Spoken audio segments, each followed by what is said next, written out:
Live from New York City. New York City. Animals. New York City. Hi, everybody. Happy Valentine's Day. It is Sunday, so it is Sci-Fi Sunday spoon time. And today I've got with me Mark's Monsters and the Trenchman, Trenchy. What's up? Yo. Yes, I'm alive. I didn't die. Mark has survived. We were all worried. We had search parties out. They had the dogs out there and everything. And boom, he pops right in, right out of the attic like Tom Sawyer. Yeah, man. One of the dogs got eaten by a honey badger. Like it was a crazy search, man. Yep, that honey badger. He don't give a shit. No, man.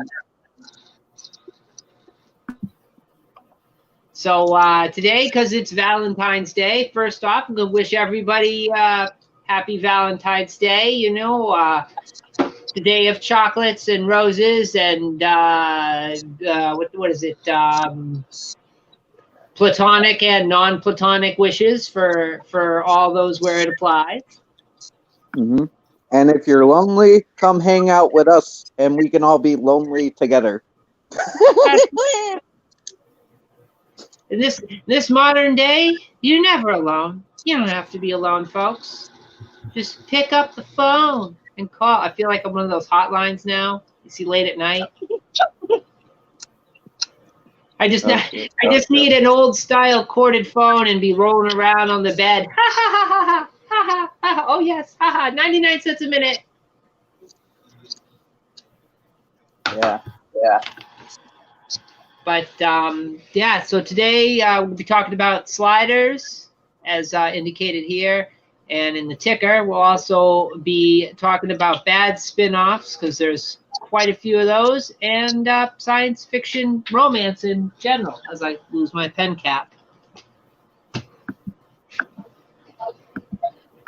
But I guess I just open off with anything special going on earlier today for you guys, or what was your life as dull as mine? Pretty much dull. Yeah. Same here. I figured, you know, it is more than a coincidence that Sci-Fi Sunday would be on a Valentine's Day. That it'd be a good thing, because with today's madness, not a lot of people out and about in restaurants and stuff and doing the lovey-dovey thing. Yeah, COVID stopped the lazy and tramp recreation scenes for sure.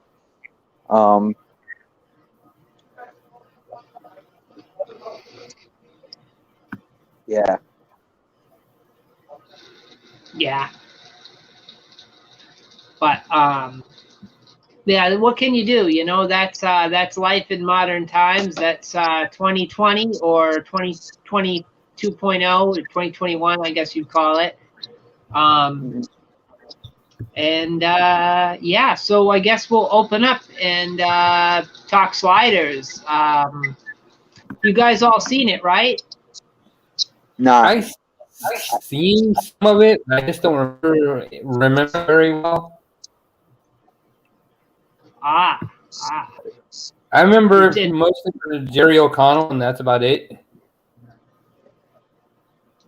Yeah, well, he was the star for almost all the seasons. The show did 5 seasons. He was in it through seasons 1 through 4, and then there was some issues about, you know, how much they're going to pay him and his movie career, and he just sort of, you know, disappeared mysteriously. I heard he was really married to Rebecca Romaine, and nobody is one of them. Mm-hmm. It's funny. I saw this MTV Cribs once, and they did Jerry O'Connell's house, and he doesn't live. Or at least at the time, he didn't live in a mansion like most celebrities. He lived in an old motel with his brother, but like they had the whole motel. Damn. I could have a Yeah. whole motel to myself. It was really weird because it wasn't like a super fancy motel. It was just like, one of those dirt motels, like a strip motel. Uh-huh. And Yeah. yeah, I don't know. Of course, his brother Charlie O'Connell was a regular, not cast member.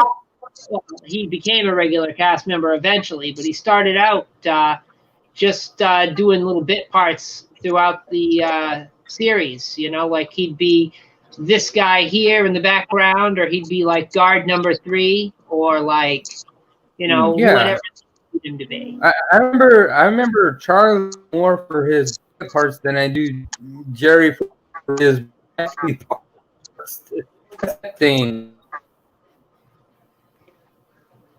You always see Charlie in the back is, or like you're saying, some minor bit character that you wouldn't expect, but then he'd always outshine the rest of the cast. It was fun. Yeah. Oh, sorry, Mark. Go ahead. I didn't mean. I thought you were. I was done. Oh, okay. I just had a fuzzy connection, so I thought it was done, but it was a long pause. No, I was done. Oh, okay. Yeah, that's the interesting thing. Now, when I first saw this through, when it was airing on Fox originally, later it'd get picked up by Sci-Fi Channel. But when it was first on Fox and I was watching it, I didn't know that Jerry O'Connell had a brother. So, like, I would see him in there, and I just really wouldn't know. I'd just be like, oh, I think that was that guy that was in a couple episodes ago. And then, like, later, when I was rewatching the reruns on Sci-Fi Channel, I'd see him, and it was like playing Spot the O'Connor, because, like, he'd just be in there randomly, and I'm like, oh, shit, that's Jerry's brother. Ah, geez, he's been in this since the beginning. Mm-hmm. Either where's Waddle? I'm sorry, what? I know. I said basically it was the where's Waddle for Charlie O'Connell. Yeah, totally. I know nothing of this show, so like, could you guys break down the premise? Like, all right. I know nothing. Oh, okay, so I'll break it down. Basically, there's this boy genius in college, that would be Jerry O'Connell, and he's in his basement trying to invent anti-gravity. And by mistake, he accidentally invents wormholes. So he has this gizmo, and he goes sliding back and forth between dimensions. But the problem happens when he tries to take his professor, his best friend, on a little sliding journey. That's what he ends up calling it, because you sort of slide between worlds. And he cranks up the power because there's more than one person. And what happens is it makes the wormhole way too big, and it not only takes him, his professor, and his best friend through the wormhole, but it also leaves his basement, travels down the road, and it picks up this old Motown singer in a Cadillac on his way to a ball game to sing the national anthem, and swallows him and his Cadillac up, and it drops them both in this freezing Arctic earth. Oh shit! The best way I can describe is think about what you would get you crossed to the future with Leap. Would be the best way to describe it. It feels like a sort of an apt description. Hey, Deacon, by the way, things are going good. As soon as you finish up, man, hop on over if you want. Plenty of panel room. We seem to have lost Trenchy, but he'll be back, and hopefully he got the description.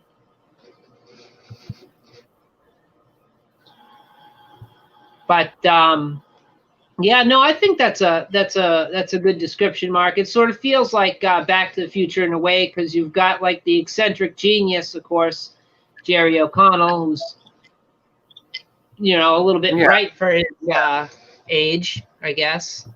At least for a college Yeah. student. For his age, he was, I would say, a little way too old, a little bit old for college life.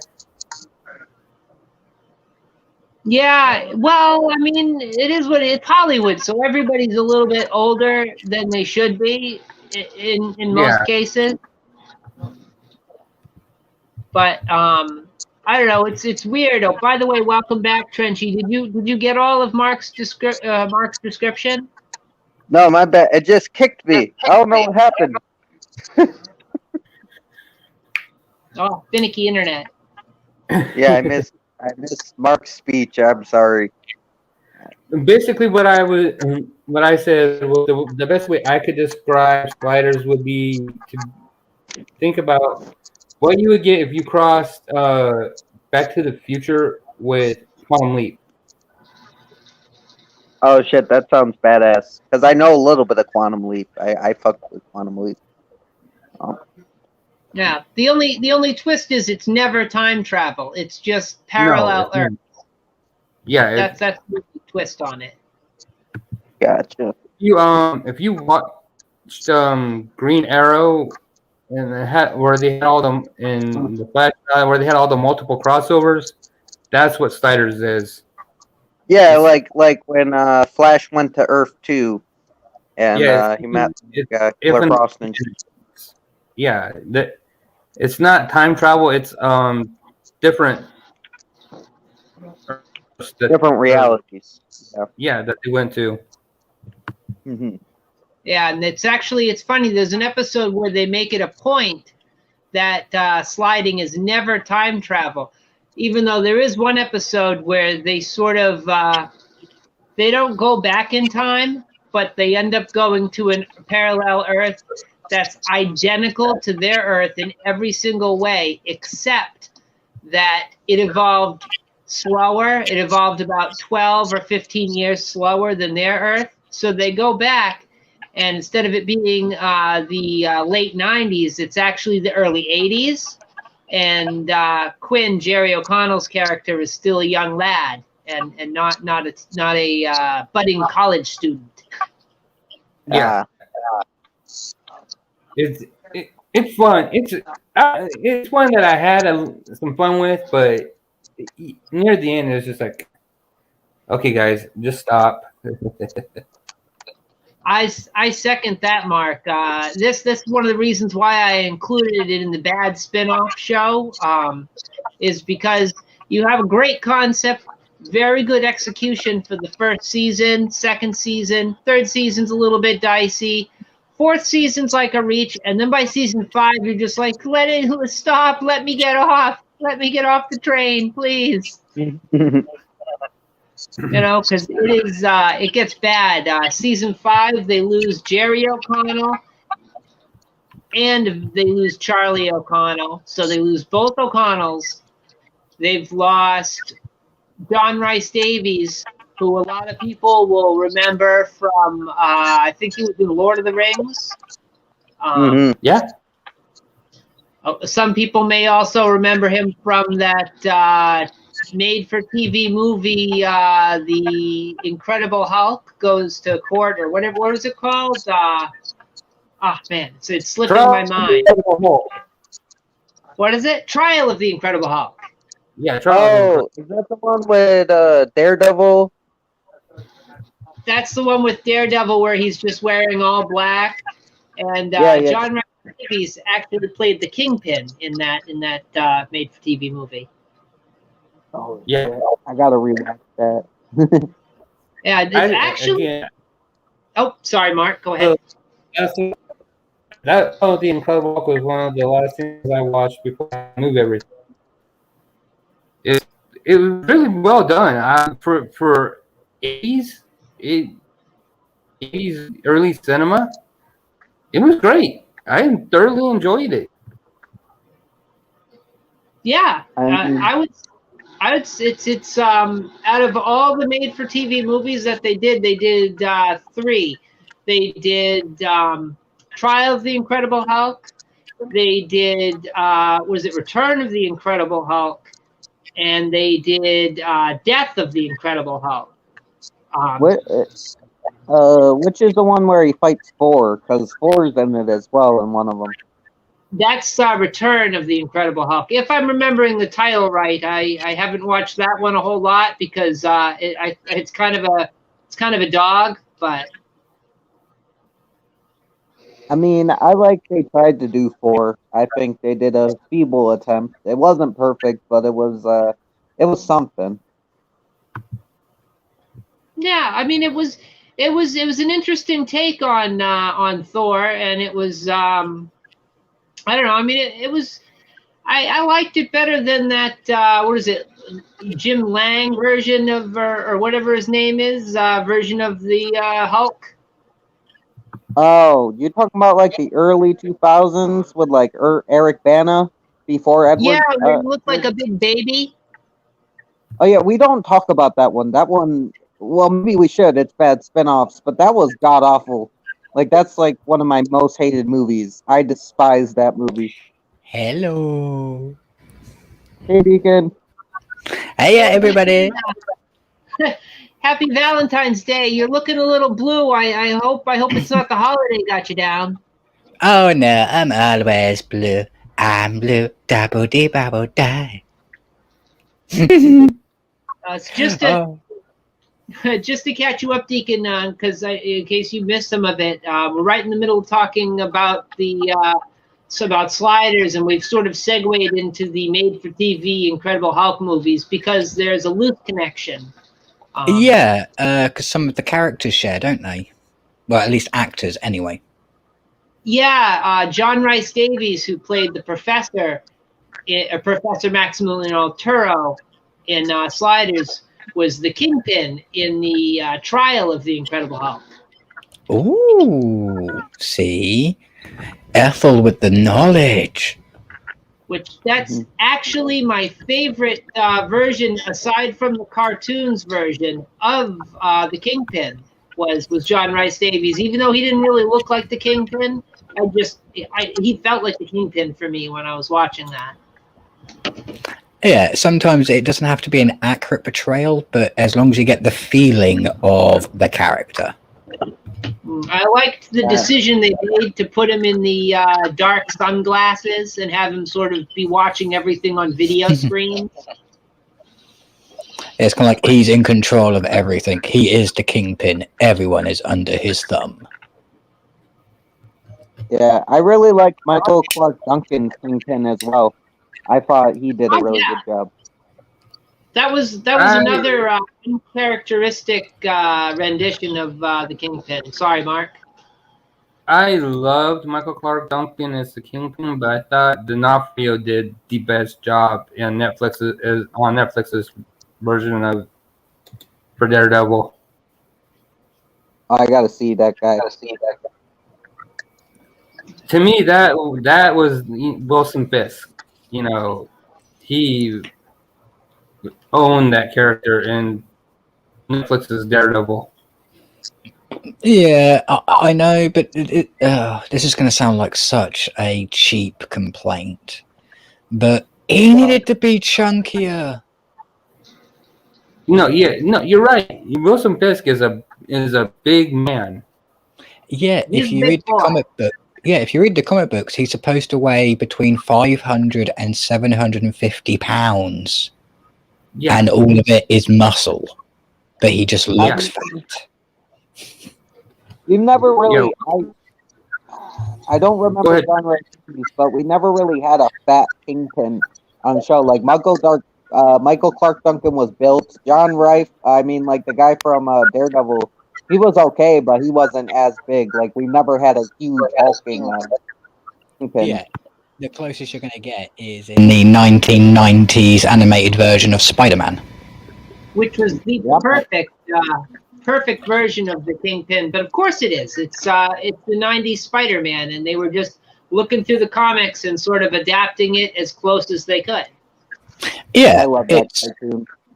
Yeah, it's a complaint most fans have going, oh, but, they changed things. They did as best as they could. They had to drop some plot lines because Spider-Man's not supposed to have guns, laser beams, stabbings. I mean, they did an accurate version of the Punisher in a show that was so down by the MPA where they could only throw one punch in the entire series. Yet they did an accurate Punisher following those guidelines. It's awesome. Yeah. Yeah, and it is what it is. I mean, I think they could have put him in a fat suit, or well, maybe not a fat suit, but a big boy suit. We have the technology. They could have done that. They chose not to. Yeah, you get what you get, I guess. Yeah, they tried. They tried. That's the main thing. It's Netflix. As Joker says, you get what you fucking deserve. It's Netflix. You'll get what they're willing to pay for. I mean, yeah, they got $25 an episode. You got to spend it wisely. I will say that Into the Spider-Verse, I've only seen like clips of them, but I think that was a really good Kingpin as well with the stature and just the way he carried himself. I thought that was a good one. No, I kind of agree with you. The one in the Spider-Verse was big and huge and pulled it off. It's just the Kingpin, he wasn't that violent straight off. He'd talk first and then destroy you, whereas he seems to be, I'll destroy you if you don't talk. I haven't seen the movie, so I didn't know his characterization. Best the adaptation of Kingpin I've ever seen was in the very early 90s Spider-Man. Hell yeah. Where Will Fisk was very soft-spoken, very, very almost humble in a way that you didn't really see or get in the comic books. But then when you didn't get his way, that's when you saw the Kingpin emerge. Yeah. He was a businessman first. Yeah. He was good at manipulating, man. He turned Alistair Smythe. He used Alistair Smythe as a weapon after he killed his father and shit. It's like, oh shit. Yeah. Manipulated him into turning himself into a weapon, really. Mm-hmm. Yeah. But, he's supposed to be an intelligent crime lord. Do you think in the animated series? Sorry, Trenchy. Oh, my bad, Ethel. I'm sorry, I didn't mean to cut you off. Oh, what were you saying? Because I talked right over you. Oh no, my bad. I talked to you. I was saying, do you think like Kingpin was kind of modeled after Al Capone? Because if you think about them, they have plenty of similarities. I think in a way. Yeah. In a way. I can see the similarities between the two. I think what they were trying to go for is the big corporate businessman is the enemy kind of vibe, which was somewhat gaining in popularity towards the end of the 70s and very much in vogue in the 80s, which is why Lex Luthor was such a big plot point in the majority of later Spider-Man, as he was perfect foil. Or not Spider-Man, excuse me, Superman, because he was the perfect foil in that respect, because he was a big businessman. Yeah.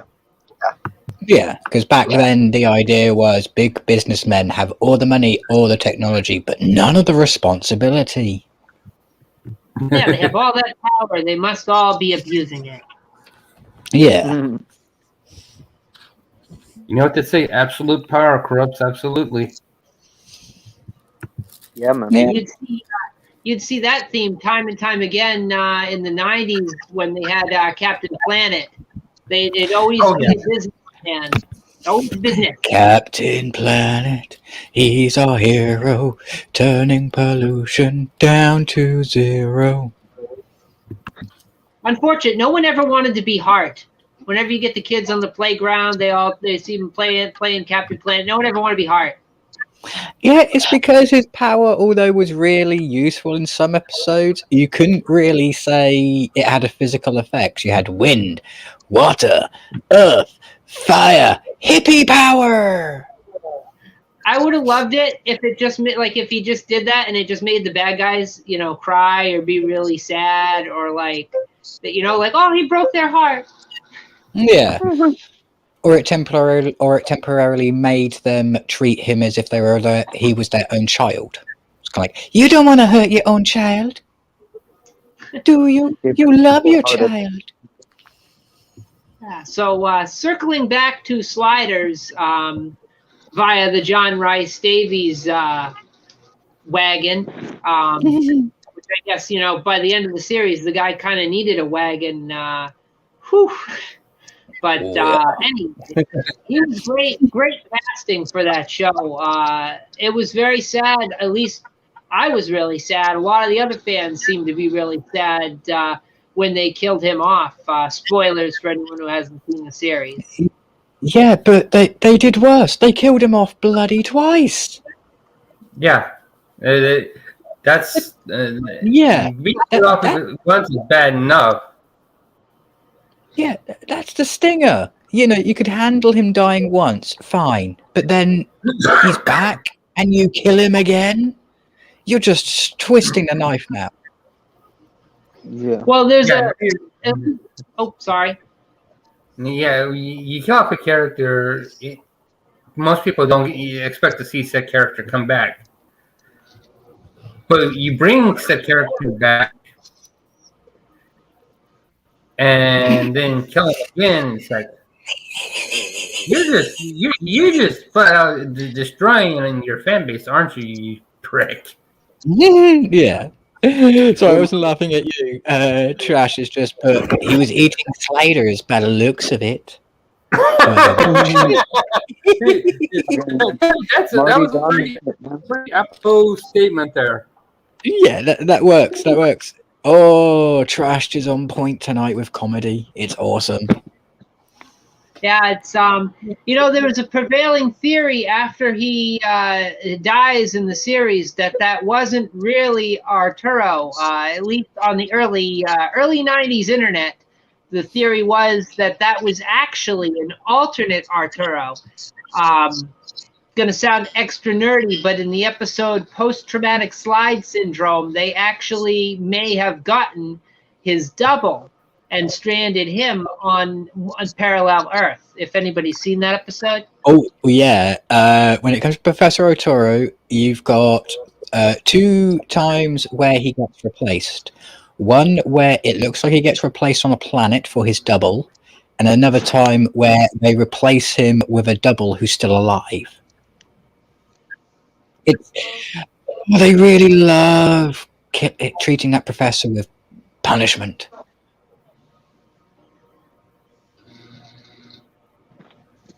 Is this topic circulating on romantic storylines?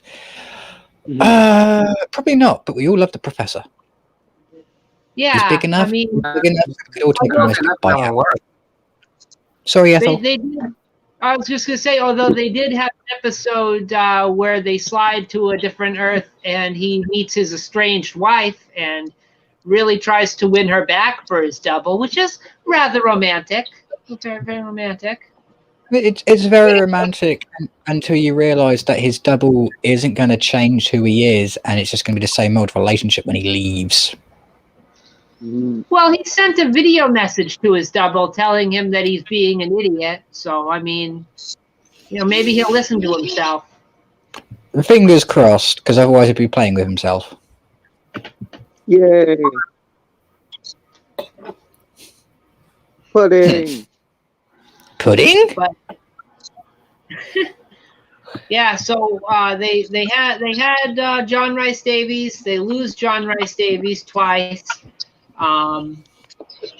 They go for a while with a replacement. They go the I don't know what you want to call it, the Chiana route or the 7 of 9 route, where they get a hot young POA in there to fourth slider. They get Carrie Werher, however you say her name. Either way, she was eye candy for sliders. And she did not mind the skimpy outfits she occasionally would wear, or when she's not in that role, being nude or topless. She's done many things. Woo! Off with them. I was about to say, occasionally skimpy outfits. Don't you mean occasionally when she didn't wear something that was almost nothing? And that brings me to my other thing I wanted to mention while we're talking about sliders is the show was kind of, at least in my mind, is famous for whatever the big cinema movie is at the time or whatever is still somewhat popular. They would slide to an Earth where that is the theme of the Earth. For instance, they slid to one planet where it's like Species, except, it's a parasite that makes you act all horny. And, of course, Carrie, Maggie, would get infected, inhabited, ensorcelled, whatever you want to use the word for, by one of these parasites and kind of slewed it up a little bit. Yeah. They liked giving you storylines in Sliders where the almost innocent girl had to be put into situations where she was uncomfortable or sexualized. It's just one of those things. They really did go over the top sometimes with it, but I think it just helped with the 90s. It's just one of those things that all shows had at the time. Let's see how naked we can get each girl in every episode. The 90s were a very, as you British fellows would say, a very randy decade. Oh yes, it was a raunchy time for all. So raunchy.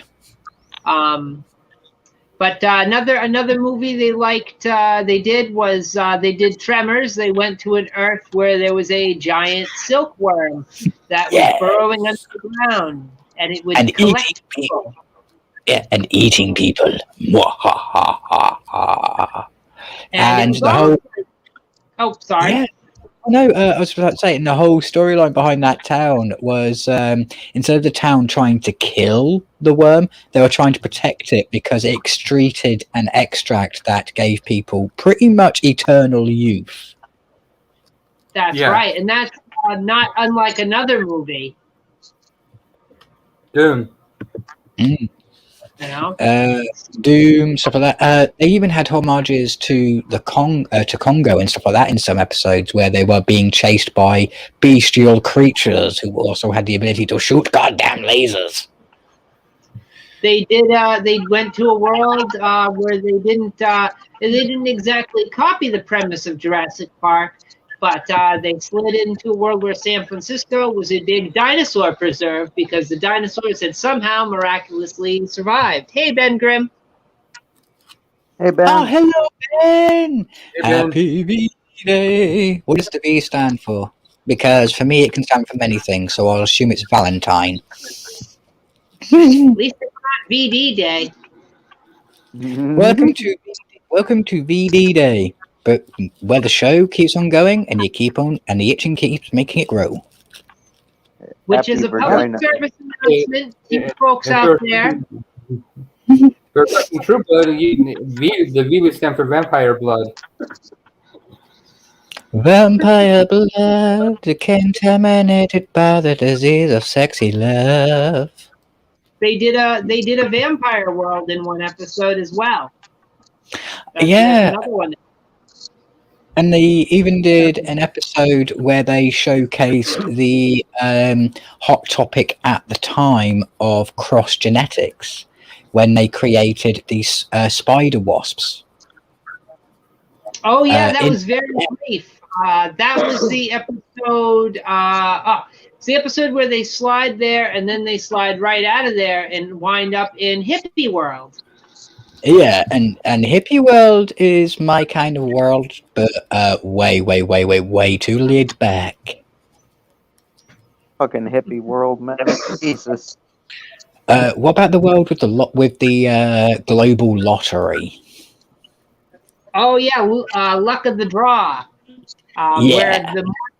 where basically the premise of that episode is you can go to sort of an ATM type machine, and you can request whatever amount of money you'd like, and you just get it. But the catch-22 was the more money you requested, the more tickets you purchased for the lottery. And the lottery, of course, is in like that famous short story, The Lottery, where it's actually drawing straws to die.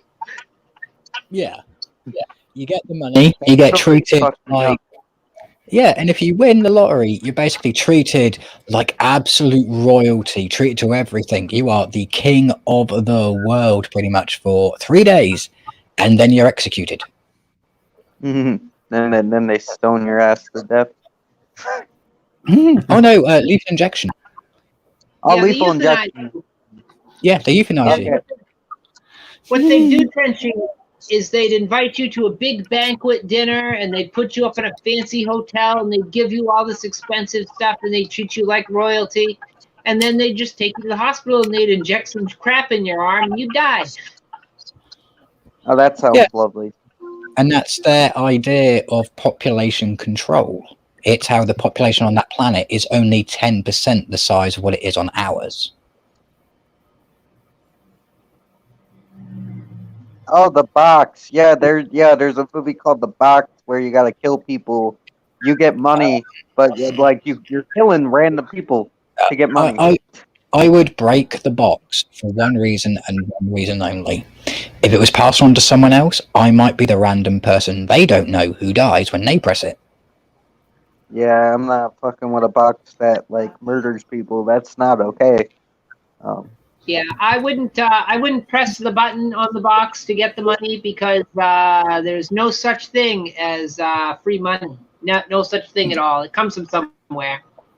Yeah, or I mean it's a case of what's in the box. It's not a head. It's murder. Box. What's in the box? What's in the box? All the money in the world plus murder. You take what's in the mystery box.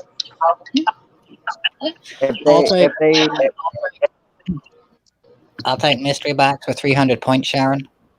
If they ever remake 7, we riot. We riot, man. No remaking 7. Oh, they're already doing a pseudo remake of 7 when it comes to the new Batman movie. I mean, I don't mind like homages, but if you're just gonna like literally call the movie like 7, and remake it, with the whole name and shit, that's a no-no. But you can do homages. I don't mind that. Oh yeah, I agree. There was an idea to make 8, a sequel to 7, which is where Morgan Freeman develops psychic powers. Oh god damn it! No. Yeah. Evil.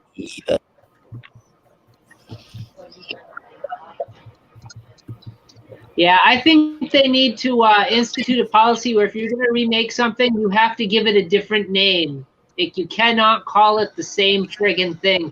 I don't know how many times when I had cable, I would flick through those channels, I'd see a movie I liked, I'd get all excited, I'd press the OK button to watch it, and it wouldn't be that movie, it would be a remake of that movie, and I'd be so upset. I really, that chapped my ass in the worst way.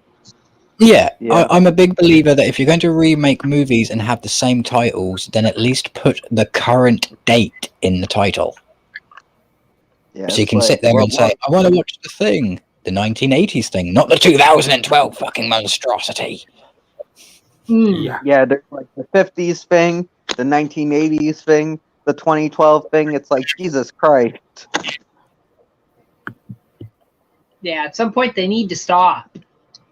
And they always have the 2012 thing on streaming services, and I think, it's a fucking Kurt Russell thing, yay! Yeah, but no, it's not. Fucking Mary Elizabeth Winstead. It's like, god damn it. Yeah, if you're going to do a remake, and this is to anyone in Hollywood who ever watches this, which I highly doubt, but I'm going to do it anyway. Nah. If you're going to do remakes, if you're going to make remakes, then fine. But get permission of the original person who wrote the story first, so they can actually say, yeah, you've got the okay. And then either expand on that universe or work on the effects and make it 1,000 times better. Don't try and retell the story and fuck up on the graphics. Or do a homage. Do what like Due Date did. That's a remake of Planes, Trains, and Automobiles, but it did its own version of the story. It didn't copy the name. It came up with a new name, and it was the same thing. It's the same exact concept, but it's they were a little bit more raunchy, and they did something different with it. So it's like, and they didn't have the same name. I know, Trashed. I know it was a prequel, but they tried copying so many beats from the original movie, and the monster in that is fucking horrendous. I'm sorry, but why did they have to use CGI? They had practical effects. That's the sad thing. They had a shit ton of nice, beautiful practical effects, and they're like, "Fuck that! People don't like that." I've seen them. The one effect on the helicopter where he splits open. People were watching that, the clip on YouTube, and going, Jesus Christ, if they kept it that way, I would have shit my pants. I mean, it's sad, man. Practical effects are not seen as good anymore, which is some bullshit. Yeah, practical effects make it more real. CGI is good for enhancing, but it isn't a replacement. Yeah, I mean, that's true. Yeah, unless you're me, in which case I like this form over my original organic one. Look at the Planet of the Apes remake. That used real humans and then put them in CGI so they look like apes. It mixed practical effects with real effects to make something amazing. Rise of the Planet of the Apes and all those other movies are like really good. But the thing is, they didn't rely on CGI. They used human actors first and translated it into CGI later. I will say that the CGI now has gotten a lot better. One of the things that this show is guilty of, as far as 90s television shows of the time were very guilty of, was using that extra cheap CGI. It's almost like the pre-texture single pass CGI you get now when they're just doing storyboards. Yeah, I mean, the best way to sum it up, Trenchy, is when it came to the sliding effect, they reused the same one over and over and over again. There was no difference. Even during transit, you'd think, oh, they're going for a different wormhole. There should be something slightly different here, but no. Now, I will say, though, the wormhole in the first 3 seasons of this show is great. It looks great. It looks fabulous. Yeah, but from season 4 onwards, oh my God. They changed it. Somebody decided that, oh no, we need a different wormhole, and it just looks awful. Like it looks like a cartoon or something. It does not look like it exists in that world. Yeah, that's the one I'm on about. That one is just so terrible. I mean, they use that one over and over and over again, and there's no ending to it. And you just want to crawl into the screen and say, change it! Now, Deacon, they would change its color from time to time. Sometimes it was green, sometimes it was blue, sometimes it was purple. Rare occasion it was red. But once they went to that cartoony version of it, it killed half the fun of the show. And another thing they used to do before they started doing that in the earlier seasons, when they couldn't afford to make a different shot with a different version of the better wormhole, they would just have it off screen, and they'd take a gel and they'd wave it in front of a light, and actually very convincing effect. Oh shit. Because you see it reflect off the actor's face. They'd have a fan off screen blowing their hair around, and you'd be like, okay, yeah, I know what the wormhole looks like, so it must be open, and we just don't see it. The camera won't turn over there, but we know it's there. They're jumping into it. We can hear them jumping into it. Sold. Yeah, they really tried saving a lot of money as the seasons went on. But the original Wormhole was nice. The only thing that I will say is, yeah, if you're jumping through it, I would like it if just once in a while there was a different twist, because you end up following the same twisty path every single time, and it's like, why not corkscrew shape? Why not horseshoe shaped? Why not one that's in the shape of a diamond? So you just keep on going ding, ding, ding, ding, ding, ding, ding. But half the fun of the show was seeing like what the next planet they were going to be, or the next world they were going to be on. You know, that's half the fun of the show. Yeah, and the show is also a great visual example of the multiverse theory of where every decision you make and every decision that's made on planet Earth affects the total outcome. Yeah, no, very, very good depiction of string theory, basically. Yeah, it's awesome. It was a little bit ahead of its time when it came to the science, because a lot of people were kind of like, oh, they're just going to an alternate world where people are different. No, they're going to an alternate world where time is different, not the people. Yeah, they did one where they explored the theory, because Einstein had a theory that time doesn't have to move forward. It could just as easily be moving backwards. It's all the interpretation of the person.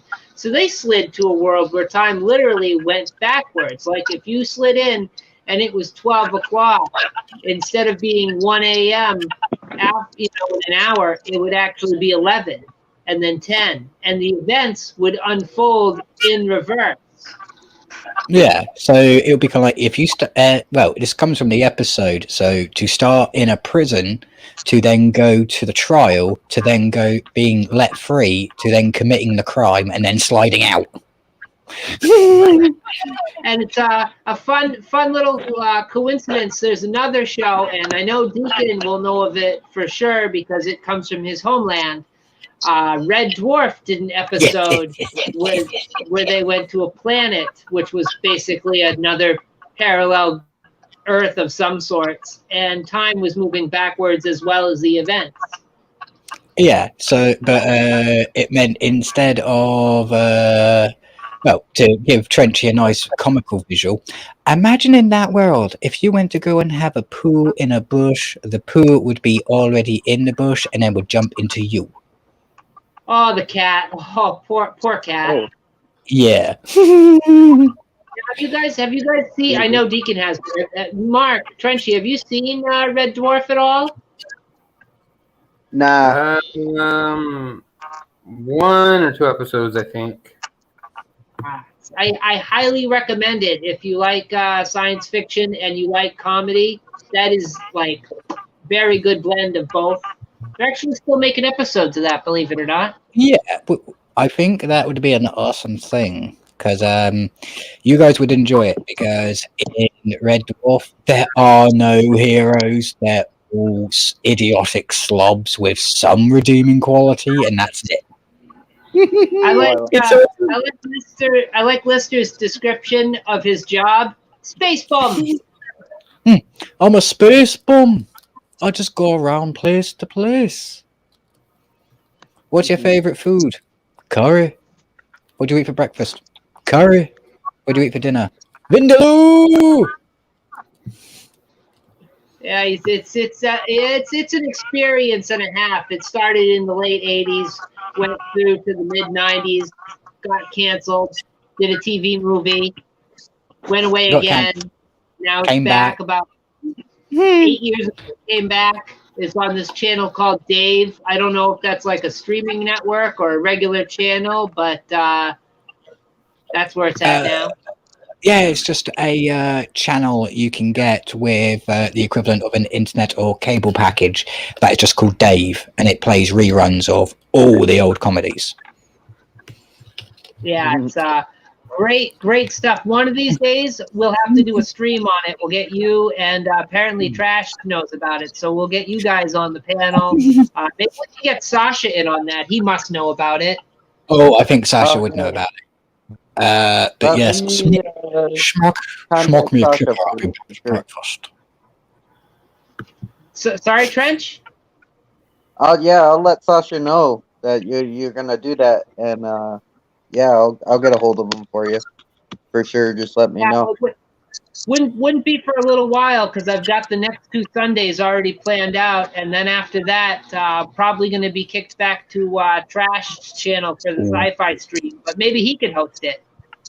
Oh, I know Marty's doing a Batman stream in like March, which is going to be dope. Yeah, and I look forward to that. He's doing the Batman animated series stream. Little plug for Trash Picture Show right there. Oh yeah. Do you want to hear something very, very funny, Ethel? Hit me with something that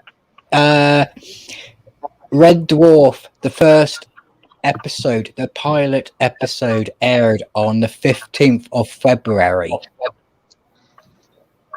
So tomorrow. Oh, damn. Oh, but yeah, you could save it for next year. Do it on Valentine's Day and just say, we're doing it. We don't care. Yeah, geez, I wish I'd known that. I hadn't realized that. That would have been cool if I planned that out better. Oh, don't worry. Trying to get information on stuff. You've got Google, but you've got Google, and Google contains everything. Well, I mean, I have all but the most recent release of that show. So I mean, I know it very well. So I could have done that. Could have pulled that out of nowhere. But could have done it Randy Orton out of nowhere. Yeah. But yeah, I'll be up for that type of stream if you do it. Absolutely. I will even put on my best Crichton.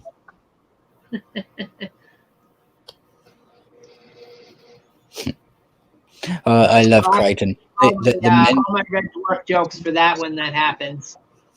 The science jokes we could make while watching it. Well, that's not how space works. If only. Oh, if space worked like it did in Red Dwarf, we'd all be happy. Because we'd all be able to go to space. Yeah.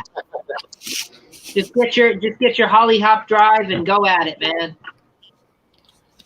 Just make sure it's proper Holly and not the defective one that they end up with. I am Holly. Have an IQ. Oh, up to you. Circling back to sliders before I let things get too off the rails. Sorry. Yeah, sorry. I tend to do that, don't I? I do it too. I had us talking about Spider-Man through 7 Degrees of John Rice Davies. So, it happens. But just to get through the rest of talking about this, see what else did I not mention? They get rid of Jerry O'Connell, get rid of Charlie O'Connell, they get rid of Sabrina Lloyd, they bring in Carrie Werher, you know her name, guys. Weir. Eventually, Weir, is it Weir? I think it's Weir. It's pronounced. It's weird because it's not pronounced how it's spelled, so I always get it messed up in my head. Yeah. It's from Anaconda. That's not J-Lo. Say what, Mark? So just say the other girl from Anaconda. That's not J-Lo. Yeah. Little baby bird. See, you've got a bit of a bad time when you have to turn around and say, "Remember the one who wasn't J-Lo." Exactly. The other shit. You mentioned that, and I know everybody's just thinking about her wet ass. She got a soggy bottom. They knew what they were doing. The camera was like on her butt for like a whole 5 seconds. It's like, Jesus Christ, dude, linger on a shot much. Oh, yeah. Oh, trust me, it's like last night. I was subjected to someone playing Star Wars The Republic, and a cutscene was just focused on her female character's ass and a male NPC's crotch. And it's like, why are you forcing me to look at this? Wait, was the cutscene? Could she control where the camera went, or was it the game itself? It was the game itself, so even she was subjected to her own butt and a guy's crutch. It's like, why do this, Star Wars? Why?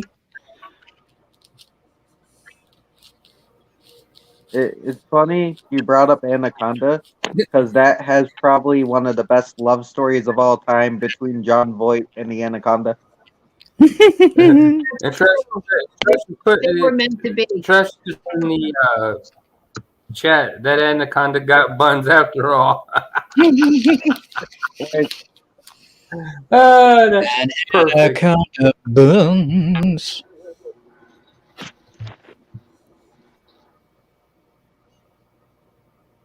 Yeah, it's where. Pronounced it where. Yeah, Eight-Legged Freaks. That's right, Trash. She was also in a much worse movie, also very well not known, Berserker. Oh God. Which is sort of like a Highlander ripoff, if anybody's seen that. I remember watching it at one point, but I think my brain is sitting there trying to hit the delete button. Yeah, it had Vikings in it, and it was weird. Yeah, my brain's trying to delete it. It rings bells, but my brain's going, no, not that monstrosity. But there's also the sheriff in Eight-Legged Freaks. Don't forget that. Eight-Legged Freaks was quite awesome, and it was also the first movie that I ever saw. Johansson in. Oh yeah, isn't she like coming out of the shower? She's in a bathrobe, and then the fucking snake like shoots web all over her. Like Yeah, never- but the bizarre thing is the first thing. Those weren't webs. Yeah, those weren't Yeah, webs, Stretchy. Those weren't webs. Never read the comment section of that clip on YouTube. It's just so wrong. Yeah, no, never do.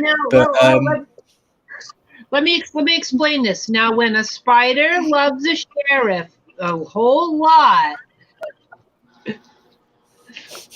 But the bizarre thing is, the first thing that Scarlett Johansson pretty much does in that movie that gives her kind of like, this is my defining role, is she tasers a guy in the nuts.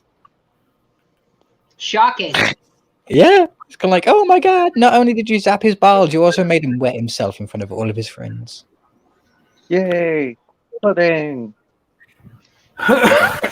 That is just weird. So we made someone wet themselves in their pants. Pudding.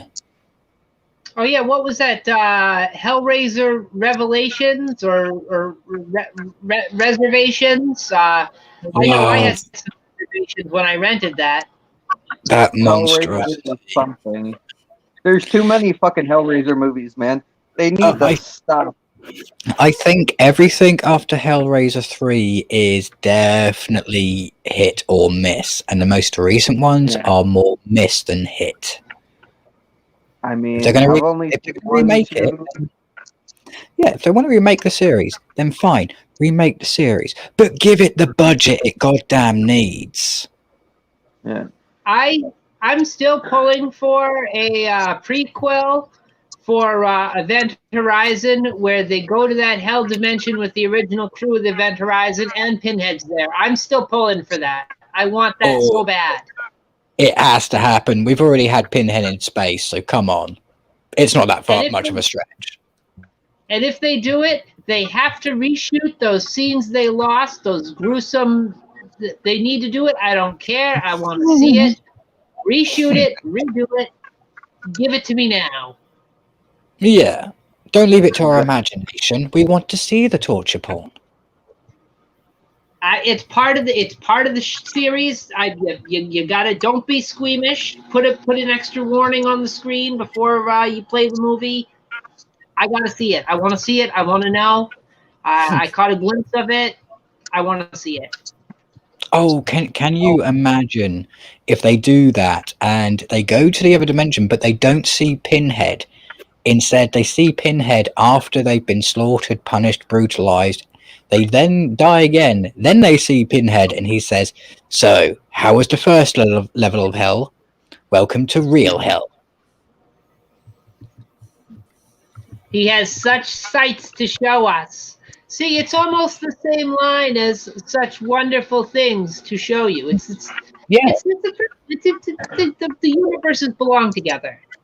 yeah. I get the feeling that they were trying to make that connect with that movie franchise, but Hellraiser. But I just don't think that they could get the rights for it, so they just went with, okay, we'll make it as similar as we can without being sued. Yeah, You know man. what else would be good? They bring back Sam Neill as a Cenobite. Oh yes. Like he did at the end of Event Horizon. No eyes and all that, and just put him in some leather strappy spacesuit. Has to be done. I This is want the sounding Cenobite. kinkier than I wanted to, but oh well. I want the Cenobites like not to be evil again, but to be kind of just there doing their jobs and shit. Because in the first one, yeah, they were trying to kill the chick. In the second one and shit, they were like trying to kill him, but they were just kind of like, you open the box, we got to do our job now. They didn't have any grudge or anything. They weren't evil. They were just doing their job, you know? They're neutral evil. They will sit there and go, we will not interfere with you until you interfere with us. And when you do, you will not like it. Exactly. Frank was the idiot that opened the box, and then he's like, I didn't like that I opened the box. Now I want to come back to life and torture people because I'm a scumbag. And they're like, yeah, man, we're going to take care of them. That's why they were cool with the chick, because she's like, oh, you led us to him? Yeah, we're going to take care of them. We're going to try to kill you, too, because you brought us here. That's our job, but, you know. She made a Pinhead deal himself with him. states, you are the boss. Yeah. How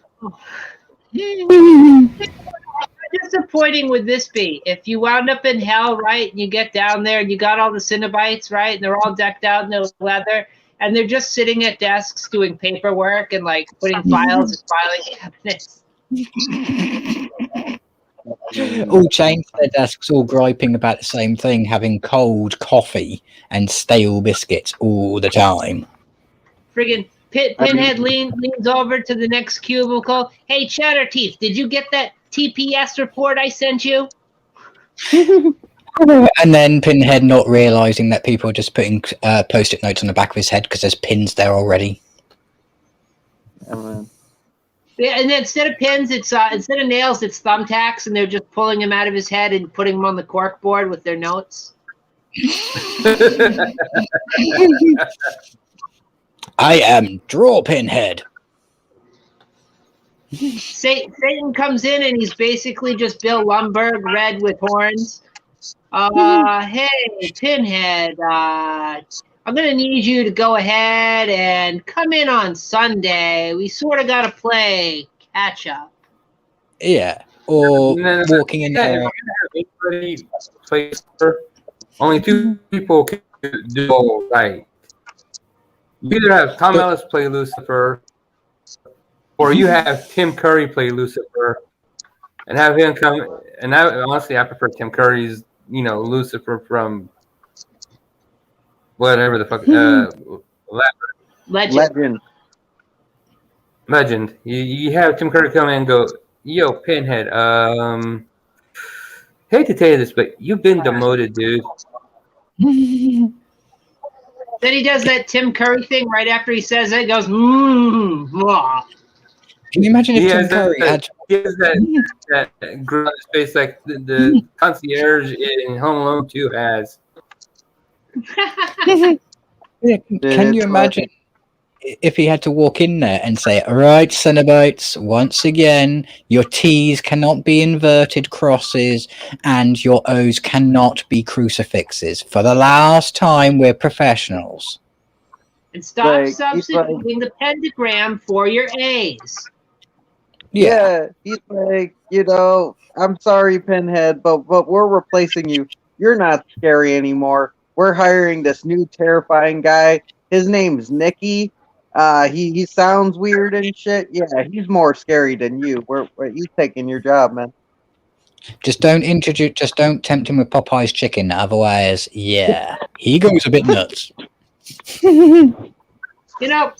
Just thinking all the different dimensions and sliders to segue back to that subject. They never once slid into a hell dimension, did they? No, they slipped into dimensions where witchcraft semi-existed and stuff like that, but never a dimension where it was hell. They did enter a dimension that was as close to heaven as humans could get, as it were, but never hell. They had a pretty good, even though I'm mixing my holidays together now, they had a pretty good Christmas episode where they slid into that Earth that was a giant sky mall. That was kind of cool. Yeah, and they had to try and get from, like, what was it, level 3 all the way up to level 98 to in what they were doing, and it was just impossible to try and get all the way there.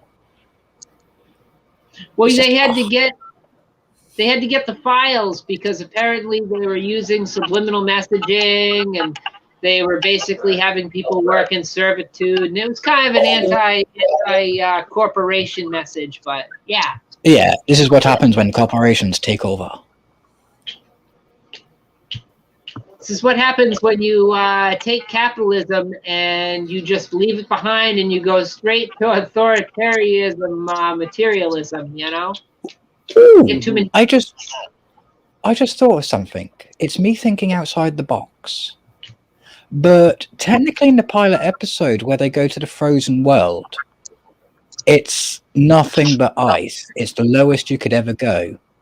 The ninth circle of hell is nothing but a frozen wasteland. So that could have been a hell dimension then, you're saying, basically. Yeah, or at least a reference to this is what hell could be like. Frozen over, motionless, and death everywhere. And they did slide onto that world for very briefly, just like the ice world. They slid onto that world that got buried underwater, and they ended up on the top of a skyscraper with a prehistoric shark or something, some kind of CGI shark swimming underneath them. Yeah, I completely agree with that. Oh god, the CGI in that thing. See, if they remade that series, I wouldn't mind so much, but they would have to give it a budget that would be on the equivalent with some of the more upper class shows we have now. Like, I think that's a series that would be better as a spin-off than a remake, because the cool thing about a spin-off is you can do whatever you want and you're not going to piss off the fans. But when you do a straight remake, you're just pissing people off. You're going to automatically piss off half your fans. Ooh, sentient fire, welcome to hell, where the fire comes for you. I remember that. You're right. I forgot. That was a very brief period of time they spent on that world, and the fire hitchhiked a ride on, I think it was Quinn's jacket, to a different world where technology was basically banned, and everybody had 1950s era technology, and the fire was just randomly setting stuff on fire, and it was kind of interesting. Interdimensional cross-contamination is never a good idea. Don't do it, folks.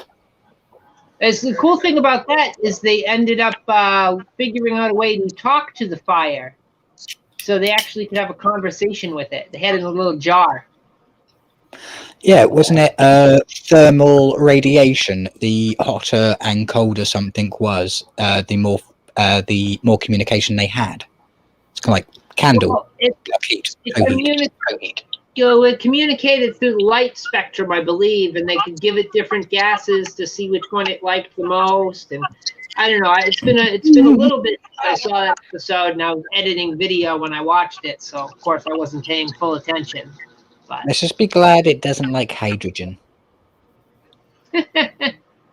Yeah, don't bring that one on the Hindenburg, huh? All the humanity.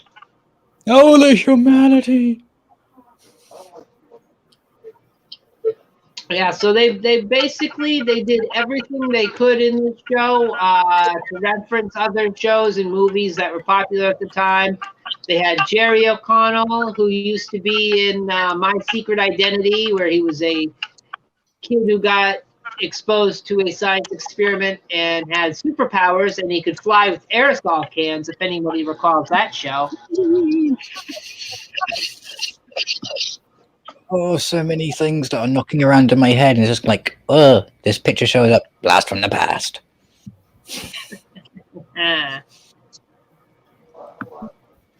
Oh, my creaky self. Ben Grimm coming out there with the bad spin-off subject matter. Hold on for a second while StreamYard comes up with the thing. There it goes. Yeah, the Erie, Indiana spin-off. Yeah, that you could tell was just a cheap reproduction. It's basically a rehash of the show, although the original show was pretty good for a kids show. I really liked that episode where they had the giant Tupperware. Oh yeah, and the Tupperware boys. Yeah, and they were preserving themselves in Tupperware. It was crazy. It was a good show for a kids show at the time. Yeah, there was some existential ideas that would have gone over most kids' heads, so they were purposely put there for the adults watching along. But it was still good. It was a nice little series, covered with mythology and creepiness. Yeah, it was sort of a precursor to Are You Afraid of the Dark? But instead of being an anthology, it was about this kid who lived in Indiana, in Erie, Indiana, where weird things happened, and there was a Bigfoot roaming about the town. That sometimes ate out of the garbage. Yeah. So many things wrong with that show, but I don't mean wrong as in bad. I mean wrong as in, oh my god, they actually went down this road with these characters. It's awesome. Yeah, I believe that only was like 1 or 2 seasons too, if I remember correctly. Yeah, 2 seasons. They took a break. Then there was a micro season, which was designed as a wrap up for the show, and then they ended it. And then the spin-off happened. Yikes. Now, that show was available on Amazon Prime for all those that have Amazon Prime and may want to check it out. It might still be there. It might not. If not, shoot me. Sorry, Trenchy, what? No, my bad. If I was talking to my uncle. Okay. I'm Gerald to my Uncle Billy Bob. My name's Mike, not Billy Bob. Oh, hello, White.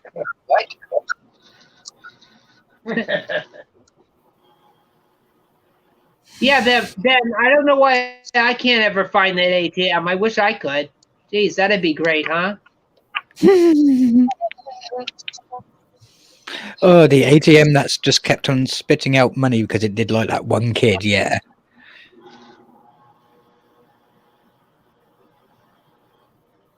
Oh, hello, John Steele. We're all good. How are you? Yeah, hey John, if you want to pop in when you get home, just scroll up through the chat. There's a link. If I'm still on, pop right in and join the panel, dude. We got 2 extra spaces tonight, so yeah, it'd be great to have you in the mix. Yeah. Do you have any questions for me, Ethel, Mark, Trenchy, or Trenchy's uncle?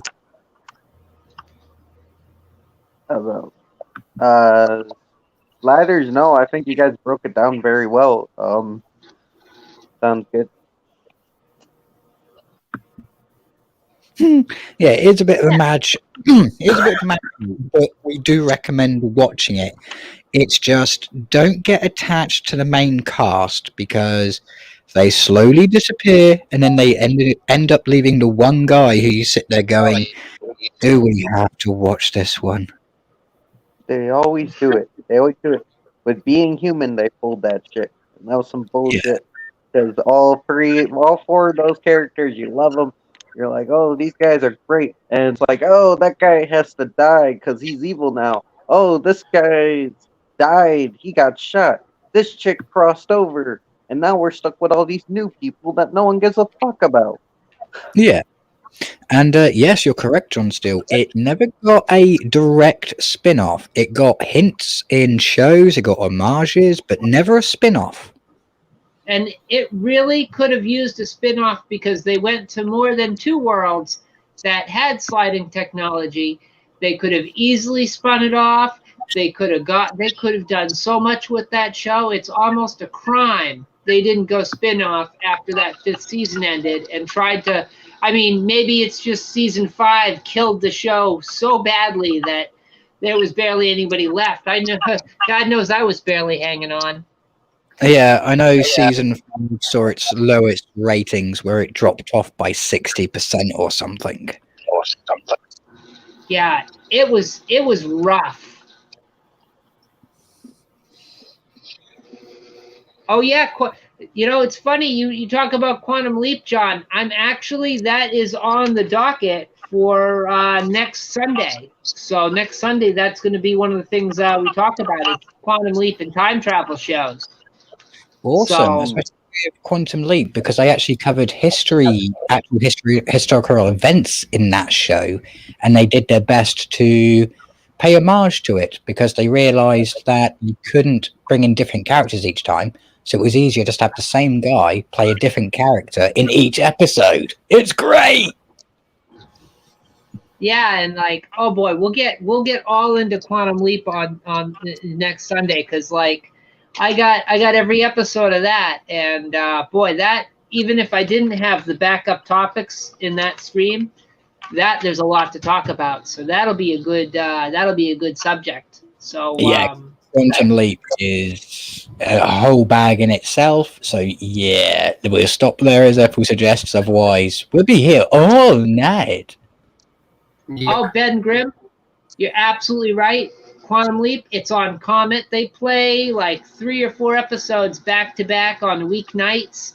I love that channel. I'm just going to put that out there. This is a free advertising for Comet.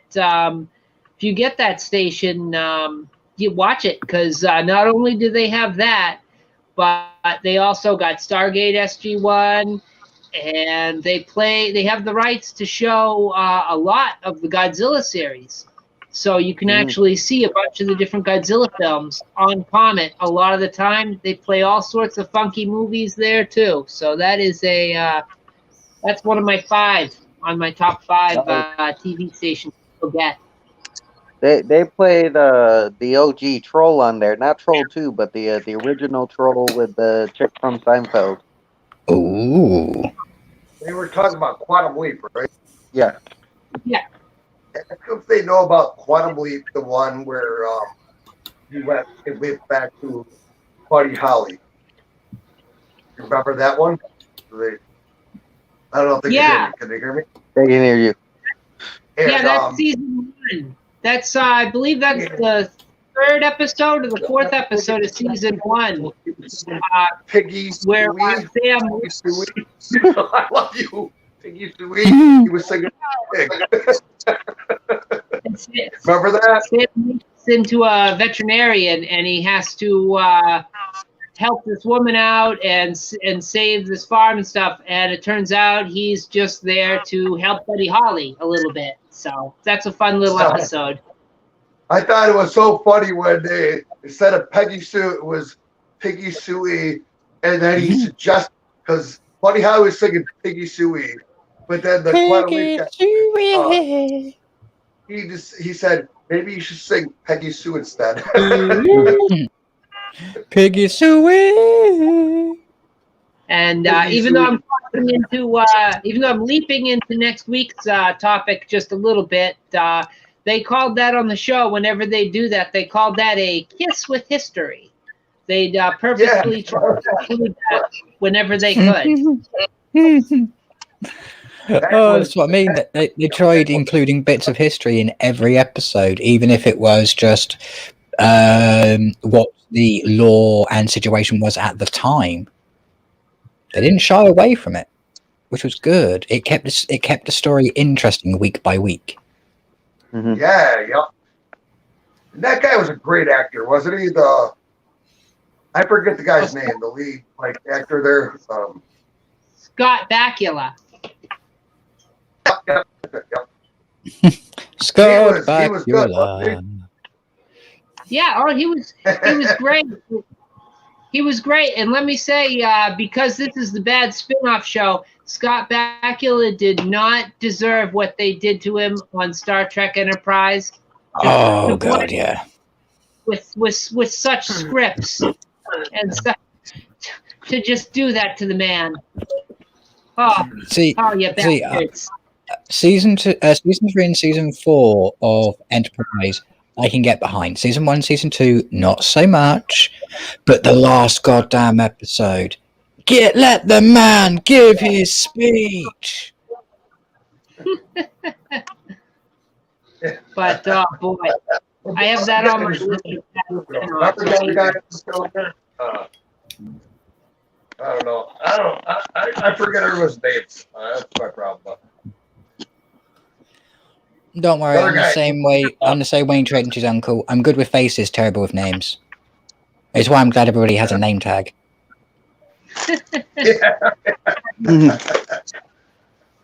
The other standout. I was gonna say the other standout actor in that series. I'm sorry, what? But they took quite a leap, though. I remember that. I used to watch that show. Yeah, no, you're good. You're good. Yeah. I was gonna say the other standout actor in that series would be Dean Stockwell, who played Al. Some of you might not remember him from the Werewolf of Washington, which is a very cheesy werewolf movie. If you've not seen that or have seen that. I remember watching it, but I have a fact, but I'm going to save it for next week's stream. I'm going to save it. All right, and while we're still on the subject, sort of Star Trek Enterprise, I'll say that they had a fun little Quantum Leap reunion on one episode of Star Trek Enterprise. Where they had Dean Stockwell as an alien, and he's interacting with Captain Archer, played by Scott Bakula. So that was kind of fun. Yeah, and it was nice being able to see both the characters physically interact on screen. It's kind of like, yes, finally, after all these years. See, John's seen Werewolf of Washington. He knows what I'm talking about. Oh, see, this is the crowd to be with if you want some obscure movie titles. They will broaden your horizons. You might not like it. I should see if that's in the public domain. Boy, if there was ever one that was right for watch-along. Yes. Let me Google that quickly. Let's see. Werewolf of Washington. I believe so. He was an Andorian in that episode. And I was just wondering where you guys are from. I live in New York State, America. And you guys are probably from Australia or something, right? They're not all from Australia. I don't know. That's what they sound like. I don't know. Oh, Ethel. Before we get distracted, it is public domain. Oh, it is? It is. Oh,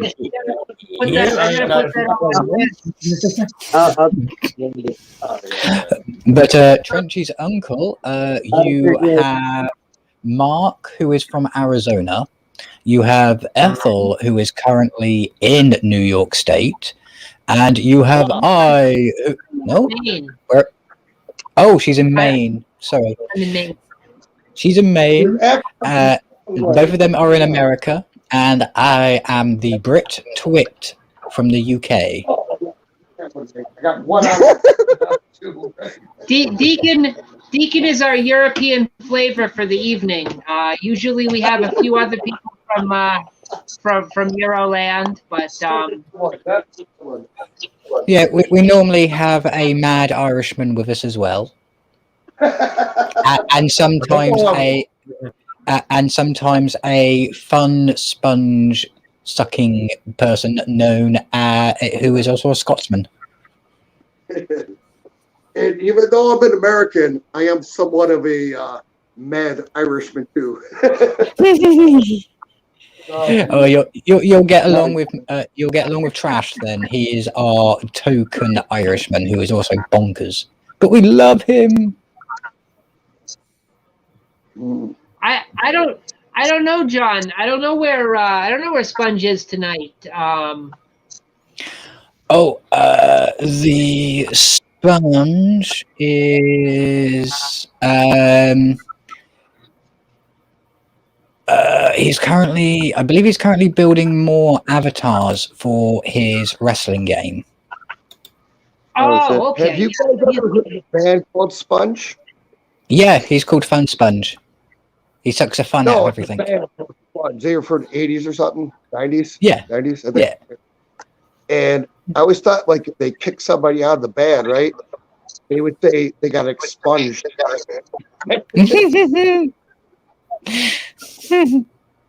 You've been expunged from bed.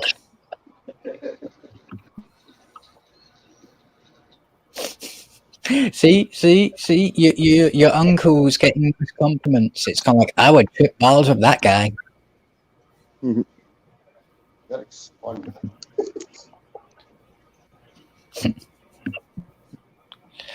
Oh. But yeah, the Scotsman is probably busy tonight. I know he does his own things, and he's always got something on the go when it comes to creating. Oh, sorry. No. After you. I was just going. I was just gonna say, yeah, he's usually doing gaming stuff on what is it, Twitch? Yeah. Yeah, and he games with another friend of ours, Wabanashi, and yeah, they game with Deacon too sometimes. So they do the Twitch stuff. I'm not as advanced over here. I just rattle on about movies and television. It's all good. We've all got our own things that we do, and you, dear, will always pull out some of the best selected movies and things to talk about. So I'm not gonna complain. I would watch them on Twitch, but it won't let me make an account, so I can't watch them. It's all right. I'm thinking of streaming both on Twitch and YouTube at the same time when I get a new laptop as a backup, so it'll be easier for you. Cool. That would be cool. I have trouble with Twitch and what is it called? Discord. My computer locks up every time I try to use either thing, so I just unfortunately can never participate in Twitch or Discord. So I feel bad. You're always doing fun things over there, and I can't join in the fun. It's all right. The good thing is I can actually try and hook up StreamYards to Discord, so people can just use StreamYards and not deal with the drain of Discord. Oh, see, that could work, because then I could just StreamYard from my tablet, as the French would say. Your tablet. Tablet. The thing I find strange about the French, they came into technology late, so instead of coming up with their own names for technology, they just took the English words and just swapped them around. So instead of personal computer, it's computer de personnel. Isn't that how the language works, though? The subject is after the premise or something? Yeah, it's the way their language works. It's kind of like, okay. It's fine, but it's going to confuse a lot of people. I don't know. I've always been better with Spanish myself, but, each their own.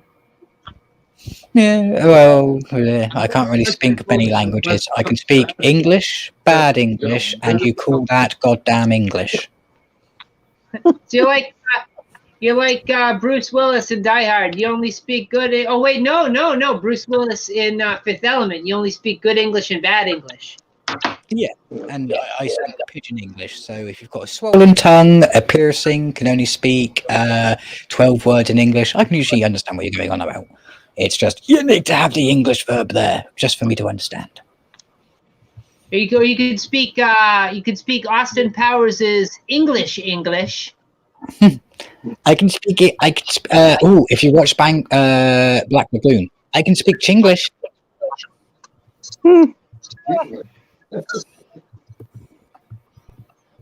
Fucking Black Lagoon.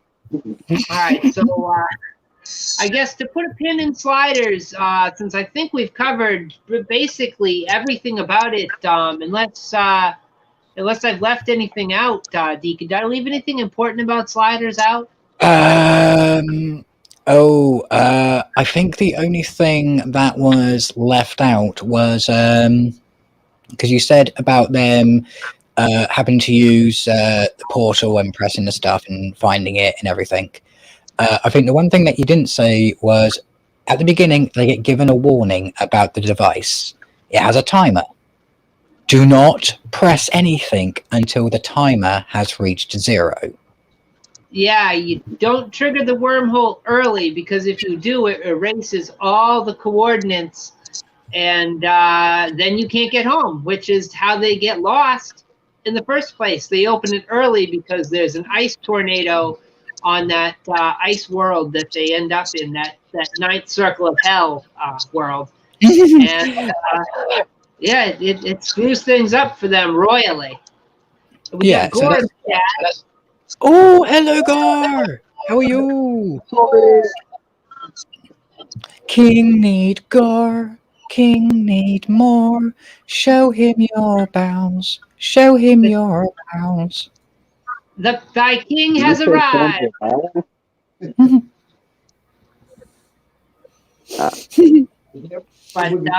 yeah. Oh, sorry, Deacon. No. I was just going he. So yeah, that's basically Sliders, and I recommend watching it. I say don't expect super great things from it. Be prepared that some of the CGI is going to be a little dated, but last 2 seasons are kind of iffy. But other than that, it's still holds up fairly well as a show, and especially that first season.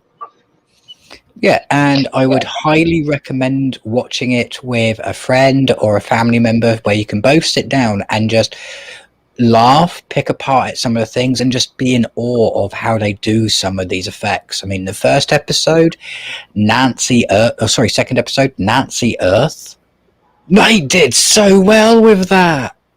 Oh, you're talking about the world where the Russians are ruling America, where it's the United, the United Socialist States of America. Yeah. Oh, they did a good job with that. But yeah, it's just in awe of how they do things. And you also accidentally learn science along the way. Yeah, you learn a little bit about string theory, have a little fun. Swan Rice Davies calls everyone a blistering idiot. I mean, there's a lot to love. Now, I will say this, though. If you're going to get this on DVD, there are a couple different releases of this. There's a much better release than the one I'm holding. I happen to have right here the Mill Creek release, which you look at and you say, oh, what's wrong with that? All right, well, first, how would you suppose this opens up, Deacon? I would assume because he's coming out the portal that it would open up with him going out toward, out from his body, that direction. No, you think if you'd say, hey, does this fly like this? Or, oh, maybe this side opens. What? No, that's stupid. Oh, what's that on there? Is that some fabulous Sliders artwork? Let me just show you this fabulous Sliders artwork. Why is there advertisement for Married with Children and Rosanna? Yeah, why is that box covered in promos? Because it's actually an advertisement. must-see television. You flip it over, is there sliders art? Ready to binge. Oh, look, there's soap again. It's not even new shows. It's the same exact shows. No. And in case you forget who the releasing company is, the most important thing about this is it's Mill Creek. That's what they want us to know the most about this Sliders box set. They could have used so many characters or artwork or anything. Oh, that's not even the most depressing part. You ready for the most depressing part? Yeah. Well, I want to watch season 1, or I want to watch this episode. This is how it comes. Oh no! Friggin' paper sleeves. Why? No custom artwork. No way to secure the discs. Look at this. Hold on. Look at this. What's up with milk and paper cases? It's just paper. God. Unless that entire collection cost less than $15, then Jesus. Yeah, $28. No, that's too much. That's too much for that, for cardboard sleeves. Oh, it gets better. All right, say I want to watch season 5. Well, here's disc 1. What episodes are on that again? I don't remember. I don't really like that season. There's nothing. Well, you can't see. You gotta pull each disc out, and then you gotta look, and it's written on the disc itself. This is bargain basement production at its finest. Like, this is not the love letter to fans when they buy the DVD box set, when you spend the money and you collect. This is not a love letter to fans. This is like a screw you, fan. You thanks for your money. Buy our other crap. Oh, you know, God. Partridge Family. Go right ahead and pick up the Partridge Family or News Radio, huh? How about that Larry Sanders? Hey, you want to look on the side to see the cool Sliders artwork? Yeah, Highway Heaven. I drew the genie. Oh, come on. There's so many characters that, yeah, then they're not exactly reoccurring in the traditional sense, but they are there throughout. Like the goddamn taxi driver. Put the taxi driver on the box. Yeah, the Russian taxi driver. That would have been great to have him on the box. That would have just scenes from the episodes, honestly. Yeah. But no, that's buy Mill Creek. Buy Mill Creek. Now, there's a better release. There's a better box set of this where the DVDs are actually in a hard plastic case, not a thin paper. Oh, the cheapest paper. Look at how wrinkled that is. I know. Take it out of the box once and that doesn't look like it would hold up after repeated use. It's barely dry. So you could see. Oh, it's all right. It doesn't bother me. Go ahead. All right. You hear this, studios? When producing your DVD box sets, don't do bargain basement. At least put some effort into it. Like we're not asking. We're not asking for the Mona Lisa. We're just asking for the actual artwork that is actually attached to the series. Now, the older release was much better. It had a hard plastic case, and the way the DVDs were is they're suspended in the middle of this clear plastic case, and they're the sleeves are color coded, like yellow, blue, purple, green per season in this hard plastic case, and it looks nice. You could put it on a shelf, and it looks nice. Mill Creek, they're just like, hey, let's put it in this narrow paper case, and let's not even give them like anything to hold the discs in. Let's just put them in a paper envelope. Okay, to give viewers out there an idea on why I find that so astonishing and such a letdown when it comes to a big company, we get a similar thing in the UK where the DVDs come in a paper sleeve, there's no information, it advertises other things. They come free with newspapers. Yeah, they come free with newspapers. So they're charging you something that the UK could get for free if they bought 4 issues 4 weeks in a row. Is it like a random movie? No. The best thing is they actually advertise in advance what it's going to be, so you can actually set up a prescription, a standing order, so you can get the paper and get every movie that you want in that kind of collection for free. You just got. It's 75 goddamn cents. Oh, let me tell you guys, I have had better AOL 1,000 free hours promotional discs in the mail, free, with the newspaper that had better packaging than this. Yeah, that's just bad. That is cheap. What's slap in the face to fans?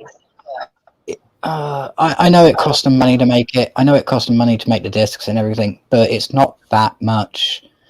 I think that they're overcharging you by $10. Honestly, I would pay an additional $10 for this set if they had just put it in a plastic case and just, for crying out loud.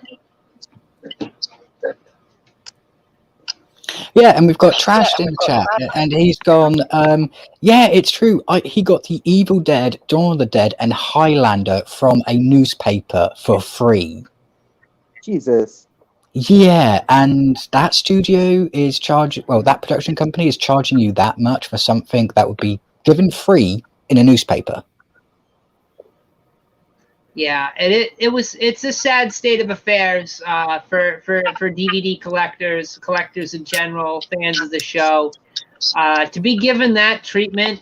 But and Mill Creek is not a small company. They have a lot of they got a lot of properties. You saw what they're advertising in this box set. They've got a lot of things under their belt, and they are not by any means short on cash. So they're just being cheap for the hell of it, and it's a disservice to the fans. The sad thing is they have done this multiple times with multiple different properties.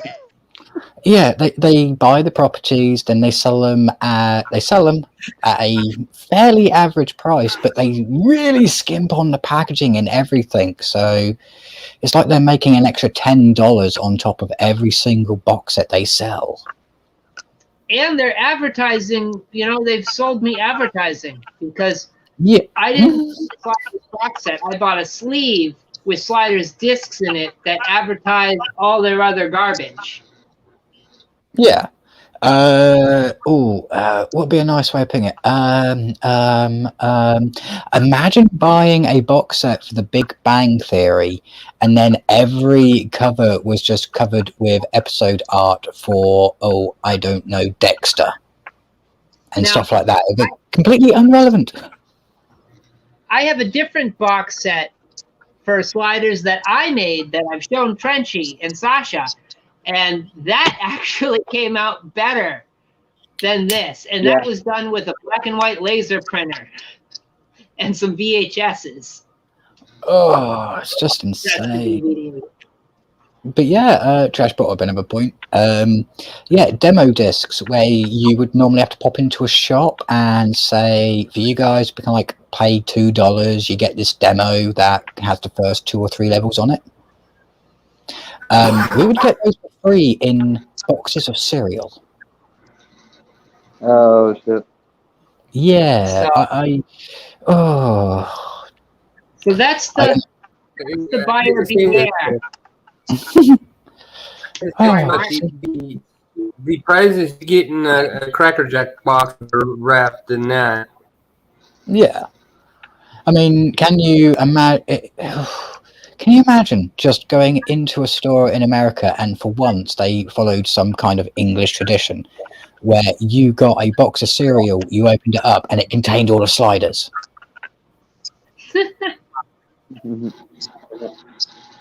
So, anyway, the buyer beware on that. If you're going to collect this, It's probably like $80 or $90 because it's well out of print. But I would actually go and look for the older release that came out in like 2003 or 2004, where it's actually hard plastic case. It takes about this much space on your shelf, but much more respect to the show from a different company. Not this. I think that might have been released by Fox itself because they had the rights to release it and distribute it. Oh, Fox, you let us down again. Well, this was Mill Creek, so Fox was better than Mill Creek. Mill Creek, why do you have to exist? Oh yeah, that's why, because you're many hungry people who just buy things and sell it at cheap prices. Mm-hmm. Yeah. So, I don't know. I mean, I'm glad I have an official version of it and not my old VHS to DVD transfers in the black and white case. But what a letdown when I got this home and I opened it up to discover the whole thing was cheap paper, not just the outside. What you should do is get rid of that case and transfer those discs to those other cases you made and just try to slide that over it. Well, I thought about doing that, but to be honest, it kind of violates my rule of collecting it because I'm trying to collect it and preserve how it came. Oh, yeah. Yeah, Ethel's not like us. If I get a new bop which someone says is worth 10 grand, I'm not keeping it in the box. I'm taking it out and putting it on display. Whereas you could. Oh, sorry. Whereas you could give. Oh, that's all right. I was just about to say. Whereas you could give Ethel a $10 box set, which is a rarity, and she will never damage it in any way. Or try not to anyway. Things happen to my stuff outside my control, but if I can help it, I try to keep things in perfect condition. That's why I have a number of DVDs that are still wrapped in the plastic, but I've taken a razor blade and I've sliced that plastic coating open so I can still get the DVDs out. Yeah, I mean, Ethel's a serious collector. You could even call her a preserver of media knowledge throughout the ages. Because I love it. I love DVDs. I love VHS. That stuff is it's part of history, you know. Especially whereas they're not pressing them up as much anymore, and they're trying to push to digital for everything. It's important we save and preserve these things, and as bad as it is, it's good to have it to talk about it. Yeah, it's always nice having a visual representation. But so that takes care of sliders. I just wanted to make sure I talked about the poor packaging on the Mill Creek release. Get on to the second subject of the show, or is it the first subject? It's in the ticker scrolling at the bottom of the screen there, Bloomberg style. Bad spinoffs. Anybody want to start on this one? Oh, bad spinoffs. You said it could either be a spinoff or a remake or an adaptation. You said.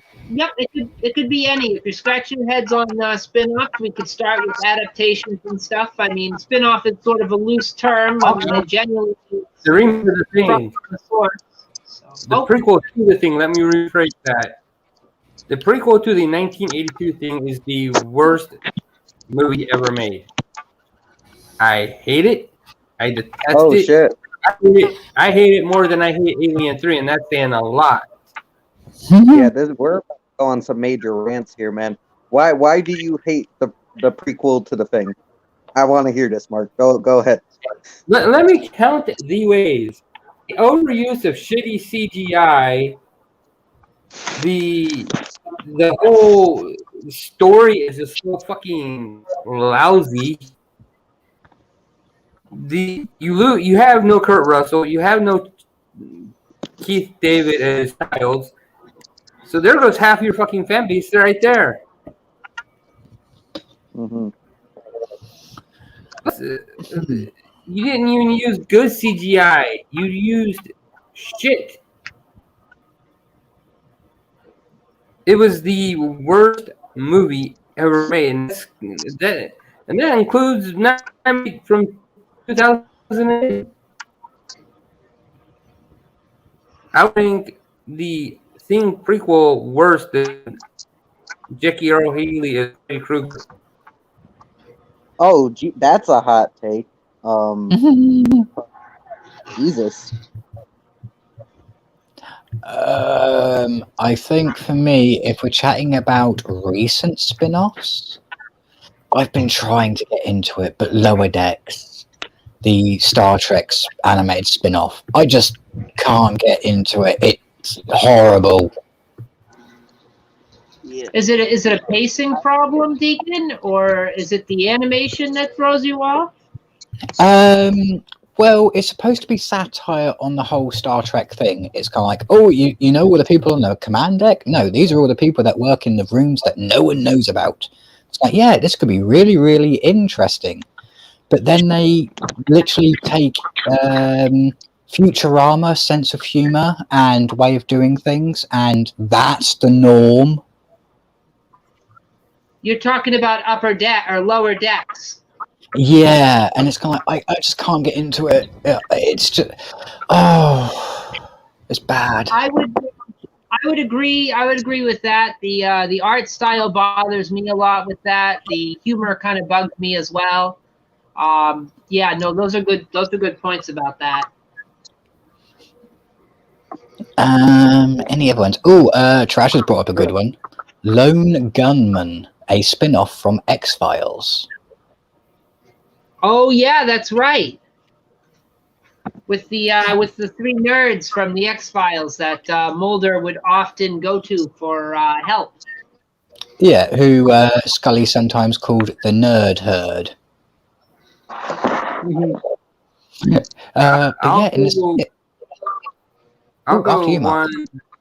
I'll go one that I despised and I didn't for a TV series.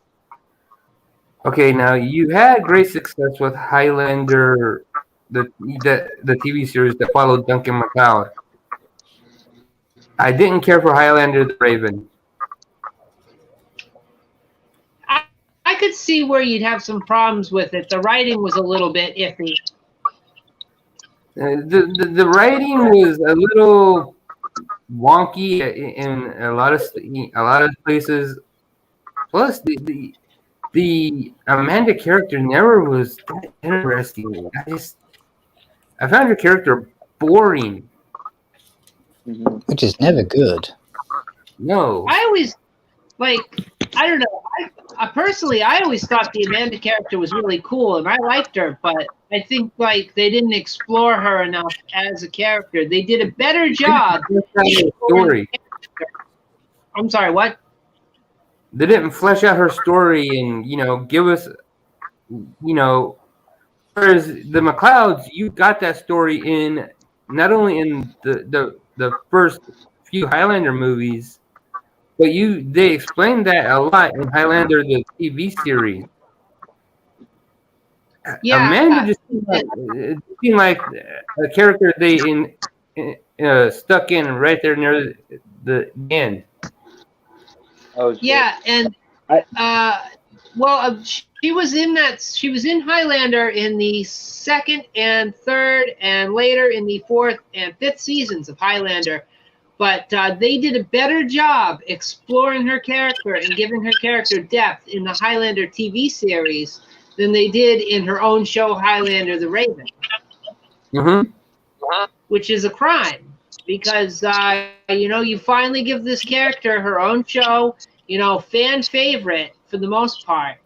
She was right up there, right up there with Richie and Darius as a fan favorite. So she finally gets her own show, and they just piss it right down their leg. Yeah. The one character. Go ahead. No.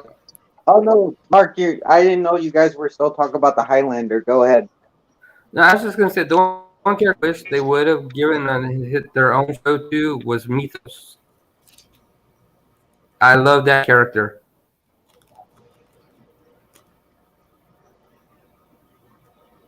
No, they could have, but they killed him off. Yeah.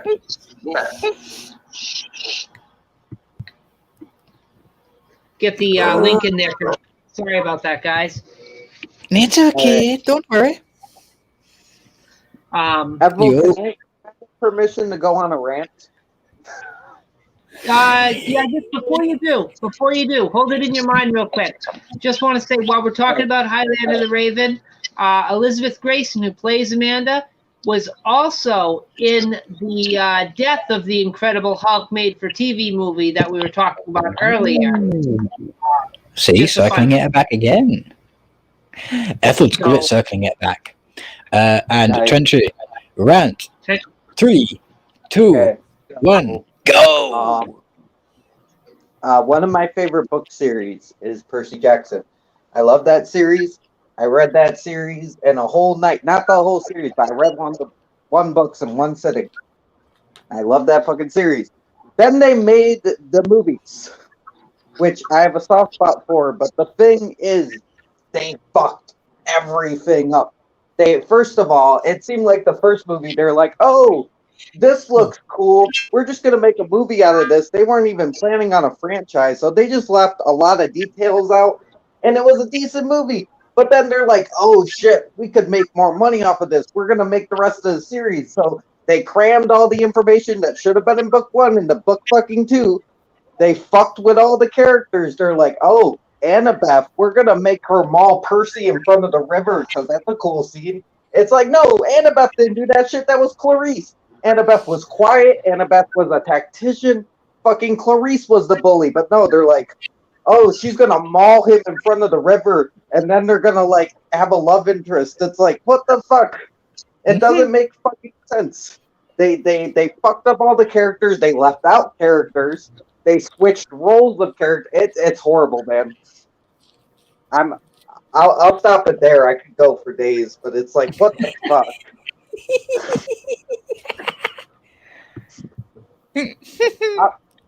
I'm sorry. When you said bad spinoffs, I had that in me, the whole thing. That was waiting to come out because I need to rip that a new asshole for sure. I think we can understand because movies and books, yeah, you can call them adaptations, but you can also call them spin-offs.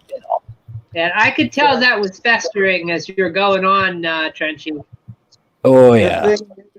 Disney has it now, and I hope they said they're going to make it into a TV series, which I think is good.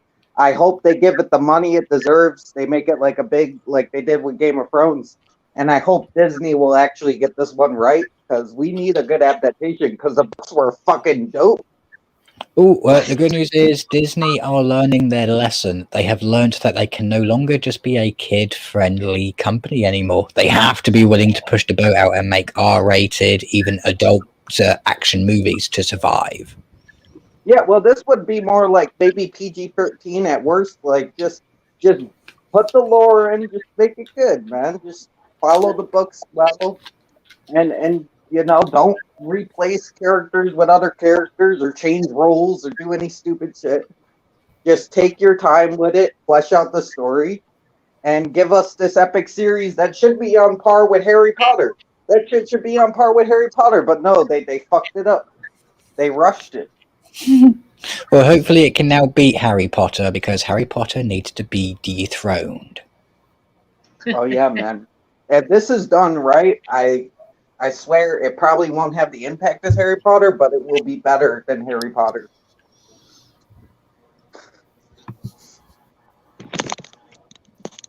No, that's all right. We can tell. It definitely sounded like you had that boiling in you for a while, dude. It was there simmering underneath the surface.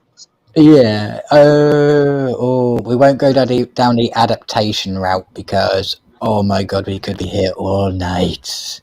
All right, we got another bad spinoff. How about Baywatch Nights? Anybody remember that, Trenchy? Baywatch. I don't know about that. The one where fucking David Hasselhoff fights monsters. I actually do know of that for some weird reason. Yeah, it was towards the end of the series. They tried to make it more like X-Files because like nobody was watching it because people see it and they're like, oh, it's like Baywatch, but at night. Wait, the beach is closed at night, huh? Oh, we have Sponge in the hat saying Harry Potter is good, blasphemer. I'm not saying it's not good, but I'm saying it needs to be dethroned so someone else in the fantasy genre can get all the money apart from J.K. Rowling. I mean, I love Harry Potter, but the thing is like, it's great. I love Harry Potter, but the thing is, I've always been a Percy Jackson fan, and it's time for that to get the recognition it deserves. This like awesome fucking series, man. It got fucked over bad. I mean, bad. They need to give some of that money to the creator of Worst Witch, just to bring that old chestnut up again. Oh yeah, give the Worst Witch a budget and make sure the author gets goddamn paid. Or at least give her some credit. Good God. Yeah, they didn't pay her, they didn't give her any credit, nothing. I mean, come on, if you're going to steal someone's idea, at least admit you stole it. She got a big fat middle finger. And Spongy says, Percy Jackson, he sucks balls. I think them fighting words. I think you need to get in here, Spongy, so you and Trenchy can hash it out. I'll take it easy because I know it's fun, but it's like, God, nah, man. What series did you read, man? Oh, don't worry. I'm just being evil. I'm poking ideas. Yeah, no, Sponge, if you want to jump in, the link's in the chat. We got one more spot. John should be popping on pretty soon. No. Spongy says, nope, he ain't coming on that discussion. I gotta walk my dog anyway, so if somebody wants to jump in, feel free. Well, we got plenty of space. I mean, I got 2 open spaces, so if John's coming in. Yeah, but no, it's okay. You know, man. Yeah, there's no pressure, Spongy. I don't get short walks with her, so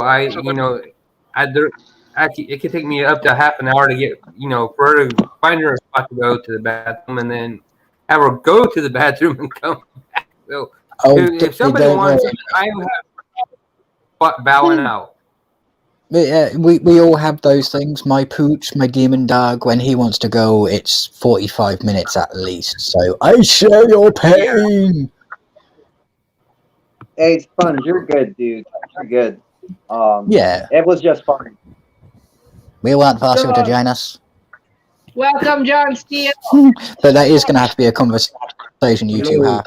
What's up? Have someday. It's kind of like, which one's better, accent? Hello. Hello, Don. Yeah. Hello. How was it, man? What's going on? Got a couple things relevant to the conversation. You're leaving? Bye, see you later. That's my granddaughter leaving. Oh, bye, granddaughter. See you later. Adios, granddaughter Steele. Yeah. Don't talk to strangers. If they look like me, run the other way. There you go. Oh, hell yeah. Quantum Leap! First season only, though. So topical. It works. And then who remembers this? This is like, this is a time travel show as well. Oh my god. Oh yeah. Blast from the past. Yes, sir. And of course, you already know this is time travel to the middle of the earth type of show. Oh yeah, Land of the Lost. Yeah. Lost. Oh, yeah. The Land of Lost. But it's not Lost things. We gotta get you on for the time travel show on next Sunday, because that's when that's going down. I got on the docket Quantum Leap. I got Back to the Future, Time Tunnel. I got a lot on here, so we gotta get you on that one. Oh yeah, I don't mind giving up my seat for John to have it next week because something tells me you two would have one hell of a time discussing time travel. I mean, is it full booked at all or what? Because I feel like Deacon should be there for this one. Definitely. Oh no. Sorry. Go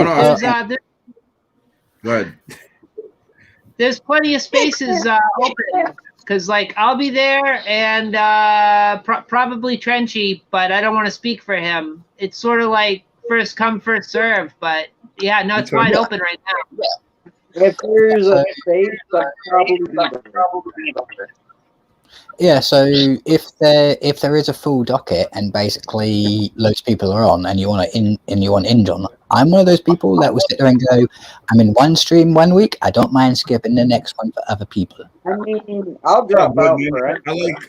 I like bumping off the stuff that you always put out there, Deacon. So, yeah. Thank you. I'm just an evil little demon. But yeah, no, there should be plenty of space, dude. I'm not concerned. I'm not concerned. I always got a little room on Sundays. Yeah. We always. I don't mind dropping off for like a week or an episode. But yeah, we always manage to jerry rig it, no matter what. We always manage to make it work. So don't worry, John. It will work. Yes. It'll work. What? He's super. He's fantastic. He's made of nothing but elastic. It's a rubber man. All right. Be right back, guys. Sorry about that. Fuck, family life. That's what happens when you have kids and grandkids. So I'm here. I'm here still. I'm just dealing with It's all right. Oh, no, totally. Everyone, even the young. It happens. It happens, man. So yeah, the Baywatch nights didn't really work out for them. That was short lived. I was surprised it lasted as long as it did. Didn't quite have the skin feel of the original Baywatch. Yeah. Probably because of all the darkness. Because of yeah. I mean, I did see. I haven't seen the show, but I've seen like clips of the show and like David Hasselhoff fighting a mummy. I'm like, yeah. It was fun to see, but I'm like, I'd rather watch Baywatch Nights probably over the original. Probably it has more of a plot, I guess, but it's like, why? Why did you choose to do?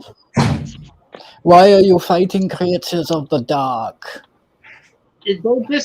They like I said, they really wanted on board with that X-Files fan audience that was around at the time, you know? Yeah.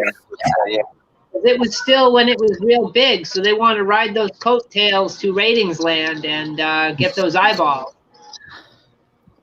Unfortunately, it didn't quite work out for them. It just made a mockery of what was already a mock show.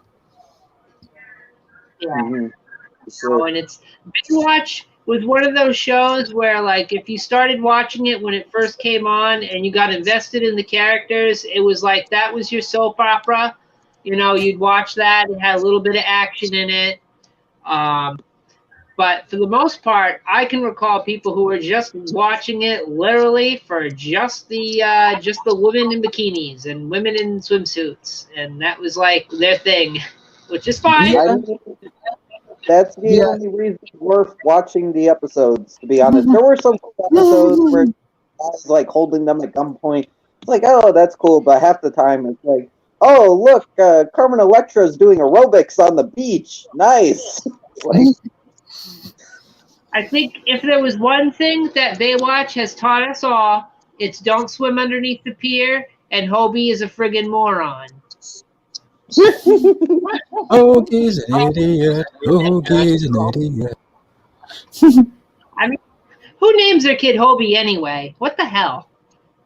fucking Hobie. Oh, don't worry. I've heard of worse. Just for an example, and it's just hilarious because I love it.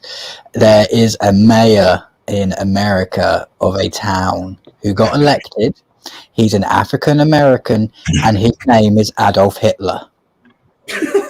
That's what his parents named him. Town called Adolf Hitler. Yes.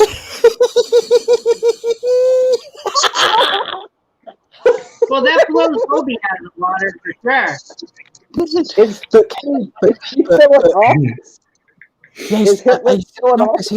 He won his seat 2 years ago, and they re-elect every 4 years. Oh shit! good for Black Adolf Hitler. Good for him. I want this guy. I want that guy to go to a town called Hell and register to be the mayor for a day. So now we've got a Black Adolf Hitler in charge of Hell. I could just imagine the political ads. Re-elect Hitler for mayor. I mean, what the? Yeah, that caused a stink across some places because it was just online. No one had pictures of him, so it was Adolf Hitler runs for office. And it's like, what? and then pictures came out, and they've gone, oh, it's not that Adolf Hitler. Good. That reminds me of Crash, where he's like, I gotta give a medal to this firefighter named like Osama or something. It's like, wait, I gotta give this medal to this Iraqi guy named Osama. Jesus, some fucking like fucked up shit. Mm-hmm. Yeah, it's name change forms are not that expensive. I know it varies on state to state, but hey, when you're cursed with a name like Adolf Hitler, change it. It's just for the best. I mean, to stick with evil dictators, you can always go like Joseph Stalin or like Attila the Hun or some shit that's better than Adolf Hitler. Or how about Adolf Stalin?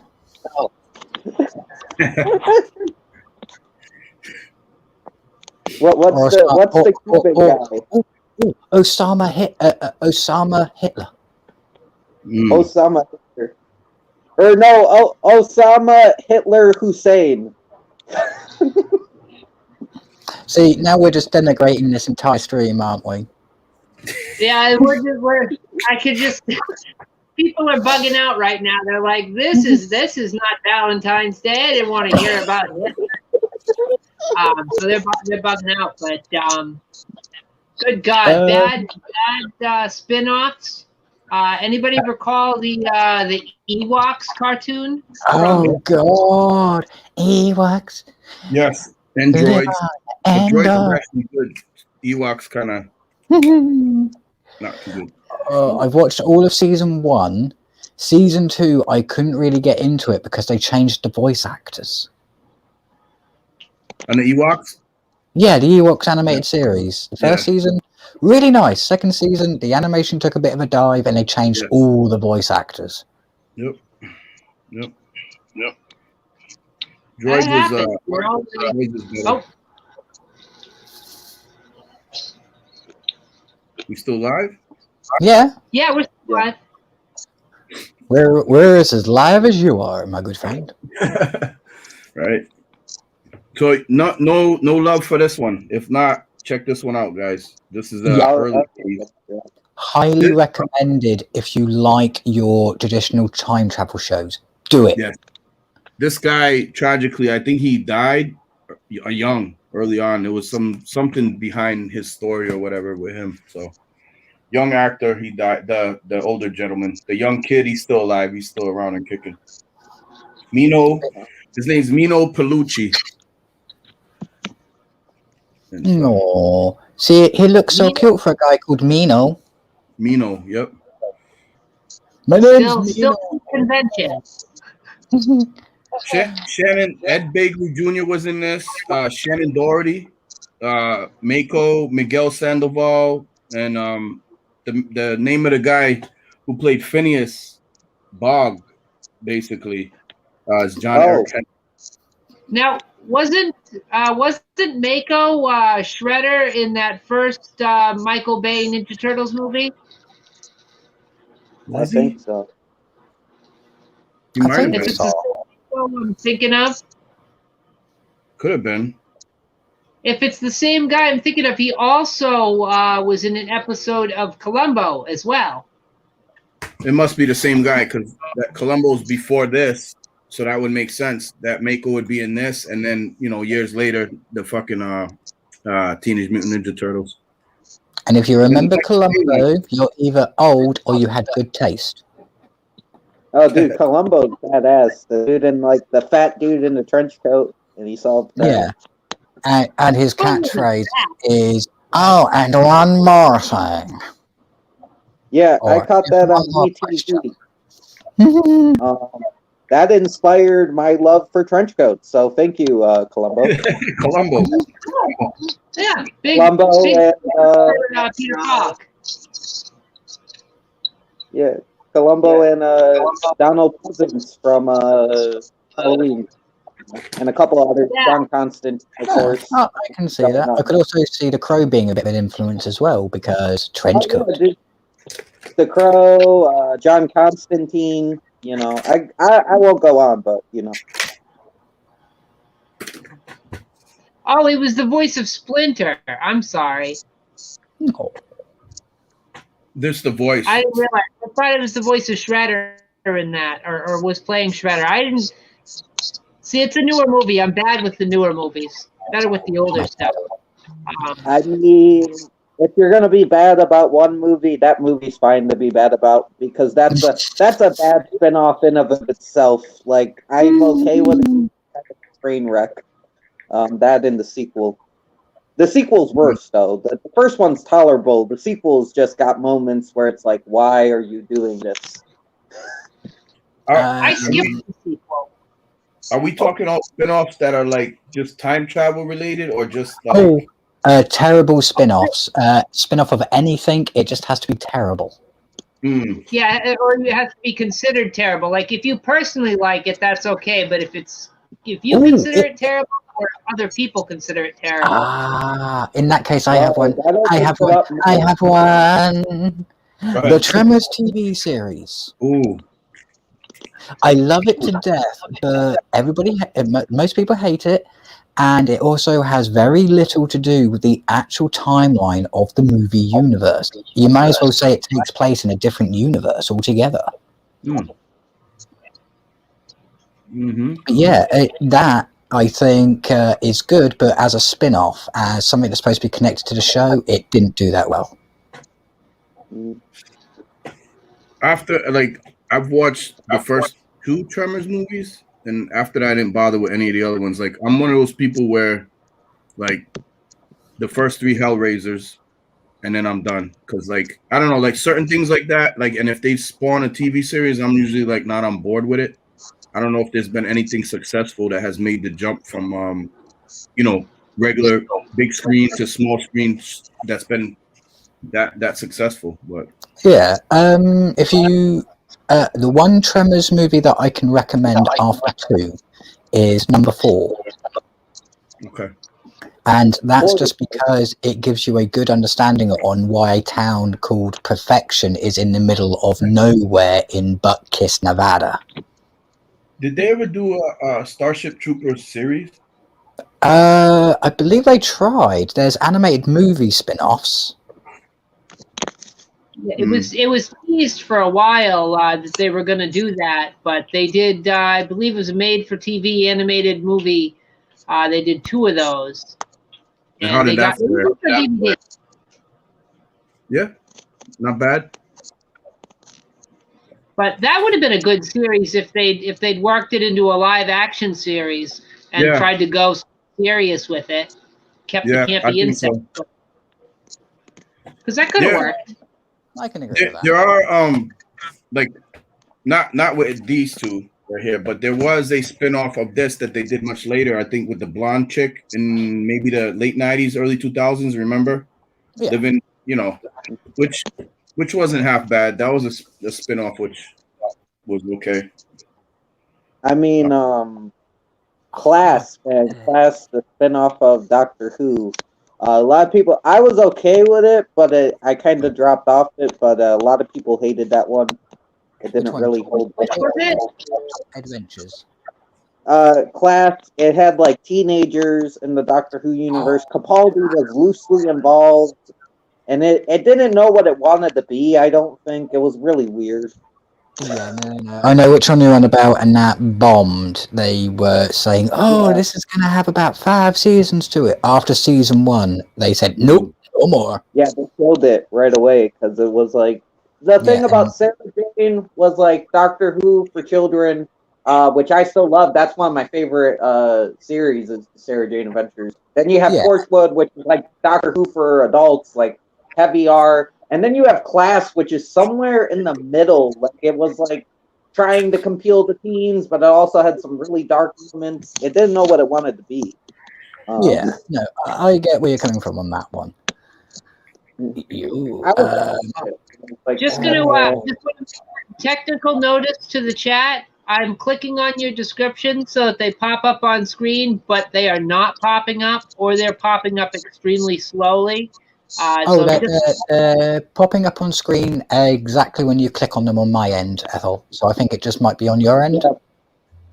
Oh, okay. I'm not sure if it's working. Oh, no. Every single one you have pressed and highlighted has come up and disappears when you click off it. So do not worry, you are fine. All right, so you see Ben Grimm's comment right now? Yeah, wasn't there an animated Stargate spin-off? Okay, because I'm clicking on him and I'm getting nothing. So I just wanted to, in case it wasn't showing up, I didn't want the chat to think I was ignoring them, because I'm not, guys. I just technical difficulties. Anyway, it happens. It happens. He brings up too. Talking about Doctor Who spin-offs, I'd like to throw K9 and Company right overboard there. That was pretty bad. Don't throw it overboard. Weigh it down with bricks. I love K9, man. He got his own show. K9, I love. The K9 show, no. It destroys K9 basically, not as in dismantles him, but destroys K9 as a goddamn character in his own right. Fuck that shit. Okay, I'm not okay with that. I will not be watching the K9 series then. Unless we want another like Percy Jackson type rant. I remember all those, Ben. Oh, here's one. It's technically a spin-off, but also a continuation. Primeval, the American version. You can not to be confused with the British version. It was out a few years prior. Yeah, Primeval, the British version, absolutely epic. The American version, no. Take it out back and shoot that monstrosity. Oh yeah, dude, it's a lot with that. Like, remember Being Human American? Like, fuck that show. Sorry, America, but fuck that show. The UK one's so much better, so they killed off the whole cast. But the UK one's still better. I'm still upset about what we did to Life on Mars. We had a wonderful British show, Life on Mars. It was awesome. They brought it over to America, readapted it, and it was trash. Yeah, I know where you're coming from. I think it's just a translation error. British have a very dry and cynical sense of humor, whereas America has more of a goofy, practical sense of humor. Just say it, toilet humor. Yep. Yes, that's what it is. Yeah. Okay, I'll go full blown. They don't have the normal type of humor. They have the type of humor that should be flushed down the toilet with everything else. It's not to say that we don't have our good comedy and we don't have our well-written comedy. Sorry, I turned into Barbara Walters there for a second. Yeah. What? Some well-written. It was well-written comedies. What? Yeah. It's Barbara Wawa. We shall catch that rascally rabbit. Oh, wow. I'm trying to think of more spin-offs. I'm gonna say Teen Titans Go. I'm not gonna talk about it because it doesn't deserve the time of day, but fuck that show. Teen Titans Go, please, yes, go away. Before everybody hears time, but Happy Days spun off Laverne and Shirley and Mork and Mindy, which were both successful. Yeah, Mork and Mindy was awesome. Yep. The good thing is with Mork and Mindy, though, is... Oh, sorry, Trenchy. No, I was going to ask John if he's saying he doesn't like those series. No, I do. Oh. Yeah, the only drawback with Mork and Mindy is you can watch 5 episodes and then you've pretty much got the structure of the entire show pegged down. It's just a little change here and there. Yes. Yep. They bring in Jonathan Winters at some point, and then it becomes something else after But that. I do like how Robin Williams landed the role. It was like everybody else walks into the thing and they sit down in the chair. He walks in, he decides to sit upside down in the chair and go, "Is this how you do it?" Like, he was perfect for that role, man. Nobody else could have done that the way he did, man. I don't give a shit.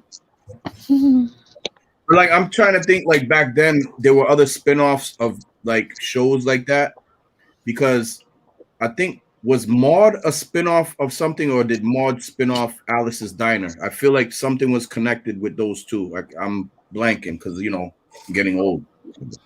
Yeah, Maude was a spinoff. Jeez. And I'm losing my facts here. Mel's Diner, Alice's Diner. I think that they Alice's Diner, yeah. Well, Ethelware, it is getting a little bit late where you are anyway. It's kind of like, what, 9 in the evening? Yeah. 8:56. Yeah. Eastern Standard Time. That's my exact time. I forgot. Yeah, we're on the same time. John's in the same time too. It's I'll tell you, here's one that John, you got to remember this one. Galactica 1980. The fucking flying motorcycles. Dude, yes. Fuck yeah. They found Earth, all right. I mean, you could say Galactica, when they redid it, obviously they try to go more, you know, updated and more techie and stuff like that, versus the old show, which was more like kind of like, you know, kid friendly, I would say, like a little bit like, you know. Yeah. But yeah. I love the way how in the revamped series it made you feel like you were on a military submarine, clamped, no privacy, everyone knows each other. Yep. Yep. Mm-hmm. You fart, the captain smells it. Fucking Edward James almost. He's a fart smeller, that captain.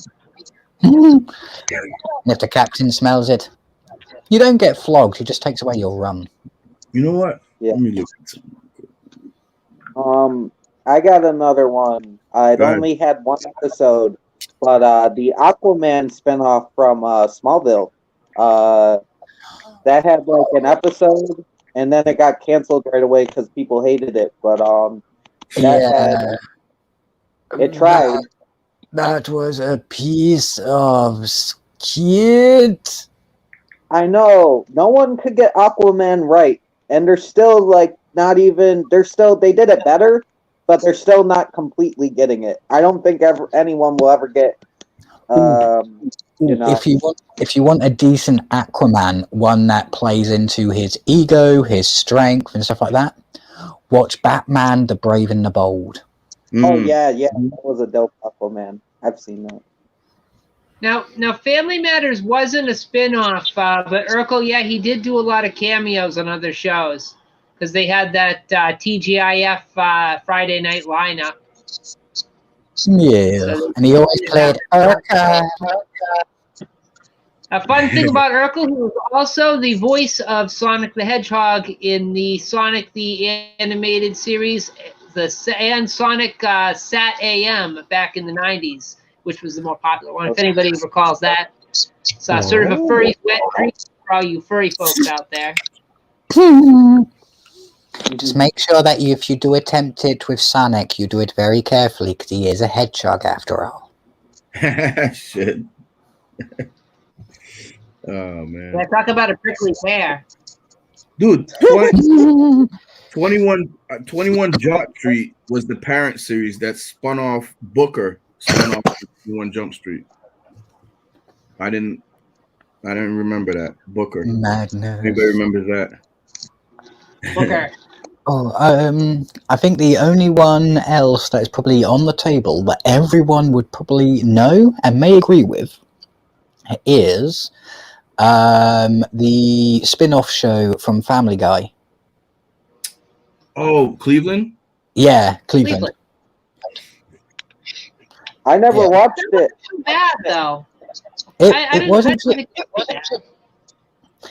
too bad, but you got attached to certain characters and how Cleveland interacted with them, and then he was trying to recreate those interactions elsewhere. And it's just, if you're going to make a show about him, fine, make a show about him, but don't try and make him do exactly the same things he was doing in the show already. Yeah, I think the biggest problem with Family Guy and the Cleveland Show and American Dad is Seth MacFarlane made the same show 3 times. Basically, Yeah, I'll agree with you there. Yep. And it's weird because they're all good in their own way, but it's like you've already seen this done twice.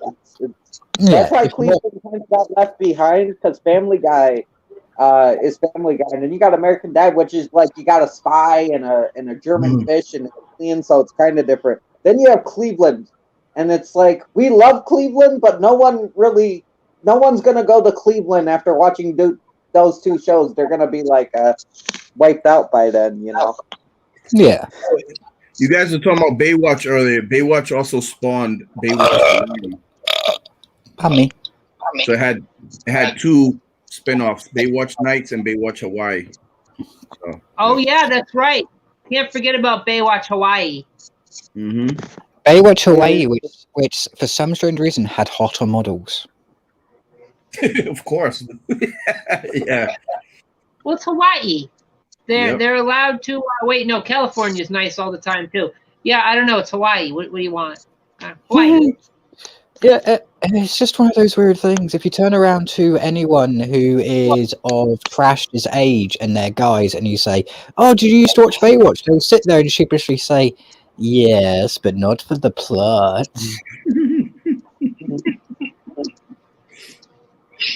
Looking at this other shit, man. I was watching for the plot. I'm still disappointed that David Hasselhoff never got another talking Trans Am. Wait, his Trans Am talked? Yes. Kit. Knight Rider? Oh, Knight Rider. Oh, that's the same guy from Knight Rider. Oh, shit. I'm stupid. Yeah. He had the Night Industries 2000. Kit. Yep. Oh, yeah. No, I've seen a little bit of Knight Rider. I just didn't make the connection. I forgot that was the same guy. Oh, yes, Leroy Green, B5, 85, sorry. Yes, technically Baywatch did have a plot. That was a season arc. It's just, unfortunately, the plot was so drawn out, so watered down, and so pathetic that it may not as well have existed. Yeah, we did. Like, sometimes they would be, like, fighting people. Like, there'll be, like, times where they're fighting people with guns, or people take over boats, like pirates and shit. That shit happened. And then in the next episode, Pamela Anderson would be doing, like, fucking aerobics on the beach. Yeah. Now that we were talking about Baywatch, right, and I made the Knight Rider reference, I do recall there was a really bad Knight Rider spinoff in the 90s called Team Knight Rider. Oh, no. Yes, it was a whole team of people with Knight Rider cars. Yeah, this makes me think of bad things. Which, in a roundabout way, it sort of reminded me of the American adaptation of the Super Sentai show, Power Rangers Turbo, which is an adaptation of Car Rangers. For those of you who are familiar with Super Sentai and Power Rangers, will know what I'm talking about. Power Rangers. Go Rangers.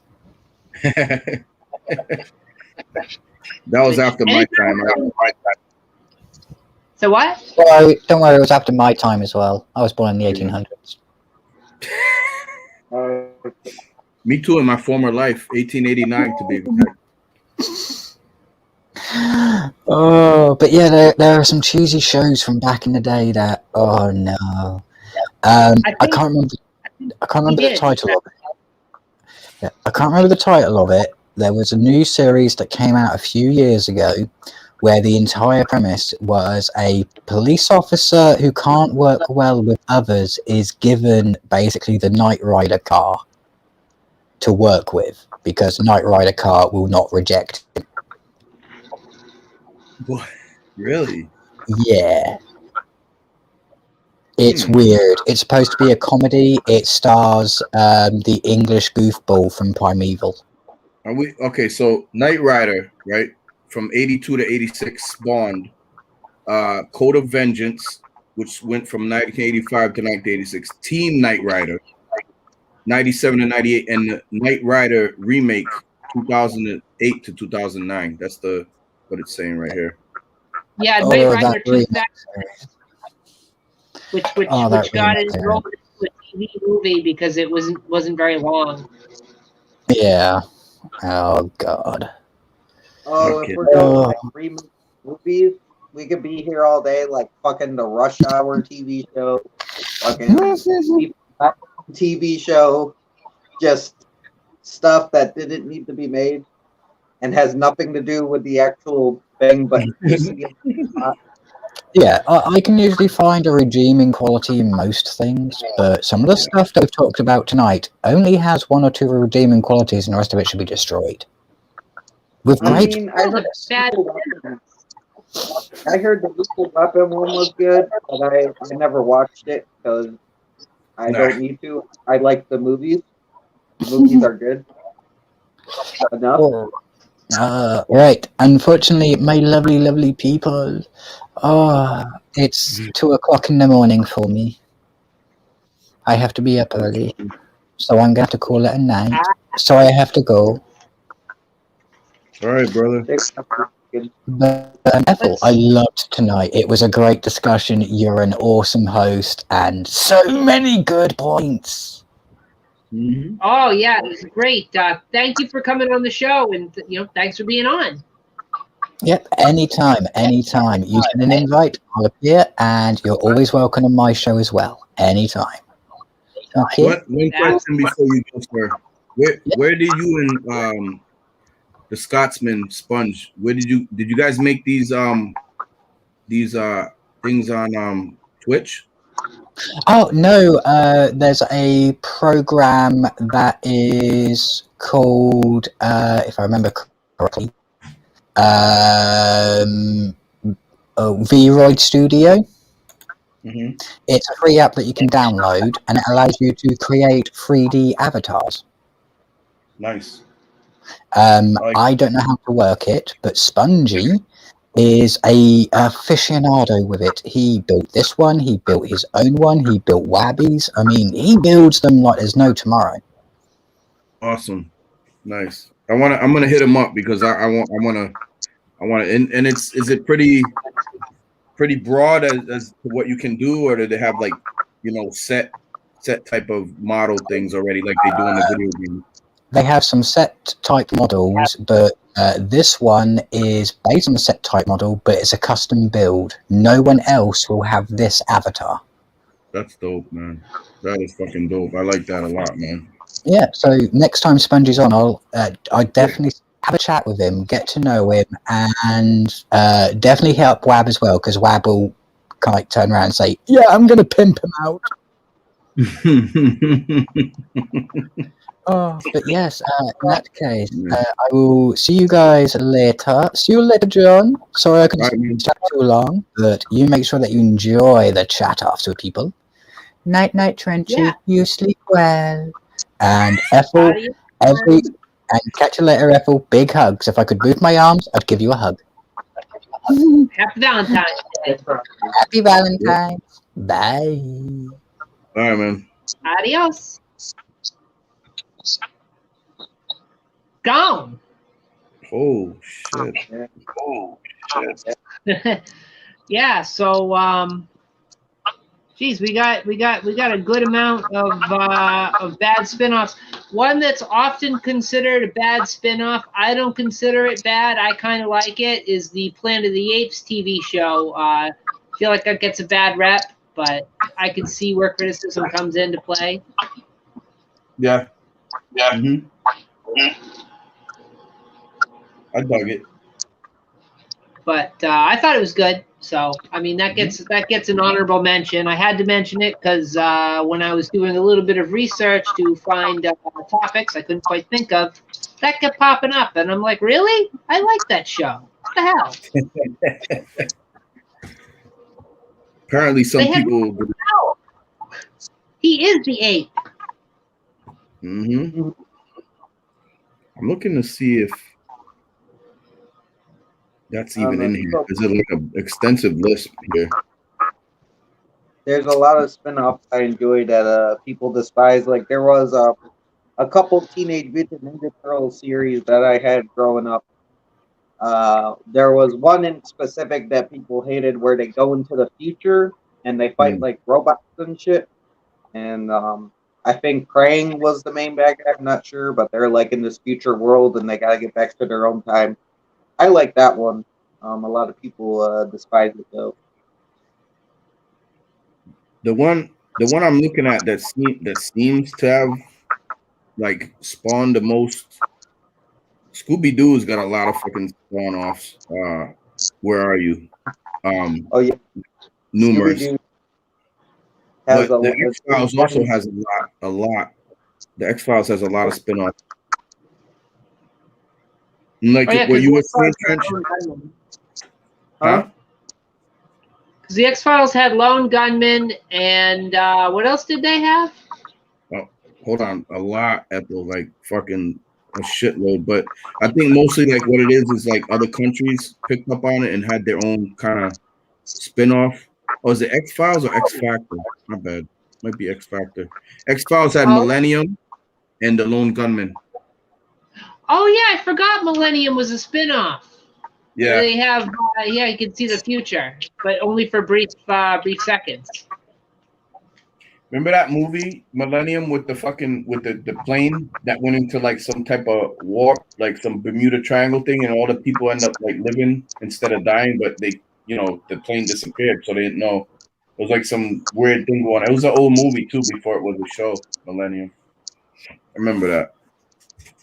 Yeah, it's kind of strange. I just want to answer Leroy Green 85's question about the Best of Planet of the Apes sequel, even though this is not the Ape show. I gotta say, my favorite is Escape from the Planet of the Apes, just because you get to see them come to modern times. It's good. It's good. It's good. I also like Conquest a lot too, but probably Escape would be the best of the sequels, at least for my money.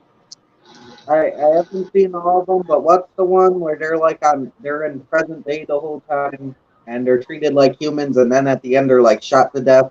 Like they're having a good time, they're learning how to get along with humans, and then they're murdered. That's a good one. That's Escape. Oh, okay. Yeah. Yeah. See, there was Planet of the Apes, Beneath the Planet of the Apes, Escape from the Planet of the Apes, Conquest of the Planet of the Apes, and Battle for the Planet of the Apes. Yeah. Three's Company had two, Leroy, the Ropers and Three's a Crowd. Oh yeah, the Ropers. Jeez, that's always on too. Still, really? Still, yeah.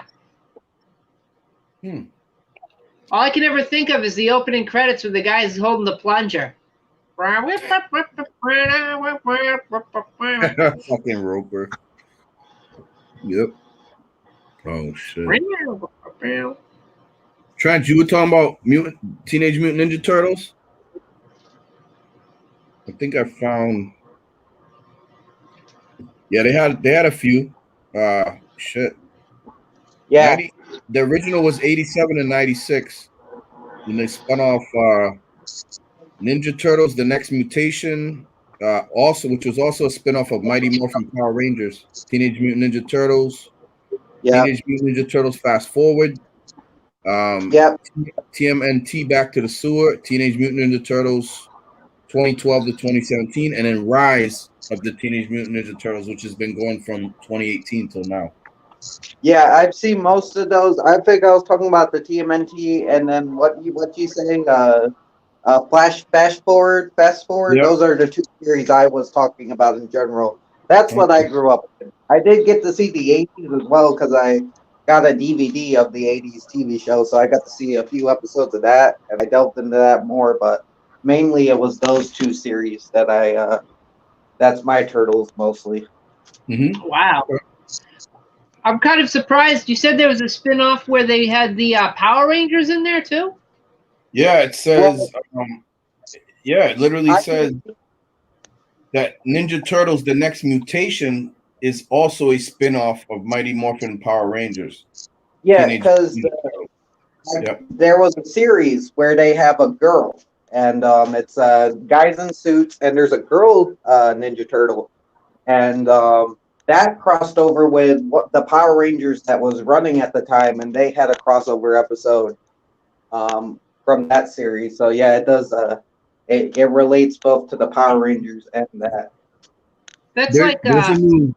Yeah, go ahead. Sorry, Otto. I'm sorry. that's like a quadfecta of spin-offs because Power Rangers is a spin-off of Super Sentai, and if it spins off to Ninja Turtles, which is a spin-off from the other Ninja Turtles spin-off, you got like 4 spin-offs in one right there. Yeah, yeah, yep. I They mean, knew how to that was keep it going, man. that Yeah, was a trash. weird ass Come Ninja on. Turtle show. I did Come not know on. Star Trek had another series upcoming called Strange New Worlds. Yeah, apparently it's a thing. They got the Lower Decks one right now, which is that what is that? That animated one?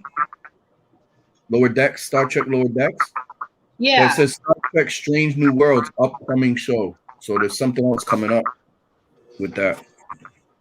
Ooh. I wish they would do a Star Trek spin-off where they would make it exactly like, at least in appearance wise and in reference to like plot points and stuff, make it exactly like the original series. I want to see the same color schemes. I want to see the same 60s styling for the starships inside, and I want to see the same kind of costumes. I don't want to see this crap they had like an Enterprise where they want to make it like a submarine and they want to go real drab with the uniforms. And I want to see it look like the original series if you're going to put it in that time frame. It says the series follows Captain Christopher Pike in the USS Enterprise during the decade before Star Trek, the original series.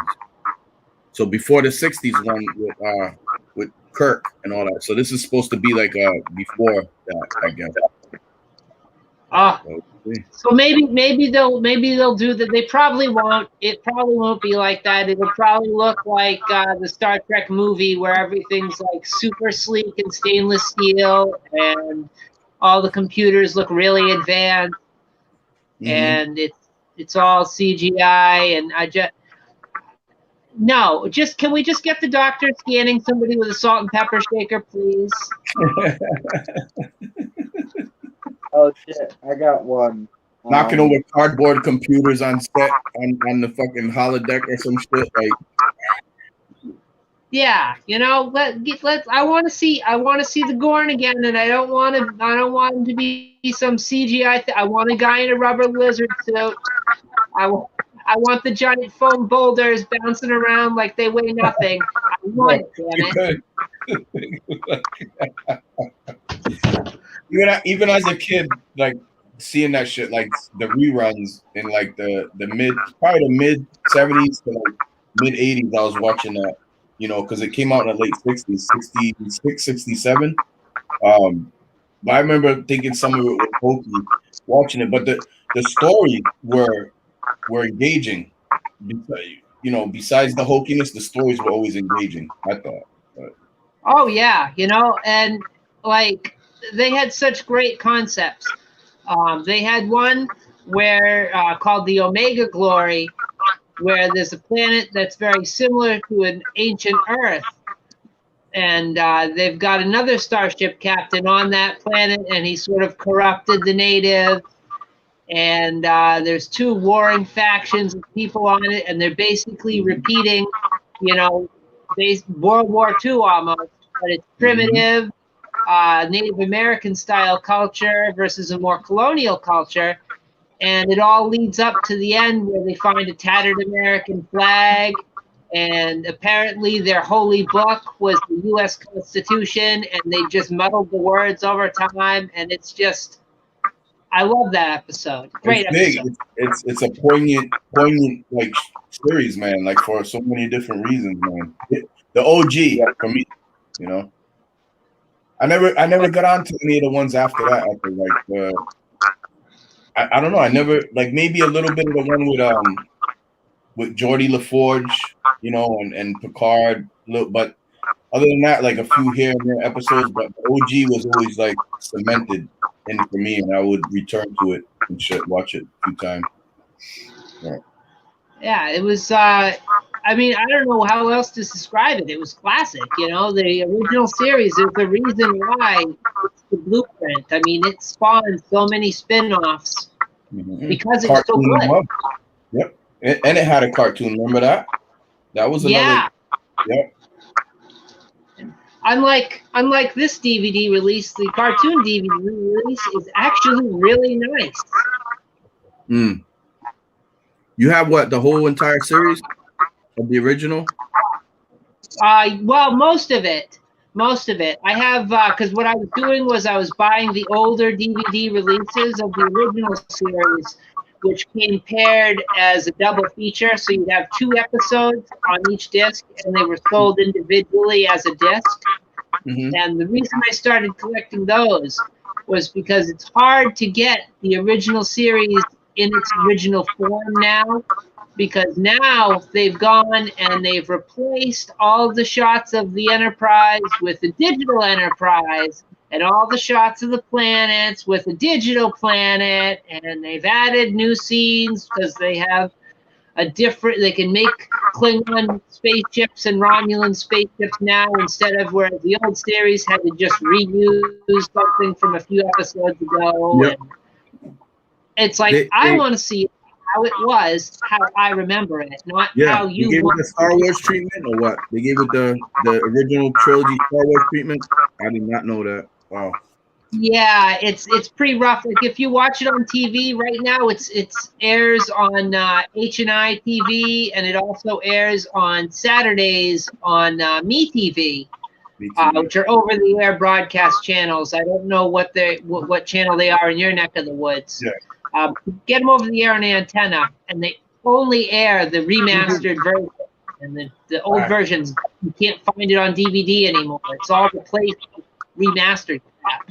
Maybe VHS, because I remember going into like some secondhand shops and like a fucking like literally a wall after like all the VHS of like different. I don't know if maybe had like maybe 2 episodes per VHS, or could have been more. But it was like all the VHS of fucking Star Trek, the original series, just like lined up at some like secondhand stores they would have and shit. But it's just a lot of VHS and shit, man. Like yeah. I actually have some of those VHS. Actually, hold on a second. I'll get visual aid. Hold on. Cool. I love it. Yeah, John, you should be able to get MeTV. I get MeTV over here. Yeah, I got a trench. It's over the air. Before we turned our like cable back on, we don't even have cable. We just have it for the internet. But like we still got MeTV. I can watch that whenever I want and shit, man. It's cool. That like Comet are free, and Comet's like good for like sci-fi and shit. But like Ethel said, now it's all like they revamped it with the updated text shit where they can stick this. It's like cut and paste. Like, all right, we don't like the way this looks, so let's fuck with it. Like, you know what George Lucas did with the OG trilogy, basically went and fucked it over. You know, that's just my thoughts on it. Oh no, I agree.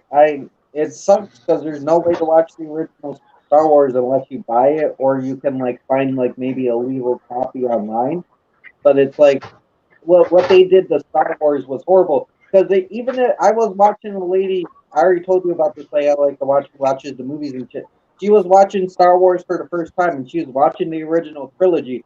And when they went and they were showing the Force Ghost at the end of the Return of the Jedi, she was like, "Who the fuck is that?" Because she had never seen Hayden Christensen. She had never seen Star Wars before, so she didn't know who Hayden Christensen was.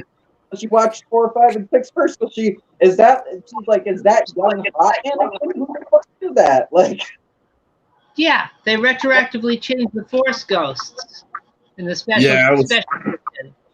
I hated that. By the way, I fucking hated that. it's Yeah, stupid because why would he? If Obi-Wan Kenobi still looks like old Obi-Wan Kenobi, why would he look like young? And it makes no sense. Right. My bad. It's ridiculous. Okay, so I went upstairs and I went to my Star Trek shelf and I went and I got a few examples. First, because we were talking about the animated series and I was talking about how great the box set was. Fuck yeah. Yep, I've seen that, man. It probably goes for a good amount of money right now, I think, too. Maybe. Actually, it wasn't that bad. I'm sure it's more now. But the cool thing about this is, let's see if I can open it up. It opens like this. The last time I seen that was a few years back, man. That is fucking nice. I like that. And that's the animated series. Yeah. I just wanted to show that off because it's such a pretty box set. Look at Ethel showing off. Then you get it. You got a booklet. You got this nice booklet with it. Yeah, it's fucking dope. Look at the love. Look at the love. And then the DVDs come in a nice clear case like that. Mm-hmm. I had that shit in my hand before and just never pulled the trigger on it, man. Like, it's worth it. It's two seasons. Yep. So you got the season list on the back here. Got 2 seasons here, and it's absolutely wonderful. And the case is kind of cumbersome, but it's great. The packaging that comes in pretty nice, so I saved it. Did Filmation have anything to do with that? Was that Filmation? No, CBS Paramount. CBS Okay, so that would have came as a kid for me. That probably would have came on like channel 6 down here on CBS 6 and 7. I remember. Yeah. I just remember it being on and watching and being able to see that and the reruns of the fucking original series at the same time, which is pretty cool. Yep. Yeah, it comes in a nice plastic case, like just the love, night and day compared to that Sliders box set. Just. Do you have that, Ethel? You have the box set for Sliders? Yeah, I had it down here earlier. It's really crappy. I have the Mill Creek release, and it's paper with paper sleeves, and it's just you open it up. There's no artwork. It's crap. And the sad part is there's not enough generated interest in it, so they probably won't even ever redo that series. I don't think, as far as like putting out a better edition of it. I don't think that for Sliders they probably won't ever do that, man. Yeah, Fox before that had a much better release, which I wish I'd picked up back in the day, but I only saw it at Borders, and it was like $105 back then, and I'm like, well, I don't have that kind of cash. Nope. Now, as far as Star Trek goes, this is the VHS series you're talking about. Yes. Episode per episode. I happen to have Arena right here.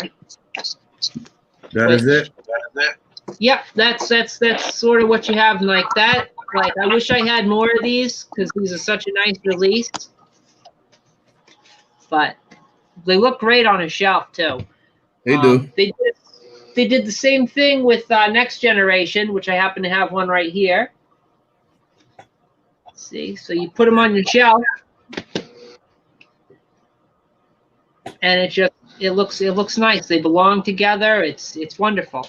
Episode by episode. Later on DVD, they did this thing where they did a double bill. So like right here, I happen to have Galileo 7 and Court Martial. I've never seen the double feature ones, man. Like what? Yeah, I also have Miri and the Consulus of the King, which you'll remember this one. It has Arnold Moss in it.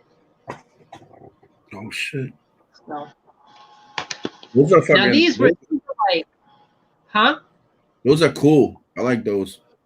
Yeah, like these are the ones to get if you're going to get it on DVD and you're serious about having the old school Star Trek in its original form, because they're exactly as it was.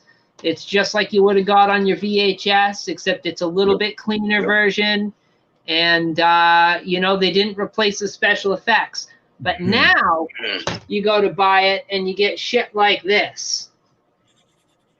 That's the Star Trek. And you say, oh, hey, what's on here? Oh, you got Where No Man's Gone Before, Space Seed, Piece of the Action. I have both of those on one of these, so this is sort of a redundant copy. Journey to Babel. So you're like, oh, that's great. And you look at it and you get it home and you watch it. You pop in and you're like, what the hell is this? Why does the Enterprise look like it's made of... oh, we got a guest in the chat I got to let in. That's probably Marty. I hope he hasn't been back there long. Well, let me just pop him in there. Add the stream. Cool. Hello.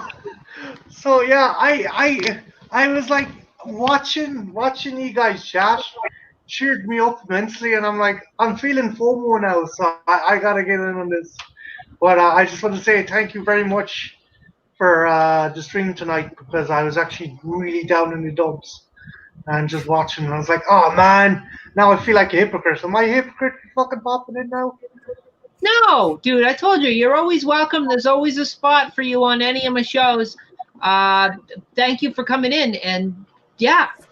I was just earlier on. I was like, okay, are they going to be bringing up romancy, kind of mushy stuff? And if so, I might stick out of it. But no, because as you know, as I've informed you, Ethel, I have not had the best week. So especially when it comes to Valentine's. Hey, dude, we can all be lonely together. Like I said earlier in the fucking video, we can all be lonely together. Trenchy, feck off. You're never lonely. How many cats have you? How many cats do you smuggle under the duvet? Trent is surrounded by pussy, man. He's always, so. Never a cold winter at Trenchy's house. So this is the Sergeant Trenchcoat's Lonely Heart Club crew right here. He's got little kittens coming out of his pockets in his trench coat and stuff, man. Yeah. So. He sniffs one. He like turns it upside down and just sniffs it, and it's like, oh yeah. You guys don't feel bad about this fucking Valentine. All these holidays are fucking bullshit. Like, the only reason I celebrate today is it's actually my wedding anniversary to my wife. So yeah. Oh yeah. Happy anniversary. Yeah. Congratulations, sir. Yeah, man. Congratulations. And it's perfect that you're on this episode, because it's the Valentine's Day episode. So, there's our love and our romance right there as we talk about science fiction. Yeah. Yeah, exactly. And look, hey, if you don't have anyone, that's fine, because you have something you love. So don't commit suicide. What the? Thank you, Trenchy. I was taking a bite in the fucking licorice there later on tonight, but you've totally reassessed my fucking. Trenchy says don't do the human light bulb impersonation. Don't do the human light bulb fucking impersonation, okay? No, the suicide rate is the highest on Valentine's Day, so we're trying to prevent suicide. Martin, you cursed me, right? Somehow. I don't know how you did it, but it's how not did a bad I curse you?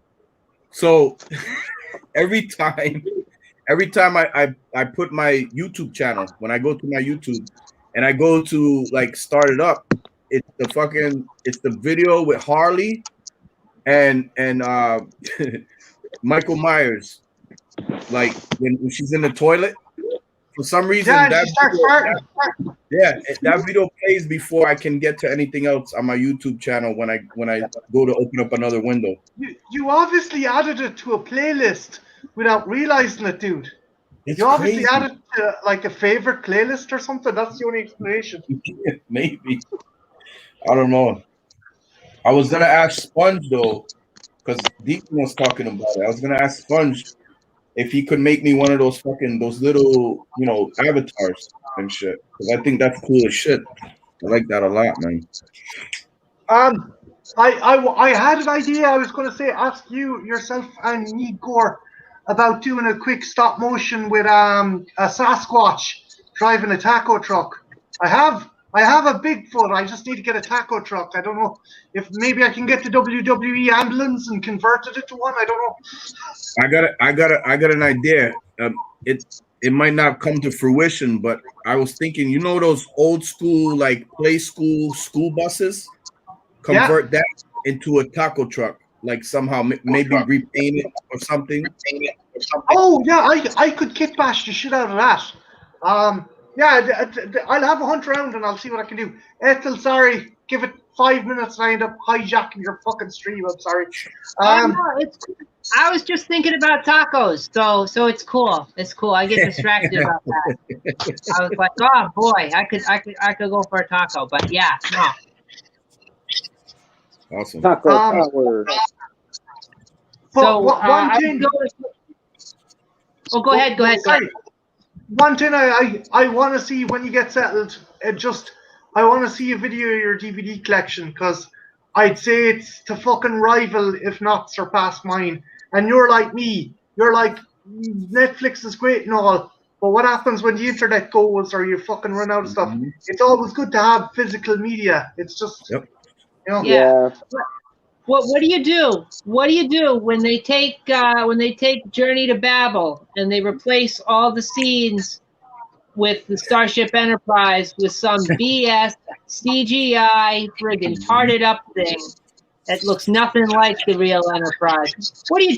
You say, no, I don't want that. I got the Star Trek double feature right here. I'll watch this instead. Mm-hmm. I want the Enterprise that looks like toilet roll inserts. Toilet roll inserts and a pie dish cobbled together. God damn it. The first time I watched this remastered, improved version, I'm like, what the hell is this? Is this a commercial in the middle of my show for a Star Trek video game? No, that's the Enterprise now. And I'm like, what? I'm watching it and I'm like, did they take every scene with a special effect and read? They did. They did. What the hell is that? That's the Wendigo, man. Wendigo from he fought the Hulk and he fought fucking Wolverine up in Canada. Missing his tail. He doesn't have a tail. I don't know what happened. Is that from the new series, right? The Wolverine and the X-Men? No. Trench, that's the first appearance of Wolverine. Wolverine first appeared in Hulk, and he fought Hulk, and Wendigo turned up and was like, I want a bit of the action. But Ethel, I gotta see a collection video, because I say your fucking collection would be awesome. I think the thing with the fucking remaster was everything too. So I think the thing with the remaster was they were trying to go for a younger audience and maybe kind of like, I don't know, maybe kind of like kids are like, that looks like it's made at a arts and crafts festival. I want a proper computer chip, and it's like, I know, I feel you. It's like I would give me a model on a string any day. Any day. I will take a model on a string any day. Scale models, they rule my world. I love scale models. Yeah, scale models are cool. Once I get my green screen, we have to have some kind of dogfight or something in space with or some kind of special kind of theatrical episode where like we go from stream to stream as if the two of us are hunting for some lost fucking alien artifact. I don't know. Hey, I just can't wait till I get my own place and I get my whole life sorted out again, and I can finally finish the space station model for my show that I never got to finish. It's in a box upstairs. Oh, shit. Never finished it. I can't wait to see it because I say it'll fucking kick ass. Like a miniature Ethel or like a background type of shit? Like a miniature. I made a miniature out of found objects, foam board, cardboard, this and that, you know, spent range casing, all sorts of stuff. And it lights up, it spins, and it's made so you can take it apart and shoot it from different angles. And I had a whole room that was just a big green screen, so I could film it and I could put it in space. And I had all these plans, and it all just got flushed down the drain. So it's all in a box with the rest of my props. We definitely need that. So that would be dope to see. I had a big review show planned, and it just it hasn't happened yet. Yeah, that's gonna be dope. Once you get everything situated, that'd be crazy to see, man. That'd be crazy. Yeah, I was gonna do cheesy acting and everything. Right. Wow. Oh yeah. But yeah, oh well. Coming soon, someday. Sounds good.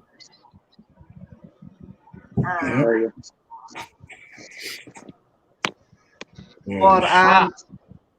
But what other kind of were you still discussing spin-offs? Are you just kind of like discussing how some DVD packaging can be super annoying?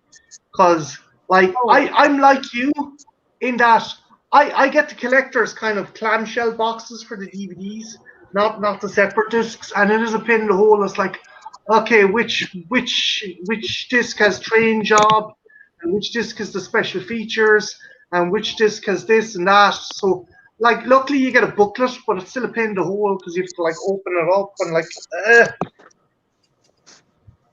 Yeah, you know, like when it comes to these sorts of things, the simpler is always better. Like, it's nice to have something really nice and fancy, but like you can still have nice and fancy and simplify it. You know, like you want to do a fancy box set, do a fancy box set, but do the smart thing. Have them in the slimline cases so you can pull out the cases and leave the box set on the shelf so it doesn't get damaged.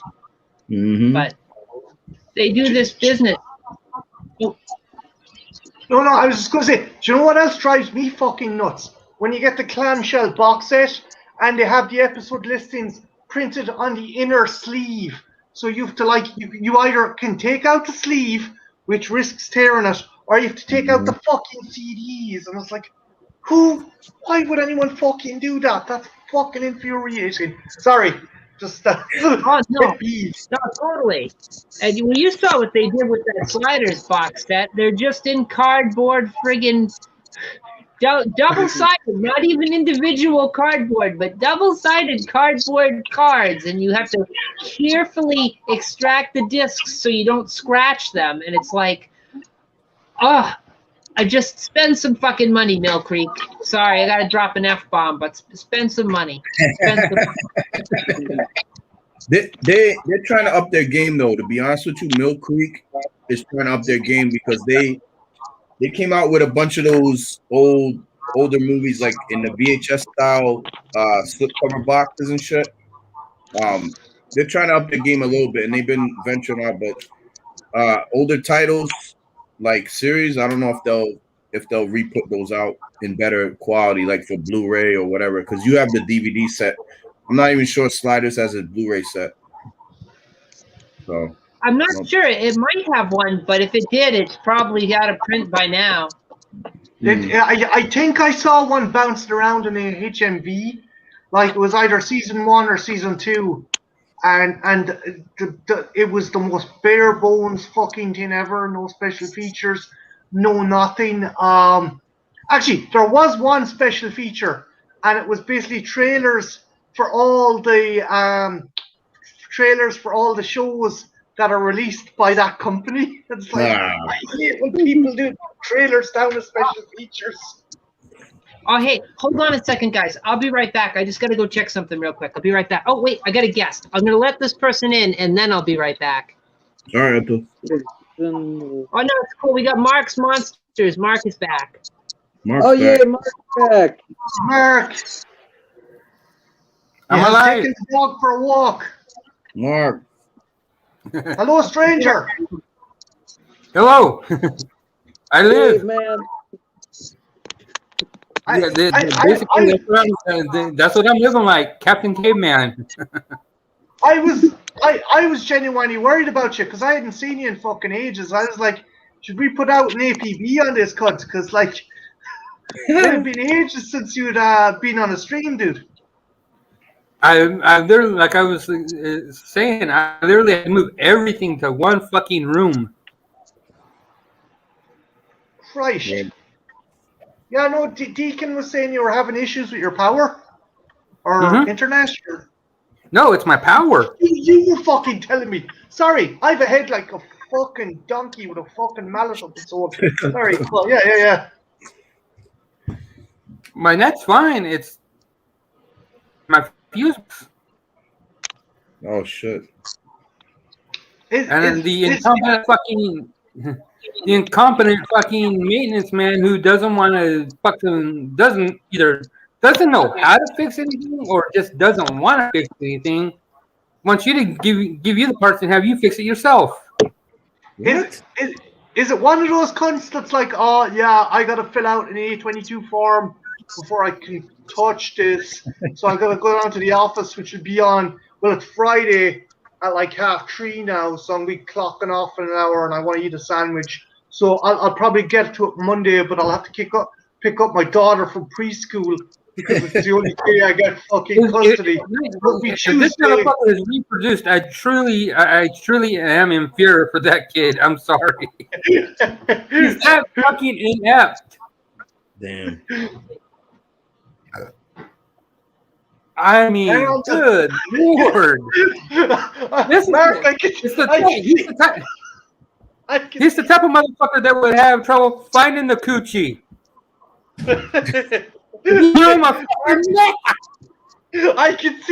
I can see how incompetent this cunt would be. It'd be like, oh man, the fuse box is covered in cobwebs. Here, let me throw a bucket of water over it to clear out all the fucking. Oh fuck. He's that fucking type. Oh, she brought it over here.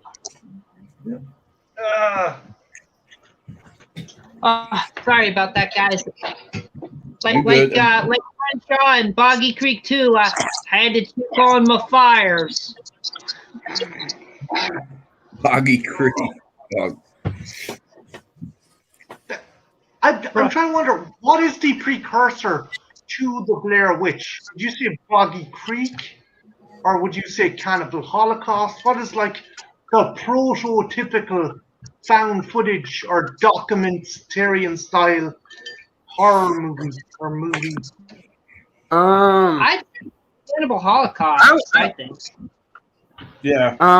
Precursors to the Blair Witch. You probably have to go Bog Creek.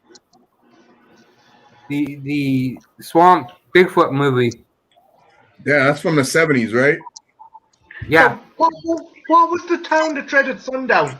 Was that done in a documentary style, or was that done? That's the 70s also. 1977, if I'm not mistaken. Yeah, 70s. Yeah, 77, I believe. Wow. Same year as Our Sweet Alice. Yep, that was Sweet Alice. That was a dope one. Weird fact about Boggy Creek is they had 3 movies, right? Or maybe it was 4, but anyway, they have 3 that I know of. In the Boggy Creek, And, Boggy Creek 2 is actually the 3rd movie. There's a second Boggy Creek movie that they just completely lost. It just disappeared. No one knows where it is. That'd be a cool one to find. That'd be cool. Huh? Wasn't that a Return to Boggy Creek? No, that would be the 4th one, isn't it? Because it was Boggy Creek, and then there's another one and that went missing. Then there's Boggy Creek 2, The Legend Continues, which is actually the third one and has footage from the second one, which nobody can find. It's like fucking Bigfoot murdered them and hid the footage. Like he's like, not this one. This one's too real. I wonder, is it a case like Event Horizon that they left the footage in a salt mine in Transylvania and it all degraded? Is that for real? Yeah, that's what happened. That's what happened. They shot it, I think, in Czechoslovakia. It was either Czechoslovakia or it was some fucking Eastern Bloc Republic place they shot it. And the excess stuff was brought, it was stored, they need to store it somewhere close by, so they brought it to a salt mine in Transylvania. And all the footage degraded. What? Of course. Why the fuck? That's wow. Okay. That's just fucking. The movie Alexander. Oliver Stone, his version of Alexander. He had to go back and reshoot it because they put the footage. They were bringing the footage back to the United States, and it went through an X-ray machine, and the X-ray machine wiped everything off the fucking bridge. Is that the one with That's not the one with Rosario Dawson, is it? Yeah, Rosario gets her Rosies out, and Colin Farrell tries an Irishman plays Greek, and Val Kilmer plays a Greek with an Irish accent for some reason, and Angelina Jolie plays herself. Yep. Get this weird Dutch angle going on Mark's camera. It's like Cabinet of Caligari over there. He's being chased by Valentine. That's an angle Mark has never been at before. It's like he's decided changing things up from the Cantina wall, the Moss Isley Cantina wall. He's taking pages out of Trentby's book. There you go. Oh, that's nice. Is that a comic? Oh, it's a poster. Yes. Yeah. Very appropriate for the stream tonight. Yeah. I watched the original of that there about 2 years back, and I couldn't get over how fucking gory it was. I mean, yeah, sideways, that movie was fucking mental. Like the pick going through the guy's fucking jugular and out to the eye, and you're like, what the fuck? That film I like this one. I like this one way more than the remake with Supernatural. Homeboy from Supernatural. Jensen Ackles. Yep. Jensen Ackles. Yeah. I like them both, but the thing is, this is going to be a hot take. I prefer Valentine over My Bloody Valentine. What? I it's the better one. That's the 90s one, right? Yeah, 90s. Because it has more to do with Valentine's Day than the other one. A fucking miner killing people. This one has a guy dressed up as a Cupid using a bow and arrow mostly, killing women that fucking rejected him. That's that's just my point. White Valentine has better gore though. I'll give it that. They're all good movies. I mean, rewatchability though, it's probably gonna be My Bloody Valentine. Valentine is like it's like Scream. It's like I Know What You Did Last Summer. It's like it falls into like urban legend, those categories of type of movies. You know what I mean? I'm with John on that. It seemed to follow a lot of the beats that a lot of movies that came out after Scream followed. Yeah. It was trying to cash in that Scream kind of trend of sexy young people being murdered. It did. I dug it though. I dug that style. Though I do not like. I'm not a big fan of I Know What You Did Last Summer. Well, I hate I Know What You Did Last Summer. I like that question actually. Urban legend. I love that question, Leroy.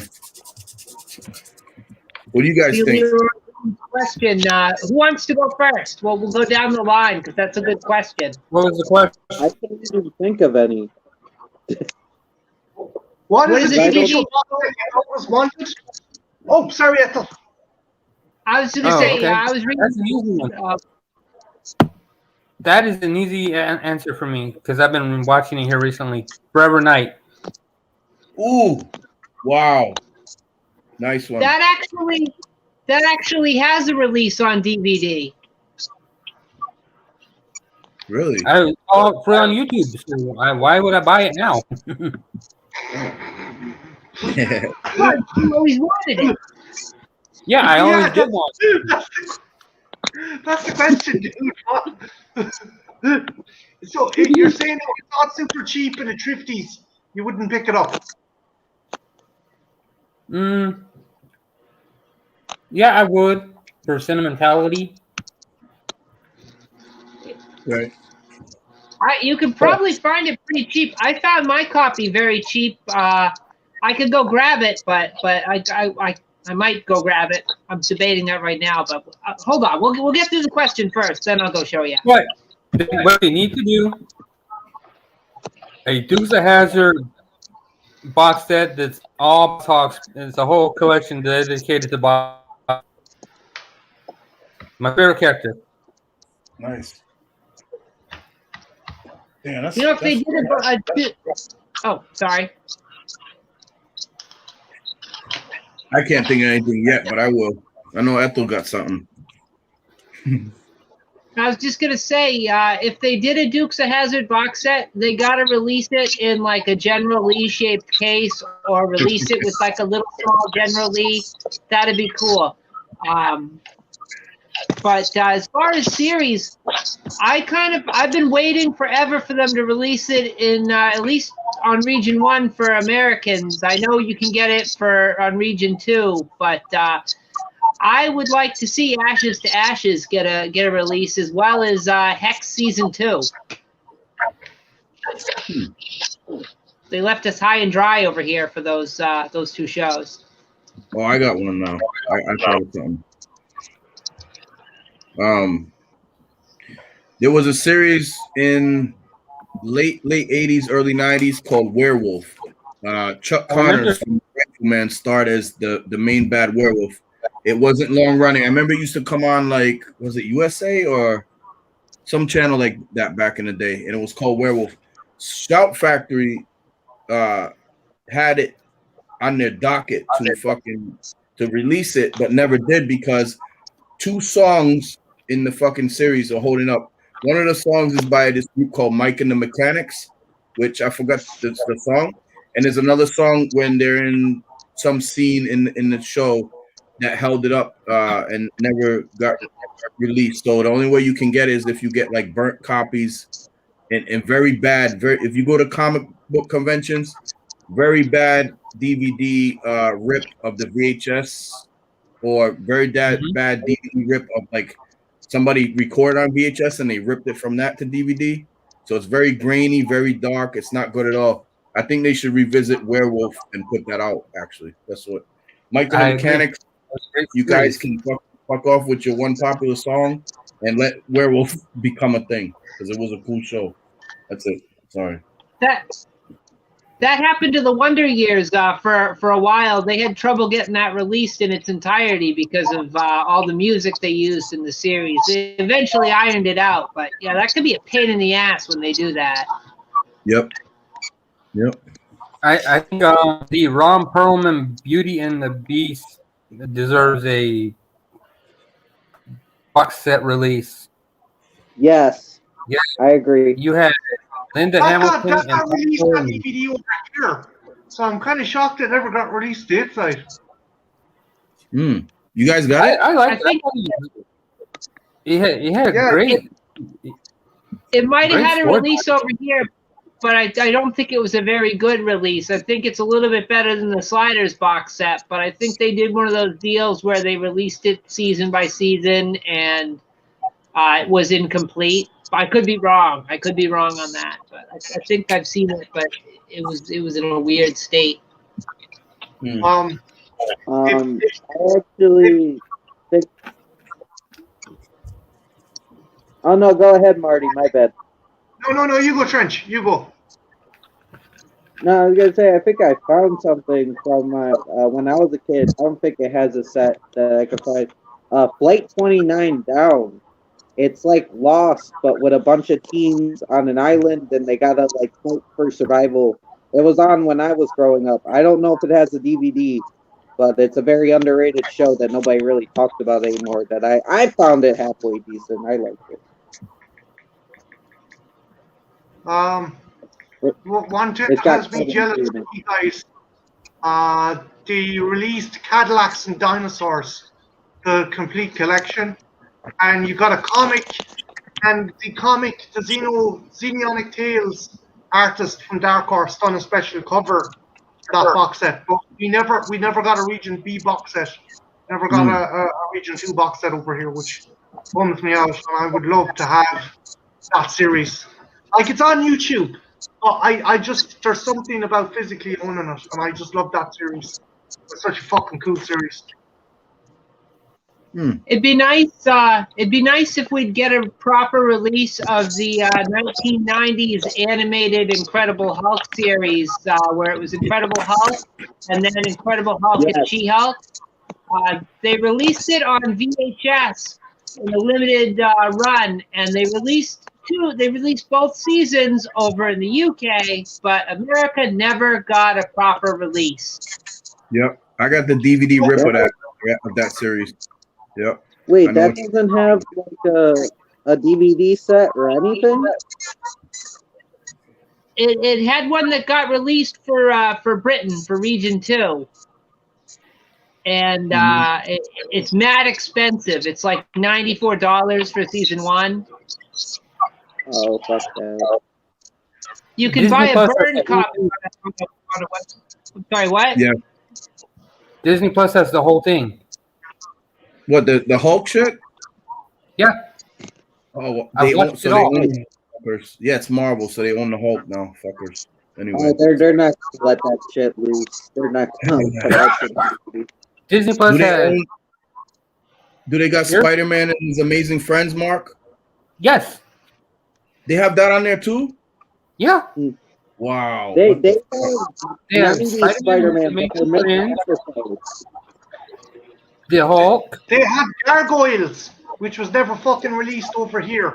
We never got a release. Well, I already had Gargoyles, but yeah, they have Gargoyles. Have the 1990s Spider-Man. Yep. They have the Spider-Man Secret Wars. The 90s Spider-Man is arguably the best one. Yeah. Dude, my gripe is that Say what? The only thing about them having 90s Spider-Man is they don't have all the episodes. I checked. Unless they added them recently, they didn't have all the episodes. There are spots missing.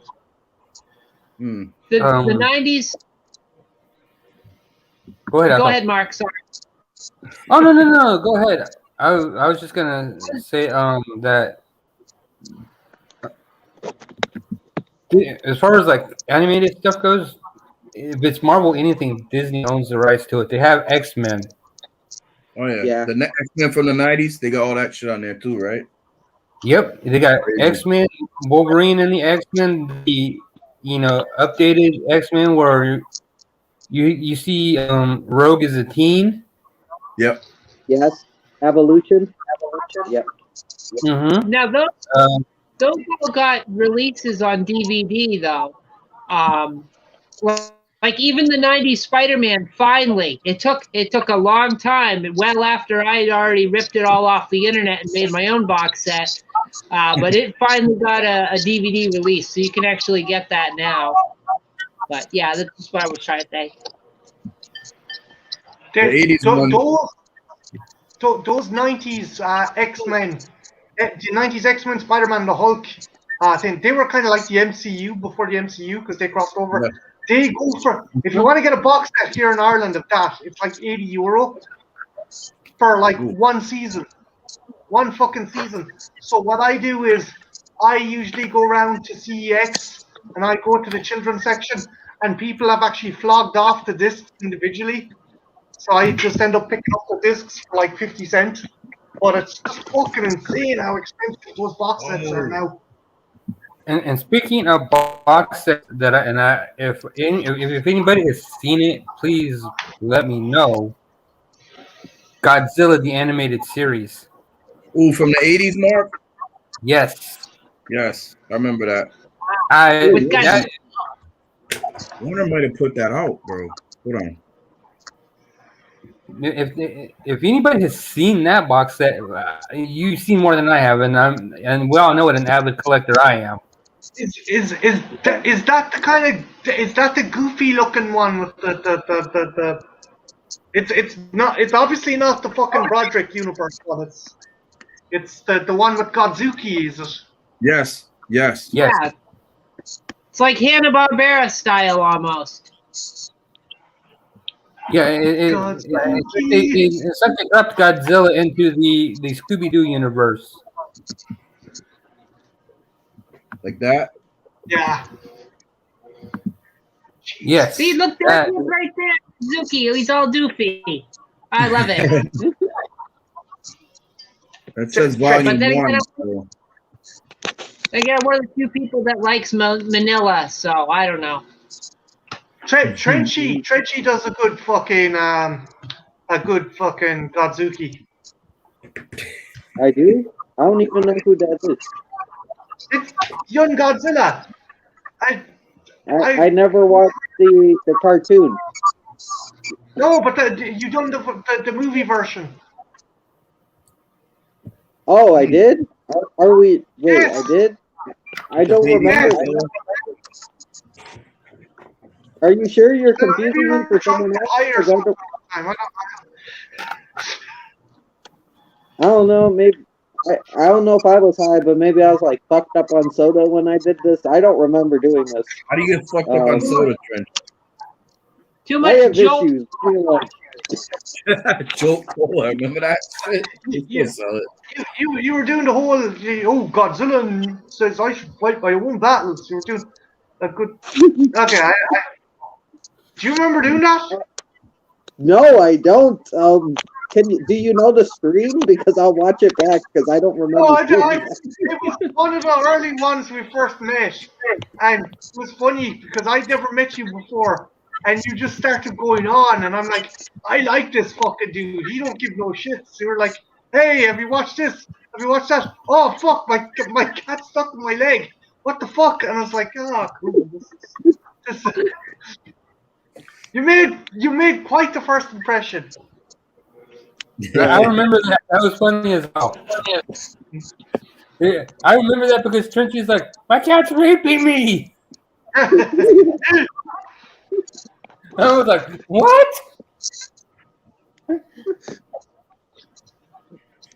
It's me, Doc Trenchy. You gotta do something about your cats. Your cats are fucking up the future somehow. Come on, get in the time machine with us. Let's go. Your cats fuck the human race into extinction. I love just way off topic, but I love that scene at the end of Back to the Future where he's just like, "What? Do they become assholes?" Yeah.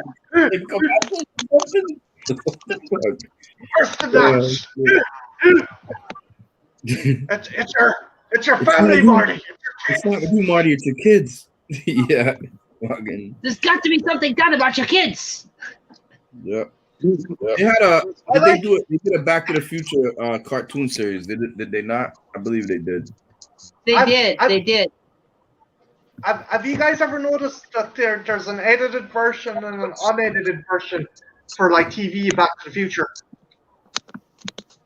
Like No. there's a brilliant one where like Doc is looking through all the stuff in the DeLorean and he finds a porno mag and he's like, "Oh, the future's looking pretty bright."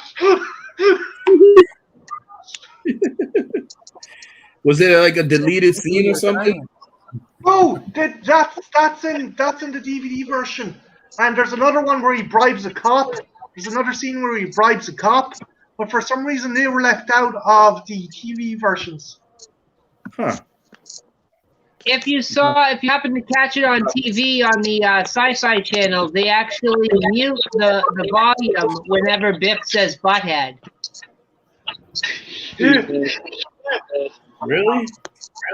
Really? I remember watching it, and I'm like, that's not a swear. That's not a swear. Why are they using it? Ethel, it could be worse. It could be Yippee-ki-yay, Mr. Falcon. Dude, what's so funny about that is the dude sounds like fucking Arnold. Like, why are you doing an Arnold Yeah, the impression? voice doesn't sound anything like him. It's only slightly worse than when they had Samuel L. Jackson in the third one. Huh? Well, I thought you were going to say Snakes on the Plane because they done a funny one. But go on, Ethel. Sorry. No, in Die Hard with a Vengeance, he calls John McClane a racist melon farmer instead of motherfucker. Melon farmer. That's a better intro. The Big Lebowski, John Goodman. He's like, this is what happens when you go skiing in the Alps. Instead of fuck someone in the ass, they change it to go skiing in the Alps. That makes no sense. In Wedding Crashers, every time they say Jesus Christ, they change it to cheese and rice. So that's pretty funny. Snakes on the Plane. His classic line is changed. I am sick and tired of these Monday to Friday snakes on this monkey to Friday plane. It's like, what? We can still read your lips, Samuel Jackson. We know what you really said. For the Hangover, they changed it from Dr. Faggot to Dr. Sissy. And my mom thought it was funnier. She's like, yeah, she thought it was funnier to have him call him a sissy. Which movie was this? The Hangover, because the Hangover, they say Dr. Faggot, but he changed it to Dr. Sissy. For the TV? Yeah. Yeah. Dr. Sissy. But oh boy, so we did the bad spin-offs. We did the DVD box sets. We got Trenchy, we got John, Trash, Marks. I think we did that question pretty well. I guess the next topic would be, well, probably not, because we pretty much covered that with everything else. I was gonna try and rein it back into the topic, but I guess not, because I was gonna say there's science fiction romance, but I feel like that's sort of been covered here and there in the topics.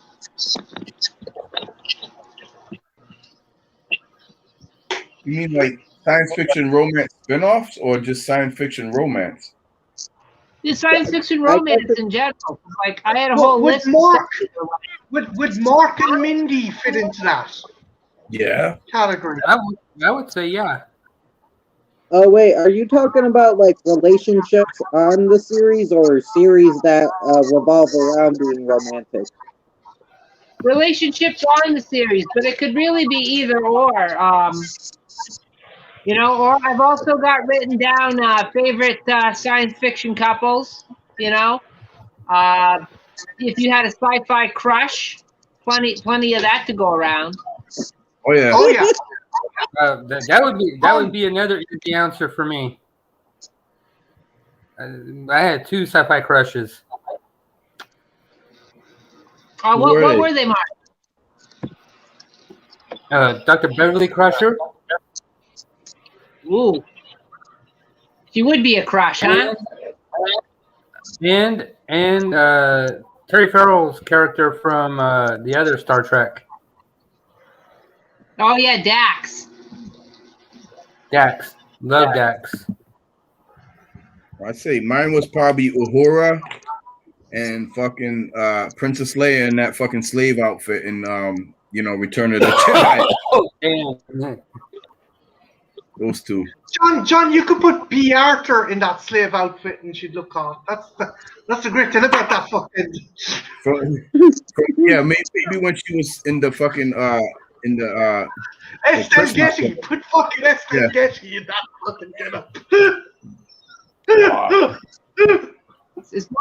As long as B. Arthur is singing "Goodbye, friend," so long, friend. That's like the best part of the special, though. That's definitely the best part. That and the Boba Fett short, the Boba Fett cartoon. Yeah, the Boba Fett short and Jefferson Airplanes. Oh, they had Jefferson Airplanes. What about the Wookiee have the rank? If you, it probably would work if you put Art Carney in that outfit, though. Probably not going to work. No.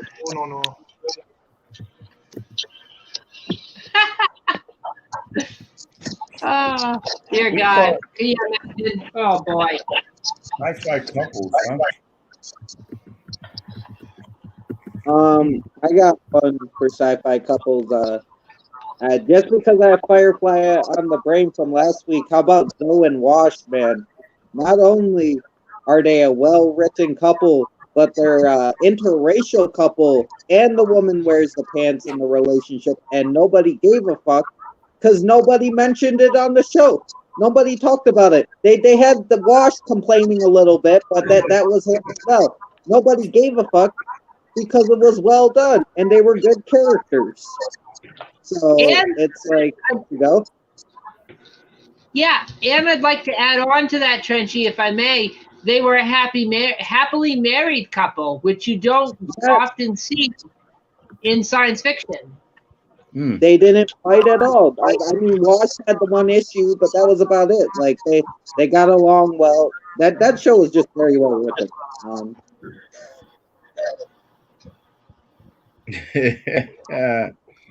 Would you guys consider the actor and actress in Logan's Run a couple?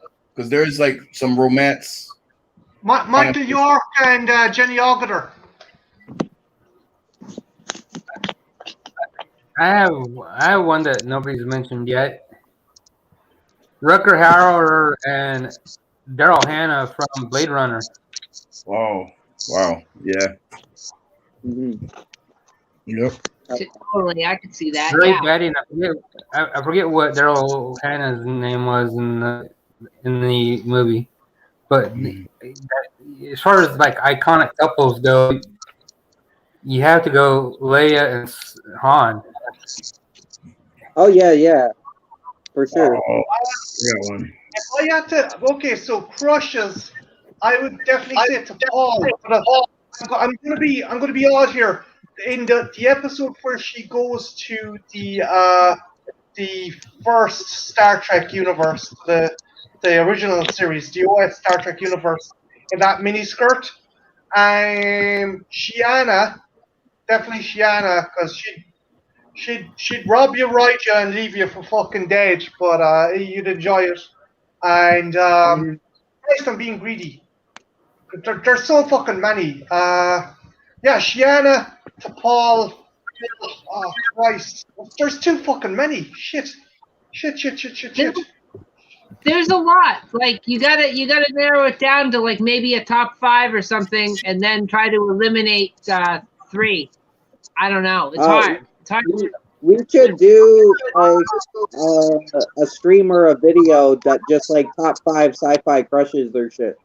That'd be funny. I have a stream in the pipeline which I call Comic Book She-Devils in the Flesh, where we're going to be discussing live action, best live action and most attractive and most appealing females from comic book movies. So that's in the pipeline. Sorry, what was the chick with the fucking with the demonic? What was that series with the chick with the demonic hand? Witchblade, Nancy Butler. Yes. Yep. But, yeah, you know that wasn't a bad show either. John and Aaron from Farscape. It was just it was a complicated relationship, but it was also very sweet because they genuinely they wanted to murder each other, but they also were incredibly affectionate and protective of each other to the point they'd nearly get killed. They'd die for each other, but they were always constantly bickering, which that to me, up until recently, is a sign of like a real couple. Well, they had a good, the audience got a good payoff with them too, because unlike most shows where the writers do everything they can to keep the couple apart, eventually they were like, yeah, let's get them together, and the series still ended. But it wasn't the result of them getting the couple together that ended the series. That was more to do with Sci-Fi Channel. But yeah, I'll bring it back.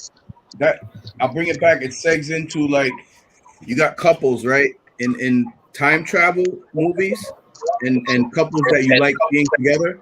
You got Mary Steenburgen in Time After Time with Malcolm McDowell, and also in Back to the Future 3 with Doc Brown. She's a couple with both characters in both movies. Time After Time is one that's dope, man. I love that movie. Gotta see that one for sure. What's the one with Christopher Reeve traveling back in time, and he falls in love with a woman that he knows is going to die, and he alters something, but I'm trying to think. I got you. I'm gonna show my age here. How about it's another people that nobody talked about? Buck Rogers and Aaron Gray's character from Buck Rogers in the 24th and a half century. Aaron Gray. Jesus Christ! Now there was a woman. Sorry. Yeah, 1980. exactly. 1980. Yep. Martin, Somewhere in Time. Thanks, John. That's the one. That's a good movie. Yep. Jane Seymour, bro. Yeah. Apple, can we take this up the comic books, or are we staying out of comic books? Well, comic books are science fiction, so it counts. Because I was gonna say, Rogue and Gambit, man, that's like the biggest power couple for me. The thing is like the thing is, Gambit's kind of a bad guy, but he's also a good guy. But the thing is, Rogue can literally kill you, but he didn't give a shit. He loved her still, and he would make out with her, and he wouldn't care that it could like kill him and shit. So it's like that's like the bar for me for sure. It's probably like Pretty Woman, Richard Gere knows that Julia Roberts is on the job. She could be HIV positive, but fuck it, he's mad about her. He's going to give it a go. Mm-hmm. Yeah, exactly. It must have been love, but she's dead, and now. Sorry. The easy answer for Rogue and Gambit is that latex paint on condom stuff they had back in the day. If anybody recalls, that was a thing in the early 90s. They probably use that. They probably use that, like, fucking. I like. The other way it could be is that Gambit is just really, really bad at keeping it up, or fucking maintaining it, or fucking holding back. So, like, if he blows his load within a particular amount of time, he's grand, because it's like, oh, I'm done now. I didn't even absorb a fraction of your energy. It's all because that one episode of X-Men where Morph put saltpeter in Gambit's gumbo. Oh yeah. Actually, I just had a horrific thought, right? So Gambit's power is to charge stuff up. So if he's like, what if the two of them were doing a bit of foreplay, and he starts milking the hound, and he Mossenbergs right onto Rogue's face? Would that not take her head off? Wait, you're saying he would blow up his dick onto her face? No, not blow up his dick. Essentially, either way, yeah, that's what he means. essentially, right? That basically he can charge up stuff using kinetic energy. So what if he turns his man milk into like super kinetic powered fucking love custard and literally just takes the bottom jaw off Rogue? Oh, okay. How would you explain that at the doctor's office? Rogue would be okay though, because she's absorbed Miss Marvel's powers and is nigh invulnerable to that sort of thing, which is why she can get hit with a building and be okay. I know that fucking. I know Gambit blew a hole in the Shadow King's forehead with a bit of chewing gum he was chewing. So I'm just like, if he was going full fucking tackle with his fucking man rod and just let it fly, like Rogue would probably be grand, but there'd be probably furniture and masonry and shit just destroyed or evaporated or just. Yeah, oh dear no, God! my bad. Are you kidding me, man? Sounds hot. That's what Ben said. I thought something way different. I did not get that. Like, We Would you care to elaborate?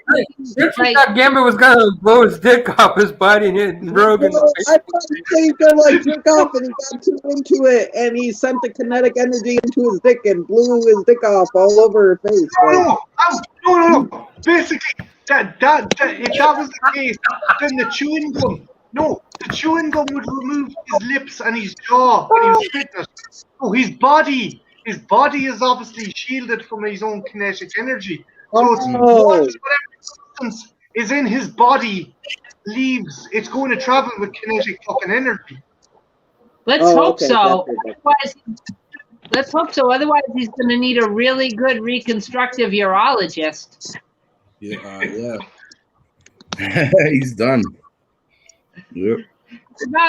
It's in about 100 pieces, Doc. Can you save it? Put it back together. But Ethel, I'm just having an even worse kind of thought, right? So Gambit, we can all agree Gambit is a pussy hound, and he's lived in New Orleans. What's to say he didn't stop into a brothel and meet a normal human being with like fucking non-mutant powers? He's killed people. Gambit has definitely dumped hookers in dumpsters.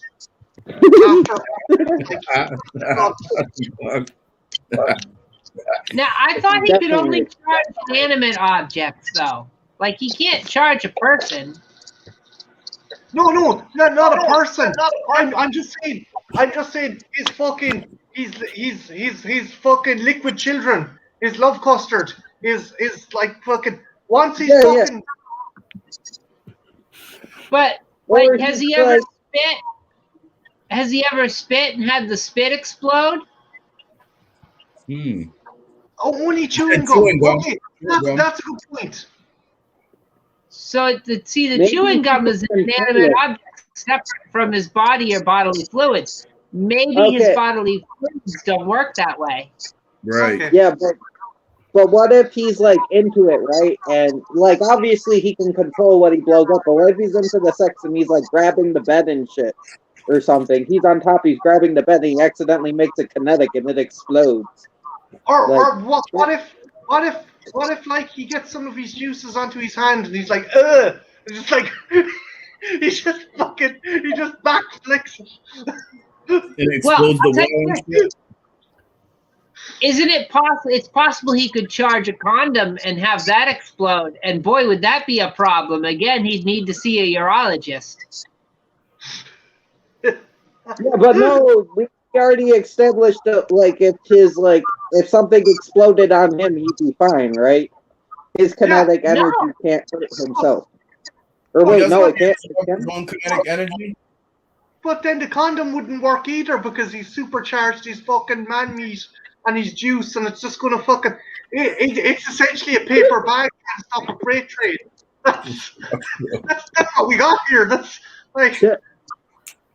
So where he's either a string of dead hookers or a string of illegitimate children, basically. Yeah. Exactly. Yeah. Nice. Where is Jack Kirby and Stan Lee when we need them to answer these very, very important questions? I mean, I think you need a Ouija board now, though, to get those answers.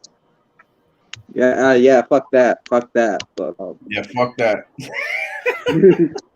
Dude, I don't want to be haunted by the ghost of Stan Lee and Jack Kirby. Like, it would be cool for a minute, but then it would get annoying after a while because then they'll be sitting there, you're trying to watch a DC product and they keep changing the fucking channel. Oh, not to Like, mention, like, You got Jack Kirby. I was just gonna say, not to mention, it's like 3 a.m. and you hear the chains rattle and your eyes are half open and you hear Excelsior, Excelsior. The two coolest versions of them are wailing the shit out of each other. I was like, fuck you, Lee. I'm dead. You never let me sell my character so I could get fucking Medicaid for my fucking cancer, you bastard. No. Yeah. Y'all are crazy as fuck, man. Like the supernatural version of two grumpy old men. Fuck. I'll go to that heaven and fucking sit there and watch them argue and shit. Say, give me some new ideas for new characters. Put them on. Meanwhile, across the room, you've Bill Finger and fucking Bob Kane wailing the shit out of each other. I made Batman. Oh, I made fucking Batman, you cunt. Fuck. Fucking Bob Kane. Mhm.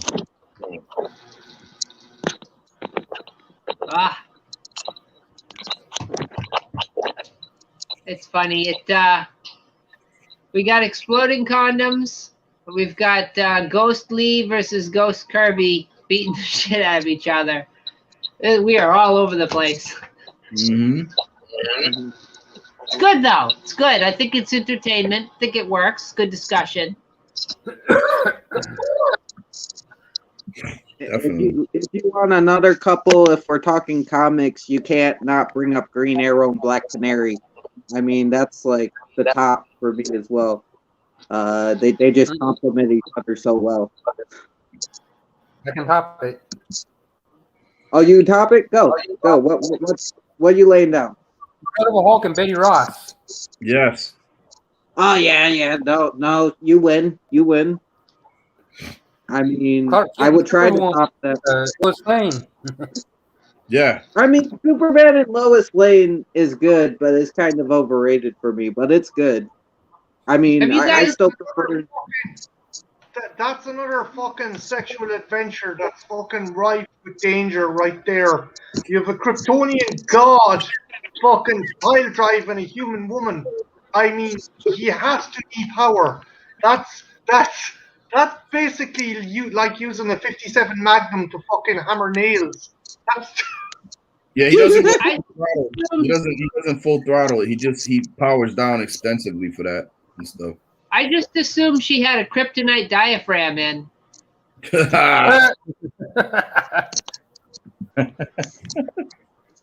That'd fucking kill him though. Yeah. It would. Well, just make him really weak for the whole time they're actually that might not be very good either. How come Lex should have knocked Lois out and flipped the diaphragm into a kryptonite? In fucking in the Usual Suspects, like, you know. Wait, John, are you saying that Lex should have fucking knocked Superman out and then cut him open and then stick fucking kryptonite? Lex should have kidnapped Lois and knocked her out and stuck a diaphragm with kryptonite in it inside of her. So next time Superman, does his thing, he's fucked basically. So.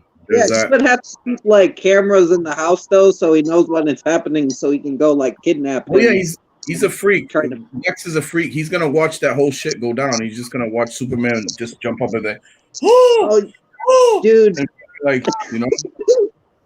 Have you seen the original Superman Doomsday? Not the death of Superman, but there's a cartoon called Superman Doomsday, and Lex brings the clone of Superman into a room and like beats the shit out of him for like sexual pleasure. Like he's getting off of beating the shit out of him.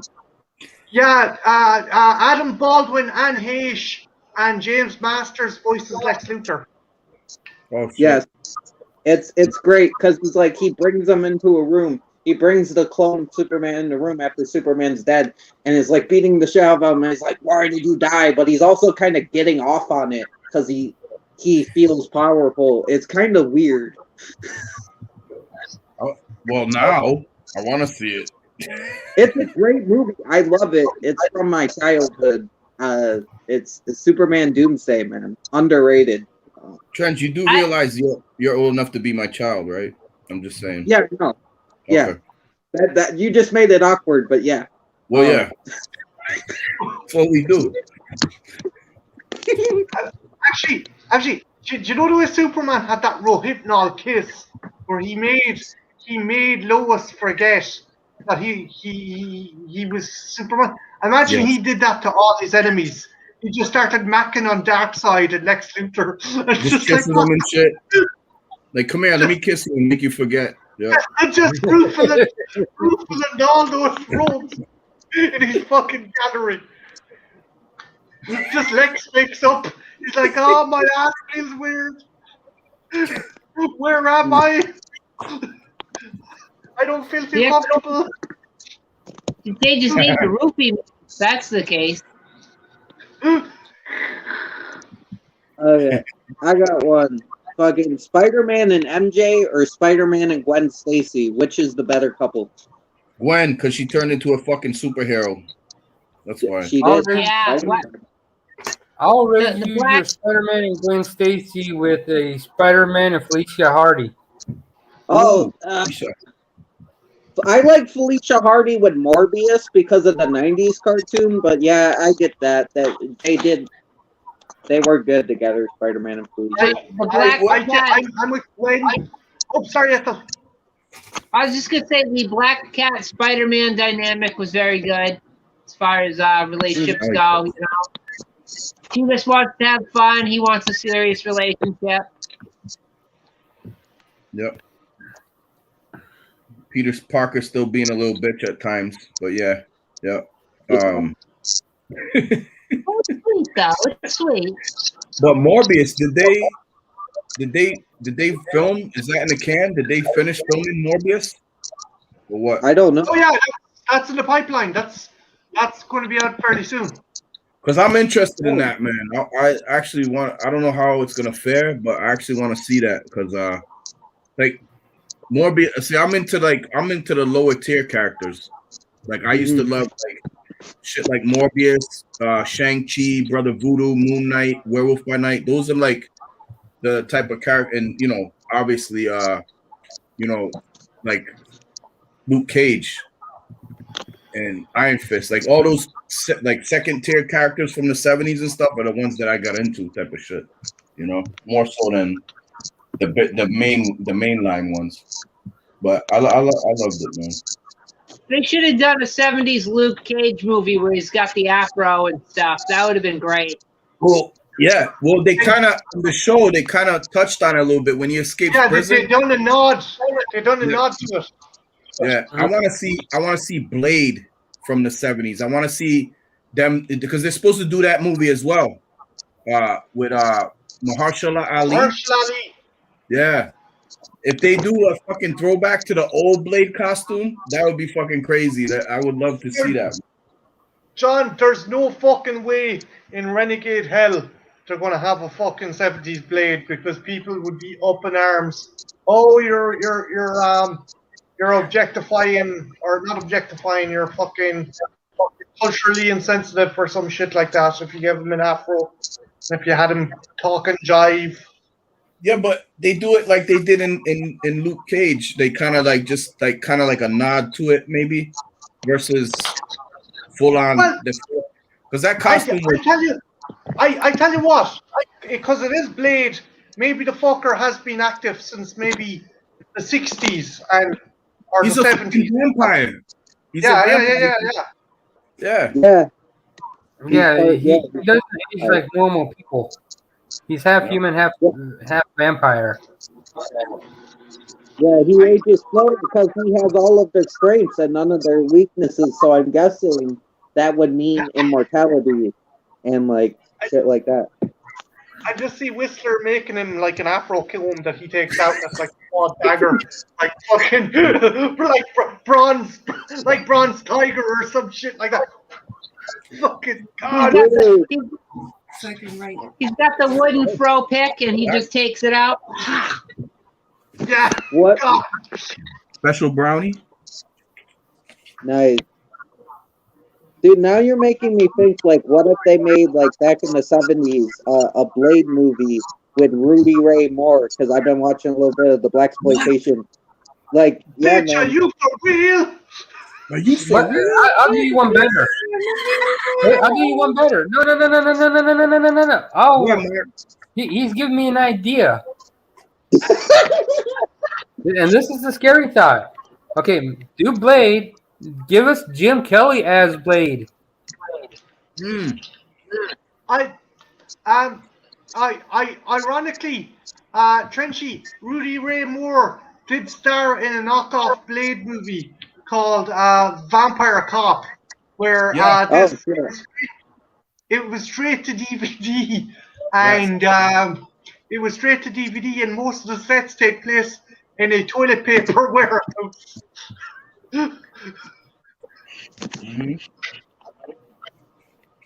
If you get a chance, check out Double Toasted because they review it. They did a Doctor Strange in the 70s with Peter Wooten. And I have it on DVD. Like, I think it's a rip. But Peter Wooten, you remember the 70s Doctor Strange movie that came out? It might have been a TV movie, but it was definitely a thing. You can find it at like comic book shops sometimes if they rip it. You know. They also Full Moon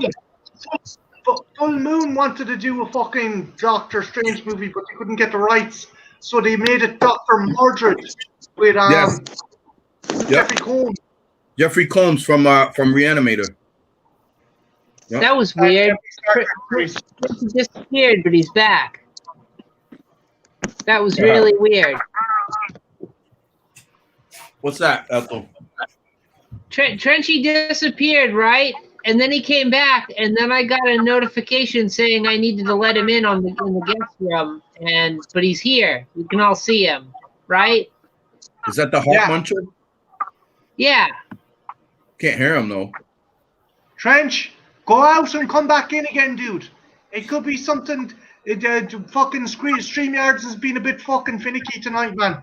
As well, I had to come out and go back in, so pop out and come back in again, dude. You can hear us. Oh no, I can hear him. I can hear him. I gotta go to the bathroom. He's gotta go. I'll go with you. Trenchy. I'll go with you, Trenchy. Hey, not on the wall. Trench. You might blow a hole in your house. Don't gambit the wall. So, go ahead, man. So he leaves the mic on, and now I know what it's like to have a fountain.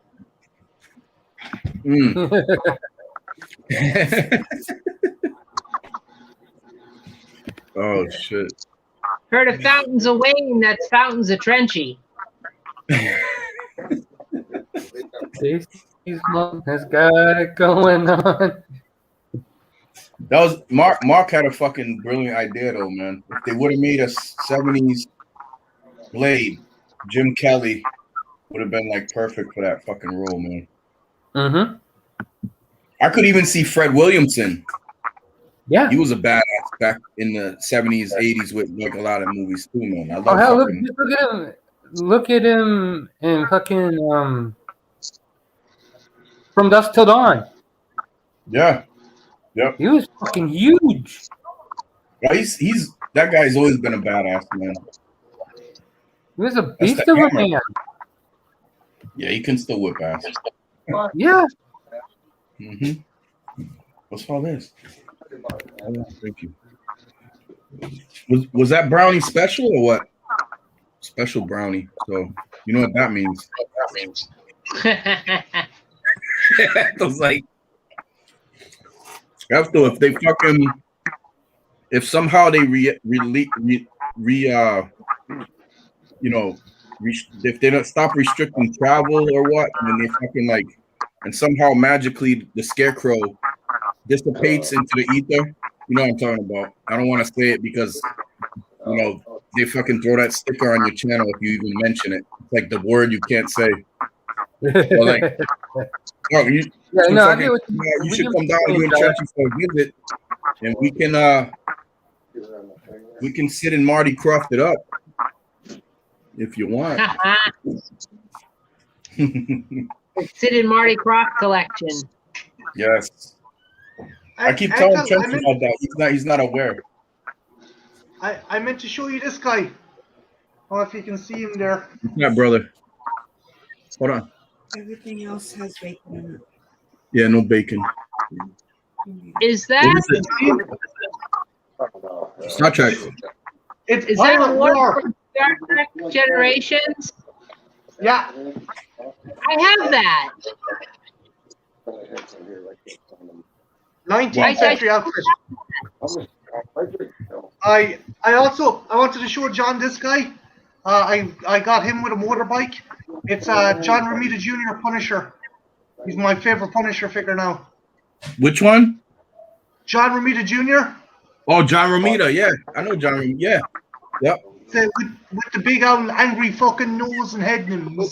He's brilliant. He came with a bike.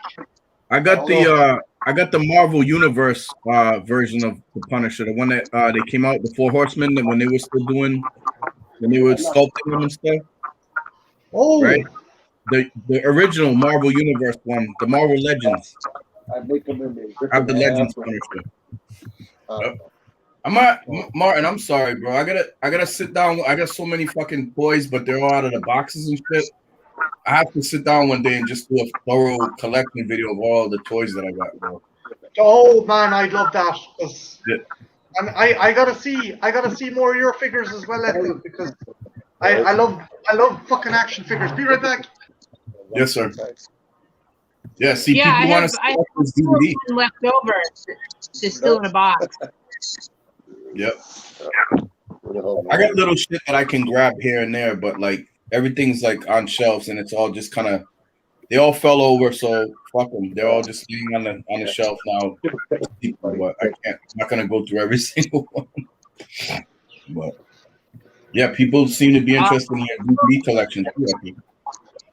I kind of wish like I saved all the shit I had growing up as far as action figures are concerned, because I had a lot of stuff. It's weird. I save all the DVDs and VHS, but I didn't save all that stuff. And I kind of wish I had, because I had a lot of stuff. I still have some of it, but not as much as I had. Who's this? Lois? That gorilla alien that squirts water. That's pretty cool. You lucky big witch. Because you squeeze the head, right? And the water, so you dip it in the water, you squeeze the head, you pull it out, and you squeeze the head again. The water would come out right out of the little tiny mouth. I love the little Dark Horse comics that came with it as well. They gave a story and an origin to every one of the aliens and characters. Was that He-Man one? The snake? That's Snout Spout? The snake one? I hear Trench's uncle in the background and shit. I used to have, it's long gone, but I used to have, I think it was from He-Man. It was like a dragonfly, and it was attached to a glove, and you stick your hand in the glove, and it was battery operated, and the wings were flat. This big dragonfly you ride. That wasn't Masters of the Universe.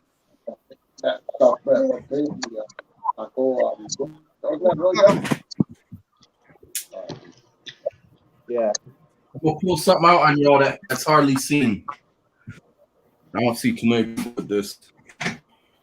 No, it's not my penis. Don't fret. It's remember this? This was a series in the early 80s before called Black Star. Right? It was an animated series. It's available on DVD actually too, but this was the mechanism. They had him and they had a few other figures, but in the back it has this thing like a lighter flick thing, and it would do that. Very He-Man-esque, but yeah, that was still works too. Yeah. Sectars. The rubber heads. Ethel, the guys you had were sectars. Sectars. Sectars. They were cool though. The only problem with them was the wings were so delicate they'd break within a week or two. Yeah, they'd get fucking wrecked. Because they were like they were this ultra thin plastic. It's not even as sturdy as what you'd find in most clamshells now. There you go, Marty. I have him, John.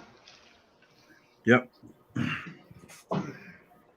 He came with a kind of street background, and it was like guns and shit started. The one I haven't got yet is the one that has Frank leading a guy out in a pinball machine with a grenade in his mouth. I need to get that one. Dope. That's a special one. That's a special scope one right there. That one's dope. I've seen it. Yeah. Yeah, we'll have to do like a classic toys stream on your channel, Trashed, or on John's channel. It doesn't really matter whose channel, I guess. Whoever. I've like boxes upon boxes of Ghostbusters, Masters of the Universe, TMNT. I don't know if you guys had them, Rock Lords. Yeah, I remember Rock Lords. Yeah. Yeah. They were like, just when you thought the GoBots couldn't get any lamer, hey, it's a robot. It can turn into a rock. Awesome. And it can turn into a rock. Well, He-Man, the Masters of the Universe, had those two meteorbs. Remember the meteorbs? That like transport. Yeah, but the same concept. Yeah, but that wasn't an entire fucking range built around that. That was like no. two figures. Dude, the fucking remember that was crazy shit. Do you guys remember Muscle Men? Yes, the little fucking things and shit. Yeah. Those were great. I think I only have a couple of those left, but those were great. Wow. You still have some of those at them? Yeah. That's insane. And there were these other things. I don't remember what they were called, but they were like animals, and they had arms and legs, and they had little weapons. And in the center of their chest or stomach, there was a little sticker, and if you put your thumb on the sticker, it would reveal what power they had. Yes. Visionaries. Might have been Animorphs. Yeah, I think that's what. Like some of them were fire, some of them were water. Yes, I remember those. The problem with those, the arms and legs would break off because they were just held on with like little rubber pegs, and the rubber pegs would wear down over time. So like you'd be playing with them, and all of a sudden the arm would just fall right off. Mm-hmm. You know what? I remember LGN. They made the Thundercats figures, and they were cool figures, but they were literally a hollow shell.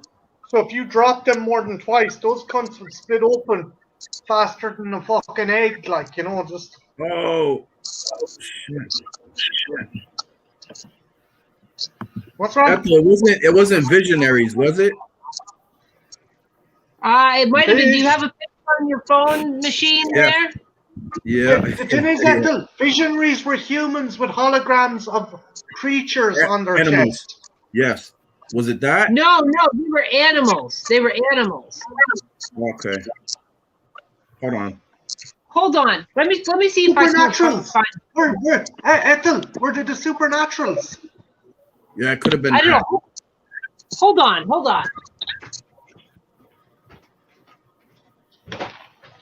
That's what I'm thinking it was too, Martin, the Supernaturals, man.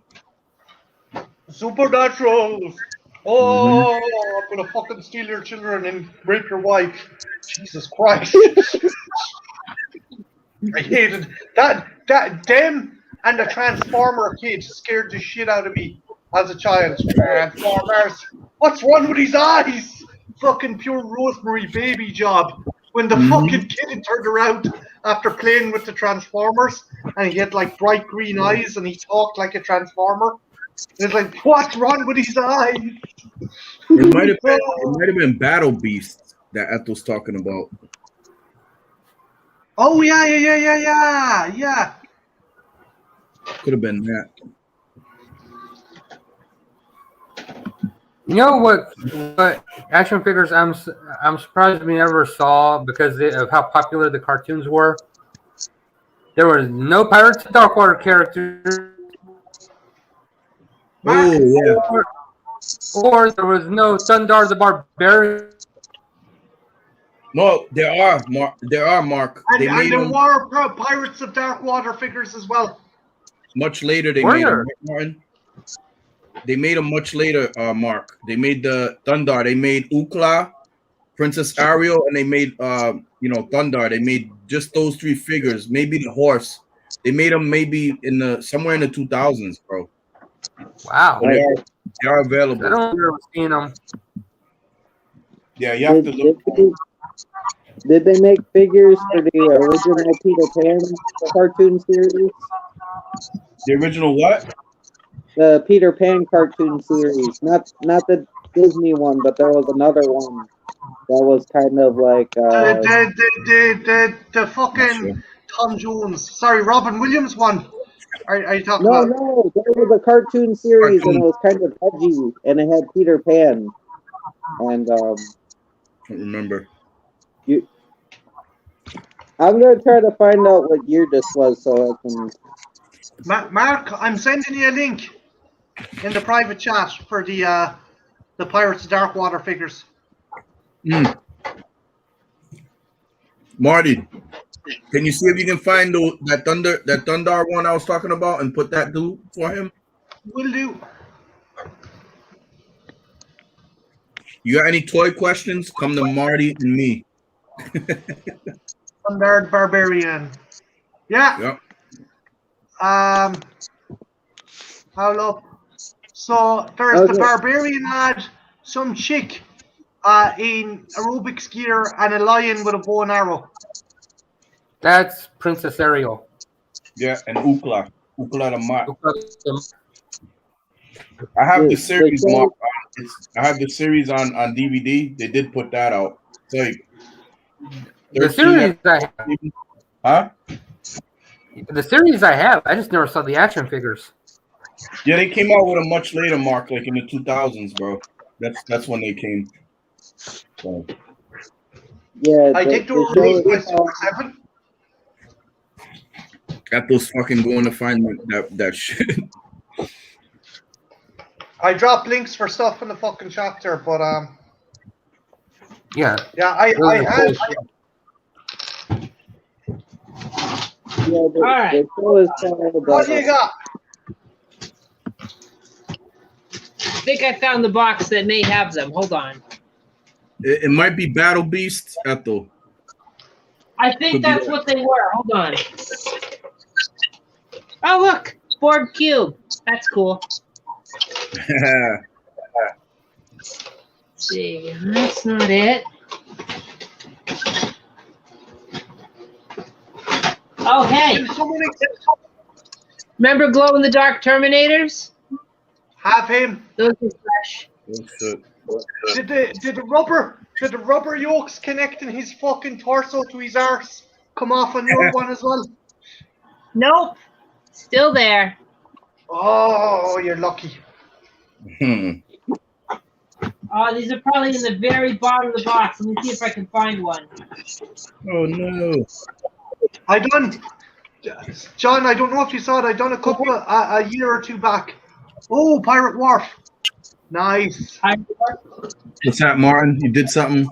I done a video on R-rated toys a few years back on like properties that were like Aliens, Terminator, RoboCop, Commando. I never knew Commando. Oh, that's dope. Lucky lady. Squishy head and all. Huh. I haven't seen it, Martin. I do remember they did porn star toys. I remember they did I know with that. boobs and everything else. But my video was kind of on the correlation between how kids back in the 80s and 90s, their parents were letting them watch these movies, and companies knew that, and they try and get away with it by releasing a cartoon or some tiny thing like that. But you had the likes of Aliens and Predator and Terminator and Commando and Beetlejuice and fuck. Kenner was a fucking legend for. Yeah.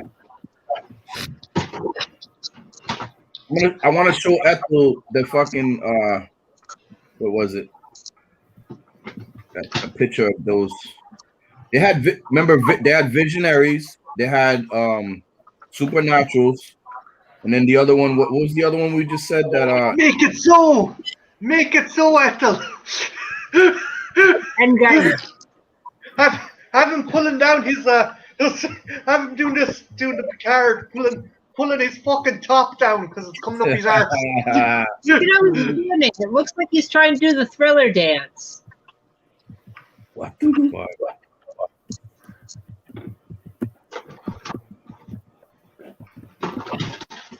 Oh, hey. Everybody remember that Super Mario Brothers movie? Yep. Mario, and Luigi Mario. Can't believe they made figures for that, man. Yeah. They made vehicles and playsets as well. Ooh. Like, I found even if the movie was sucked, the figures were pretty cool. Ethel, is it? Did they make something like this? But it was fun. Yeah, that's exactly what it was. Battle Beasts. I remember now. Yeah. Oh, got my John Lennon glasses. Very cool. Very trippy. Very trippy. Nice. Oh, hey, Martin. Is it not completely off the topic, but hey, you ought to like that. Is he a generic dinosaur? Or is he like some Jurassic Park kind of? It's a Dilophosaurus. Or Spinosaurus. Spinosaurus aegypticus. Yeah, Lake no, Cretaceous, Mongolia. There was this really cool line of ultra-realistic dinosaurs you could buy. Usually I found them at the art store. And they were this rubbery kind of material. Actually, look at his bollocks there. Tell me if he has a name and a code number on it. Oh my, he's certainly well endowed.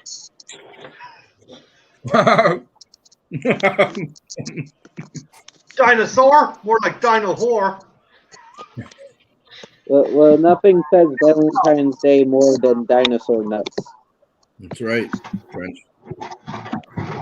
It's a chemical brand dinosaur. It appears to be what it says. Chemical. You can still find those at the one like Michael's and some of the craft stores. They still have them. Oh, hey, remember when McDonald's had these little generic dinosaurs? Yes. No. I have They all one of have those. the McDonald's logo somewhere on their person. I don't know if you can see that. Yep. Oh shit. I don't know how I got it, but I had one of those. You're a G, Trent. Oh, hey, we were talking about Michael Morbius. Yeah, Michael Morbius right there. Oh fuck. Oh, shit. Is that from? What is that from? Like, what did they base them off of? What series? It's from the animated series in the 90s. Mm-hmm. Oh shit! Yeah, Funny looks like. Oh, that's nice. Does he have the suckers on his hands?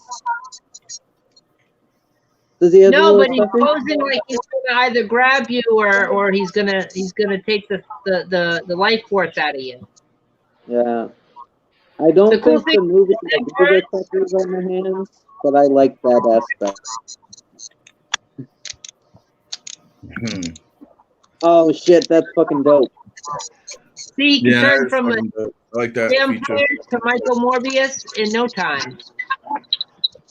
Oh, Felicia, come with me in the bell tower. I don't know what. Okay, I know this is Storm, and I know this is Emma Frost, and I know this is Scarlet Witch. Mm-hmm. Who the fuck are these two bitches? Bring him closer. Oh, Is that Dazzler? supposed to be? Is that Jean Grey or Jean Grey's daughter? That the redhead is looks like Jean Grey is Dark Phoenix.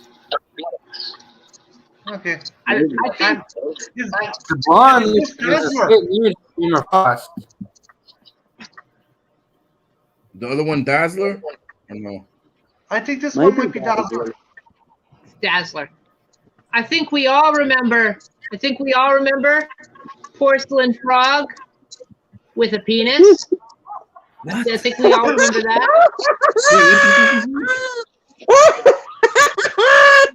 No.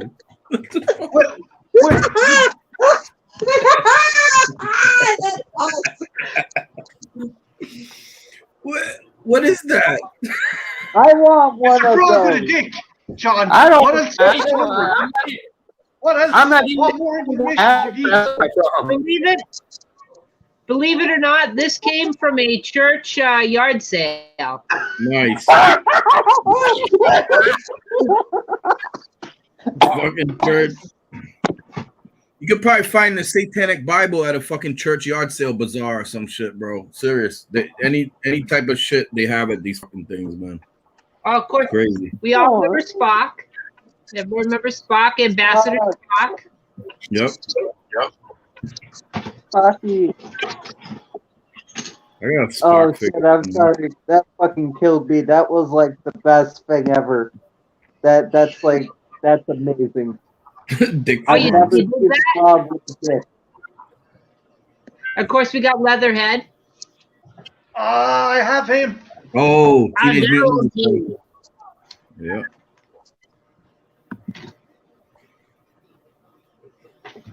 Oh, you must have had a bunch of those at the 90s fucking Teenage Mutant Ninja Turtle Oh, figures. totally. Totally.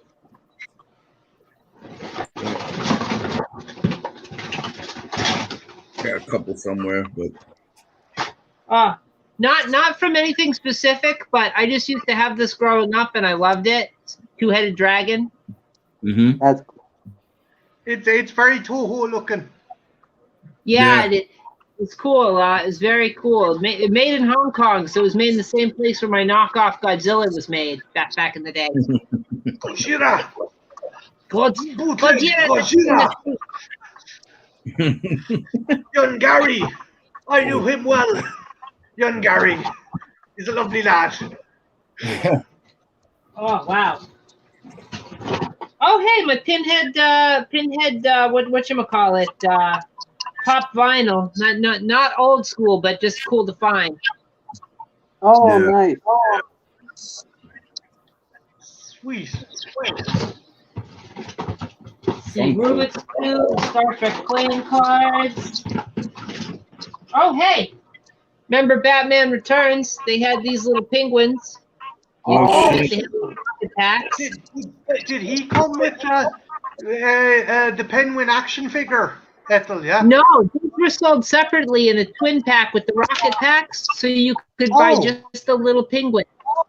So I got just the little penguins because I thought they were cute.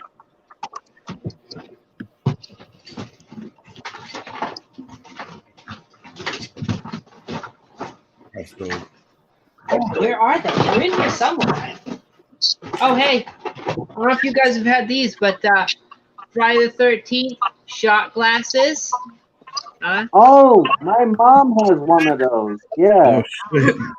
Your mom's What awesome. party would be complete without Friday the 13th shot glasses? Yeah.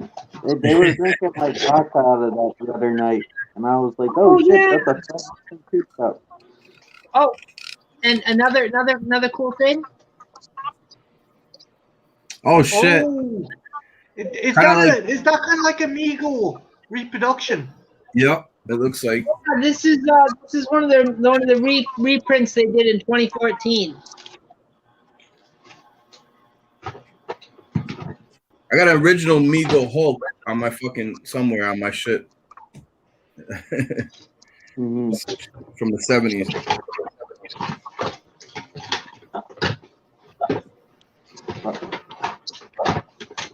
Oh, hey. So Gumby. Yeah. I really love Gumby.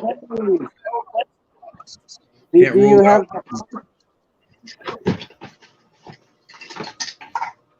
Oh, and you remember this guy? Oh, Robocop. Is he the cap? The one that shot the caps?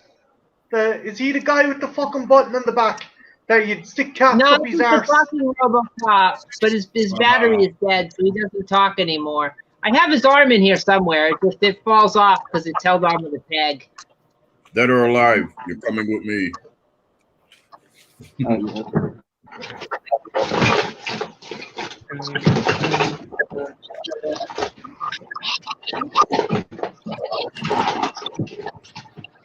Oh, geez, I thought I had one of these in here. Oh, there's my other penguin. Other penguin. Pick up a penguin. Be careful, it's not If vampiric. anybody's interested, I got a sperm whale too. What toy collection is not complete with sperm whale? No sperm, but that's the question. This doesn't have a dick like the frog, though. So, you know. I'm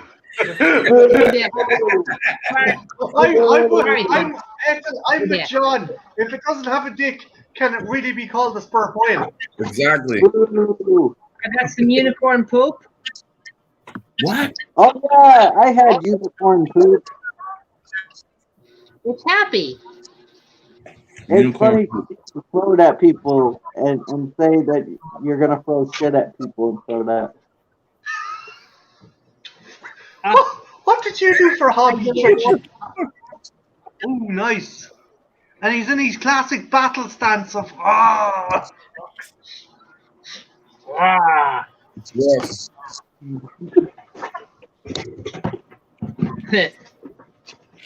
Where's my prune juice?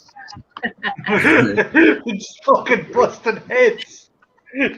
Get the man's prune juice. Oh, geez, I'm batting zero on finding these things. I might not find them because they're probably way down at the bottom. They might be in another box, come to think of it, but I don't know. I'll have to bring it out. It's in another box, I think. But I got a lot of stuff in here. I got my I'm just enjoying you going through your collection. Yeah. Yeah. Yeah. I got my McFarlane action figures for X-Files. X-Files Fight the Future. Yeah. Is that the one with the caveman or Scully? Oh, it's Scully and the prehistoric alien. There's Mulder in here. See? It's Mulder. It's got a little flashlight. Yep. Leave me alone, Scully. I'm trying to watch porn on the couch. I'm not trying to get you pregnant. Damn it, Mulder. QAnon is wrong. Aliens again, Mulder?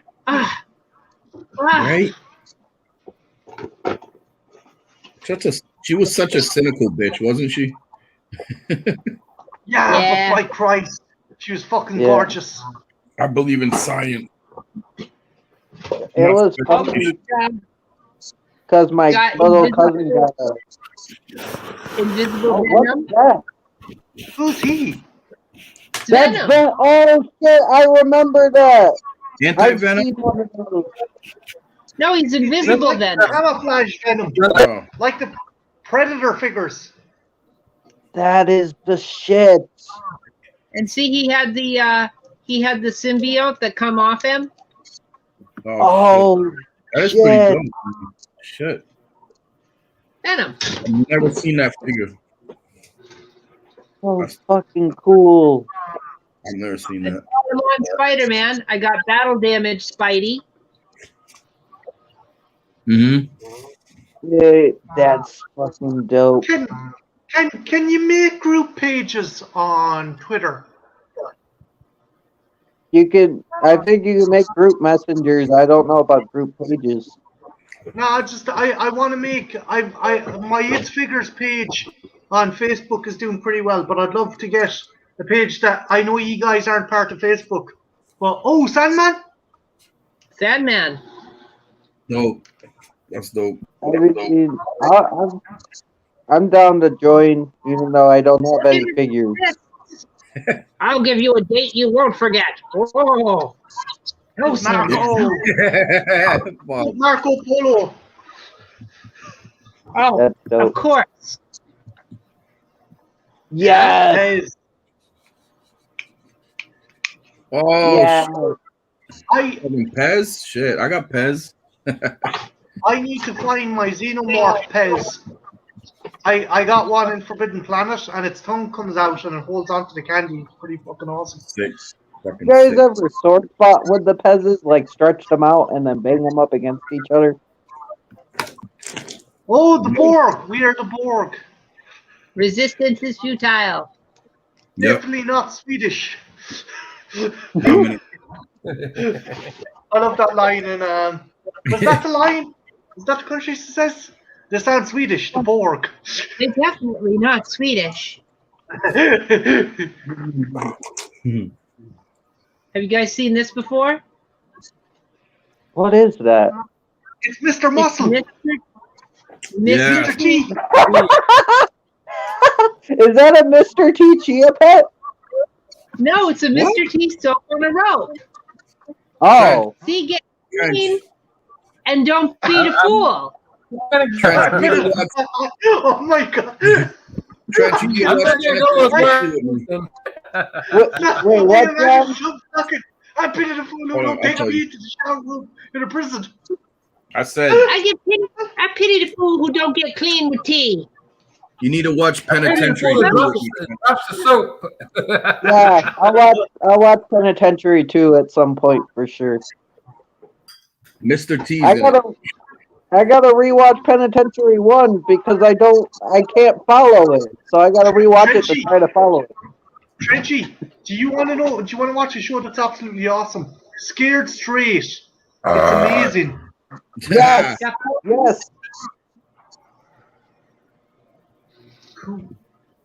Like that's the only show where you could they could get away on live television having these grown men threaten to murder and rape children. Like that's the only show that can get away with it. This little kid couldn't be any more than 11. He's put in with this hardened criminal, and the hardened criminal gives him an orange. And he's like, "Peel more orange with your teeth." And the kid's like, and you can't see it anymore, but this used to say Mr. T on it, and you'd press these buttons, and of course the battery's dead, but you'd have Mr. T catchphrases on this. It's Mr. T keychain. I pity the fool. I pity the fool. Yep. Hatable's on the jazz again. Oh, I love it. It was funny because we were considering putting my brother on Scared Straight a while ago. Way back. Not now, but that was a while ago. Why? What was he doing? Oh, Craven. Craven the Hunter. Craven the Hunter. I will hunt with Hey, did you hear the rumor that they're thinking about putting Keanu as Craven? Yeah, as Craven. Yeah. You heard that. I don't know about Keanu as Craven, to be honest. Hopefully he does good. Badass as Craven. I don't know. I'm kind of. I don't know. I think he's proven that he can handle a role like Craven the Hunter. Baby. I thought that was Murdoch there. Spider-Man fans, you know who this is? Wait, is that Cletus Cassidy? Yep. No, it's Ben Ben Riley. Riley. Ben Riley, yes. Ben Riley. I thought it was Cletus Cassidy too, man. Yeah, which one's Ben Riley again? Ben Riley was the clone. He was a clone of Spider-Man, and I think he became the Scarlet Spider. Gotcha. Scarlet Spider. Yeah. Boner in here too somewhere. Cassidy becomes Carnage. He looked like a design of Cletus Cassidy for a bit. I was like, oh, shit. Yeah, but Cletus Cassidy has red hair. Yeah. What color guy is that guy's hair? That's nice. Oh shit. Continuing the voyages of the bottom of Ethel's toy box. Trying to find them fucking beast animal fucking toy and shit. Ah, Klingon. Not a bird of prey. What was that class of fucking... It's the warbird. Klingon warbird. Yeah. Holy shit. Cool. And I also have... There goes the Borg cube again. Oh, no, my Romulan warbird. Ah! Hold on. Those Romulans, they don't want you to show the technical specs of their vessel. They're trying to evade. Fucking. Wouldn't it be awesome if this was some meta episode of Star Trek and Ethel was some kind of devout god or something like that? Like, you know, she's fucking starships out of fucking space and putting them in the fucking toy box. Right. Who didn't have one of these in the 80s? Oh I shit! never saw that damn thing. I ended up breaking mine because I My brother couldn't used to solve it. cheat. When you pull out, My brother just used to peel off the stickers. then I'm fucking. I'm gonna have a toygasm. Oh. Here we go. To infinity and beyond. It's Wolverine. Which Wolverine, though? Is that Samurai Wolverine? No, it's Cam. It's what the hell is it? Wolverine had a team up with Captain America, and this is what he was wearing. Ben, I remember that because I watched it as a kid. Ah.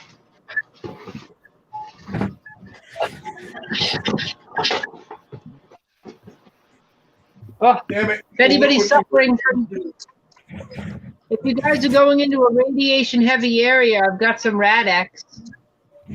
Nice. Did you get that with which edition of Fallout? Did you get it with us? I made it. Did you buy it? Oh! You really need to do tutorials on you making stuff because that would kick ass. I have a bottle of Buff Out and a bottle of Cat Eye in here too somewhere. Ooh. Jenna Jameson's pitchfork. Wait, what? Oh, you have a Jenna Jameson figure? Yeah, I have the Vivid had a limited edition of Stars action figures, and they had Jenna Jameson as a witch and Jenna Jameson as a devil, and I had Jenna Jameson as a devil. Nice. Oh, nice. Her naked ass is in here. That. That's the prostitute, right? Because I think you showed us that. Yeah, I think I did too. Who's the prostitute? The devil chick. No, she's a porn star. My bad, not a prostitute. She's a porn star. I had a porn star figure. It was is that Christopher Lloyd from Dennis? No, it's Dr. Noonien Soon. Oh, okay. Data's the man who created Data.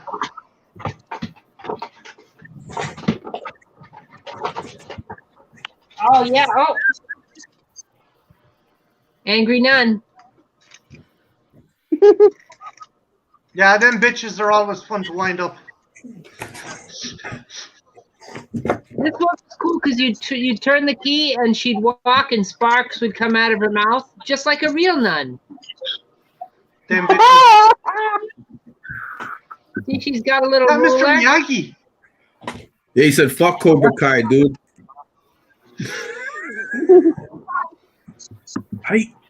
Wait, does he still do it? He kicks. and he fucking punches. He does this shit. I seen a brilliant picture of someone. A friend of mine. He does Thai photography, and he's a Mr. Miyagi figure stabbing Baxter Stockman with 2 chopsticks. It's a piggy. Oh, It's just a pig. I just thought it was cool to show you guys. Just a pig. It's a nice pig. It's actually a really well sculpted figure. It's got Yeah, teeth. you could definitely use that for some toy shit. Definitely like what Marty does. That Have would that Make with them ride the pig. something riding it, Marty. Yeah. You fucking have him doing the Prime Minister of Britain or something. Bro, did they make a Spider Ham figure? Have the fucking Yes. Spider Ham riding the fucking pig. Spider bro. Pig. Yeah. Yeah. Spider Pig was on Simpsons. Yeah. No, but they had a comic Spider Ham. It was a Yeah. pig in a costume. That's Oh, the shit. 60s Batmobile, right? Yep. Totally. John, Sick it Batman. comes with the new. The Spider Pig figure comes with the new Gwen Stacy and the new Miles Morales from Spider-Man Into the Spider-Verse. Really? Yeah. Oh, nice. That'd be perfect. Put that on that fucking pig. It'd be fucking perfect. Cool. I am What's that, John? am getting a Soviet uniform, a sexy Soviet uniform for Yep. my Ada 1, and I'm going to have her interrogating Rambo. Also have a table and a deck chair ordered. Oh shit. Who you gonna put it on? Huh? Who you gonna Ada. put the outfit? Oh, Ada from Resident Evil. yeah. Because Asian communist. Who's that guy? Bro, y'all was talking about the Ghostbusters, the real Ghostbusters. Oh, yeah. This is the Filmation Ghostbusters. This is a figure from the Filmation Yeah. Ghostbusters, the werewolf. Dude, with the gorilla, I've seen episodes. And the Yes. talking phone. Yeah. And then you guys said Craven. I got the Legends Craven. Oh, nice. Craven's under. Keanu could pull. No. You know who might be a better Craven? Get fucking Negan from The Walking Dead and let him grow out his fucking beard. And Oh, shit. yeah, Jeffrey Dean Morgan. Yeah, That would be It has to be interesting. someone. I would love that. Although, I don't know what's the deal with doing crossover, because he's going to be in the Flashpoint movie as the kind of gunslinger Batman, Thomas Yeah. Wayne, the Thomas Wayne vigilante Batman. Oh yeah. Yeah. The thing is, I think that the Craven should have I an definitely- accent. I definitely Jeffrey D. Morgan would have the right attitude, because Craven has a certain air of arrogance about him. Oh yeah, and a swagger to him.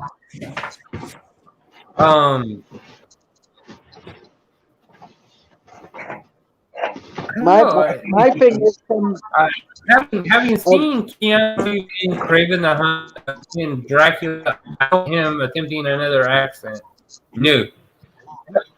can they do an accent though? Because Craven needs an Yeah, 'cause- accent, I think. Craven has a Russian accent, Yes. I think he could do so it. I wouldn't trust Keanu to do that, because he couldn't do. Yeah. He fucks up basic English. Yeah, exactly. That's what I'm worried about. Oh, dude, is that a sentinel? It is. He's giving you the finger, Trench. See that? Oh, fuck you, you fucking robot piece of shit. Martin knows about this one. You racist bastard. You fucking anti-Semonite. But Is that from the fucking Manhunt video game? I think if I'm going to trust I don't remember. any with the Craven character, Mm-hmm. if I only have a video, if my choices are Keanu Reeves or Jeffrey Dean Morgan, I'm going Jeffrey Dean Morgan on this one. No, Or Ben, Dolph Lundgren should not be Craven. We need No. someone who can actually act. No offense to Dolph Lundgren, he is awesome. the but main actor that in The would be- Boys. There you go. The main actor in The Boys. There it is. Carl Urban. Yes. Carl Urban as this- Craven the Hunter. He might. He Those are would my have three. to Mark. bulk up. What do you think out of those three? I Carl don't Urban. know if I they think cast Carl him again Urban because as he was already the Craven. executioner. Huh? He was already the executioner in Thor Ragnarok. Oh, he was? Um, Urban. Oh, shit. I mean, he could. I think they could do it. I mean, there's a few people they've tasked to do multiple Marvel themed movies and shit. So I mean, well, the thing with the MCU is it's supposed to be one universe, but the thing is, Doctor Strange is bringing in multiple realities, so maybe we can get like a Craven from another reality or something that looks like that guy. Is that what? Oh, that's a chick. Never mind. I was about to say. Thundercats. I made this, bro. Yeah, this is Chitara from Thundercats. I made this out of an Elektra figure, basically. Oh yeah. Yep. Have you seen, John? Have you seen my Imperial Officer Harley Quinn yet? No, send it. Put it in the fucking private. Oh no, you did a vid with it, or what the? Or you made one, or trash. I made a custom of that, and I made a Special Forces Black Widow. Did you put a video of it on your channel? Yeah, she knocks out Black Widow, who's a female Imperial. Hang on, I'll yeah, it's one of my last stop motions. All right. Yeah, so I was looking through. The more I look through this, the more I'm thinking that my Beast Warrior figures are in with my Legos, which are upstairs in the big bird container. So I'll have to drag those out a different time. But I still have those somewhere. I know I have them. Nice. And I got more stuff in this crate, but I'm thinking I gotta save it for when we do that toy stream. The what? Come here. That'll be the last or the second last video I do for next month. And John, you'll have to be in on that. Nettle, you're definitely in on that. And Mark, could you like round out a box of your old figures, or would that be kind of hard to get at? Or I had to go all the way to California to get my action figures. okay. I have two, and I keep those in storage. Yeah, I'm out too. I don't have any of my toys are all lost at my dad's house, so I'll watch though. Yes, you will. Yeah, dirty photo. Don't make it a friend. Fuck you. You don't tell me what to do. You dirty tramp you.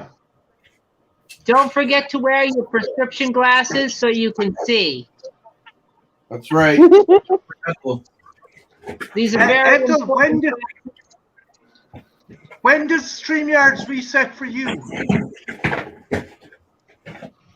What? No, Ethel, when does StreamYards reset for you? Because I'm just wondering, like, how long had you intended on streaming tonight? So you don't. Oh, not super long. We're already at 5 hours. I was actually going to call it quits in a minute or two and go backstage. We could talk backstage, but I got to call it quits pretty soon because I'm at the 5-hour mark. Yep. I got to save enough time for Horror Express this Friday. Oh, Hulk. Next Sunday's Sci-Fi stream, which is going to be time travel, talking about Quantum Leap and various other time travel shows and Back to the Future. And then it's going to be for the not the following Friday, but the Friday after that. It will be probably going to looks like in the voting, probably going to be Yongari, Monster from the Deep. And then the final Sunday stream is going to be the Kaiju stream, where I talk about obviously Godzilla, Gamera, Ultraman, Ultra Q, Super Sentai, myriad of other Japanese Kaiju stuff. Nice. That should be good crack. And like you're going watching young Gary. I'm wondering how could we watch the original Kong versus Godzilla without having actually putting it up? Just fucking maybe just watching it and reacting to it, or do you think it's not as fun when you don't have it up on the screen? No, definitely. We do it all the time. We should do that without having it up. Yeah, we could totally do that, but we got to do it on somebody else's channel because my stream is pretty much booked for the month. Can I do it? Because I love King Kong versus Godzilla. I will definitely let me know the date, and I'll see if I can work it out, and I will host that shit because that's my favorite Godzilla movie. French, what I suggest doing is do it on the week the main movie is coming out. That way you can tag it on. You can kind of get in the coattails of the new movie and get people interested and get people to check it out. Yep. Agreed. Yeah. Okay, let me figure out when the movie's coming out. I want to be in on that because I'm a big Godzilla fan, and I got to be in on that. Yeah. Oh, fucking water is wet, the sky is blue. Ethel, you have to be in on that because you're a kaiju expert. Marty's in. Mark's in if he wants to be. Whoever wants to be in is in. John's in if he wants. I'll be watching the movie on HBO Max. You better believe I'm in. Hell yeah! Because fucking Mark. Yeah. Hey, I'll have my DVD queued right up. The fucking I right because I'll watch it on YouTube. Yes, sir. I love that movie. On HBO Max, they have every Godzilla movie ever made. Oh shit! I got HBO Max. Okay, we can break this up. Oh, y'all motherfuckers is solid. Then you guys are solid with it. I just gotta talk to people. Maybe I can get the living room TV for at some point, and yeah, we can work that out ahead of time. Be like, yeah, I'll go be watching movies. Sometimes I wish y'all lived closer. Like, yo, just come over here and we'll watch on this fucking screen and like that type of shit. Because it's but it's fun. I think my Frank needs just for men. Huh? I think my Frank needs just for men. I need to fucking. Not to sorry. If I had my car, if I had a car and stuff, I'd be down and some loot to get there. I'd be down visiting you, dude. You're not that far from me. Pick fucking Trenchy up on your way because I think it'd be easier and shit. Yeah. I just gotta save time on my channel though. I gotta figure out when Kong's coming out. Then I gotta make sure I have time. Make sure I don't use up too much time this month in case it doesn't reset next month. Like I gotta work that out. Then I'll figure it out. I still got tons of time on my fucking StreamYard. Oh hell yeah, Mark! If I run out of time, I just want to be involved. I don't care who hosts it. Trench. When's it been released in the States? Hang on a minute now. What the fuck, you dirty Are you talking about Kong versus Godzilla? Yeah, I'm just trying to find a release date in what week to release March it. 31st. Yeah. United March States. 24th? Yeah. The end of March. Okay, my resets on the it actually reset today, so if it keeps doing that, I should be able to stream as much as I want this month, and then I should be fine. Unless if somebody else wants it, but I'll definitely do it. Yeah, I think it should be you, Trenchy, because I've got these things going. Although I think Marty's taking Sci-Fi Sunday back next month, so I might be grand on it. But we should totally do it on your stream because I get all the watch-alongs. You should have one. Eto, we still gotta fucking come on. Let's get this fucking driller killer in there. Me, you, and Corey, we're gonna tear that shit up, man. Oh, absolutely. I'll tell you what, it's not in on the current voting, but as soon as this is done, whoever wins, probably going to be Yongari. I'll replace that film with Driller Killer, and then it'll be up in the ranking. I'll vote for Driller Killer. I'll vote for Driller Killer for sure. I don't even care if I'm in on that one. I just want to see Johnny.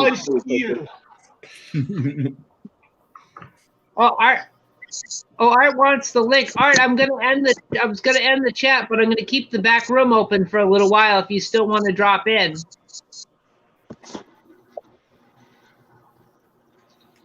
What's up, Art? And we'll all talk in the back room. I just gotta save some time for the rest of the week because I've been on 5 hours. Yeah, go ahead, end it at those. Like, just let them know. Here, let me put. I'm gonna put it in the link first, and then I'll end the stream. Hold on. Do the thing. Oh, come on. My tablet's being slow. Right. Always.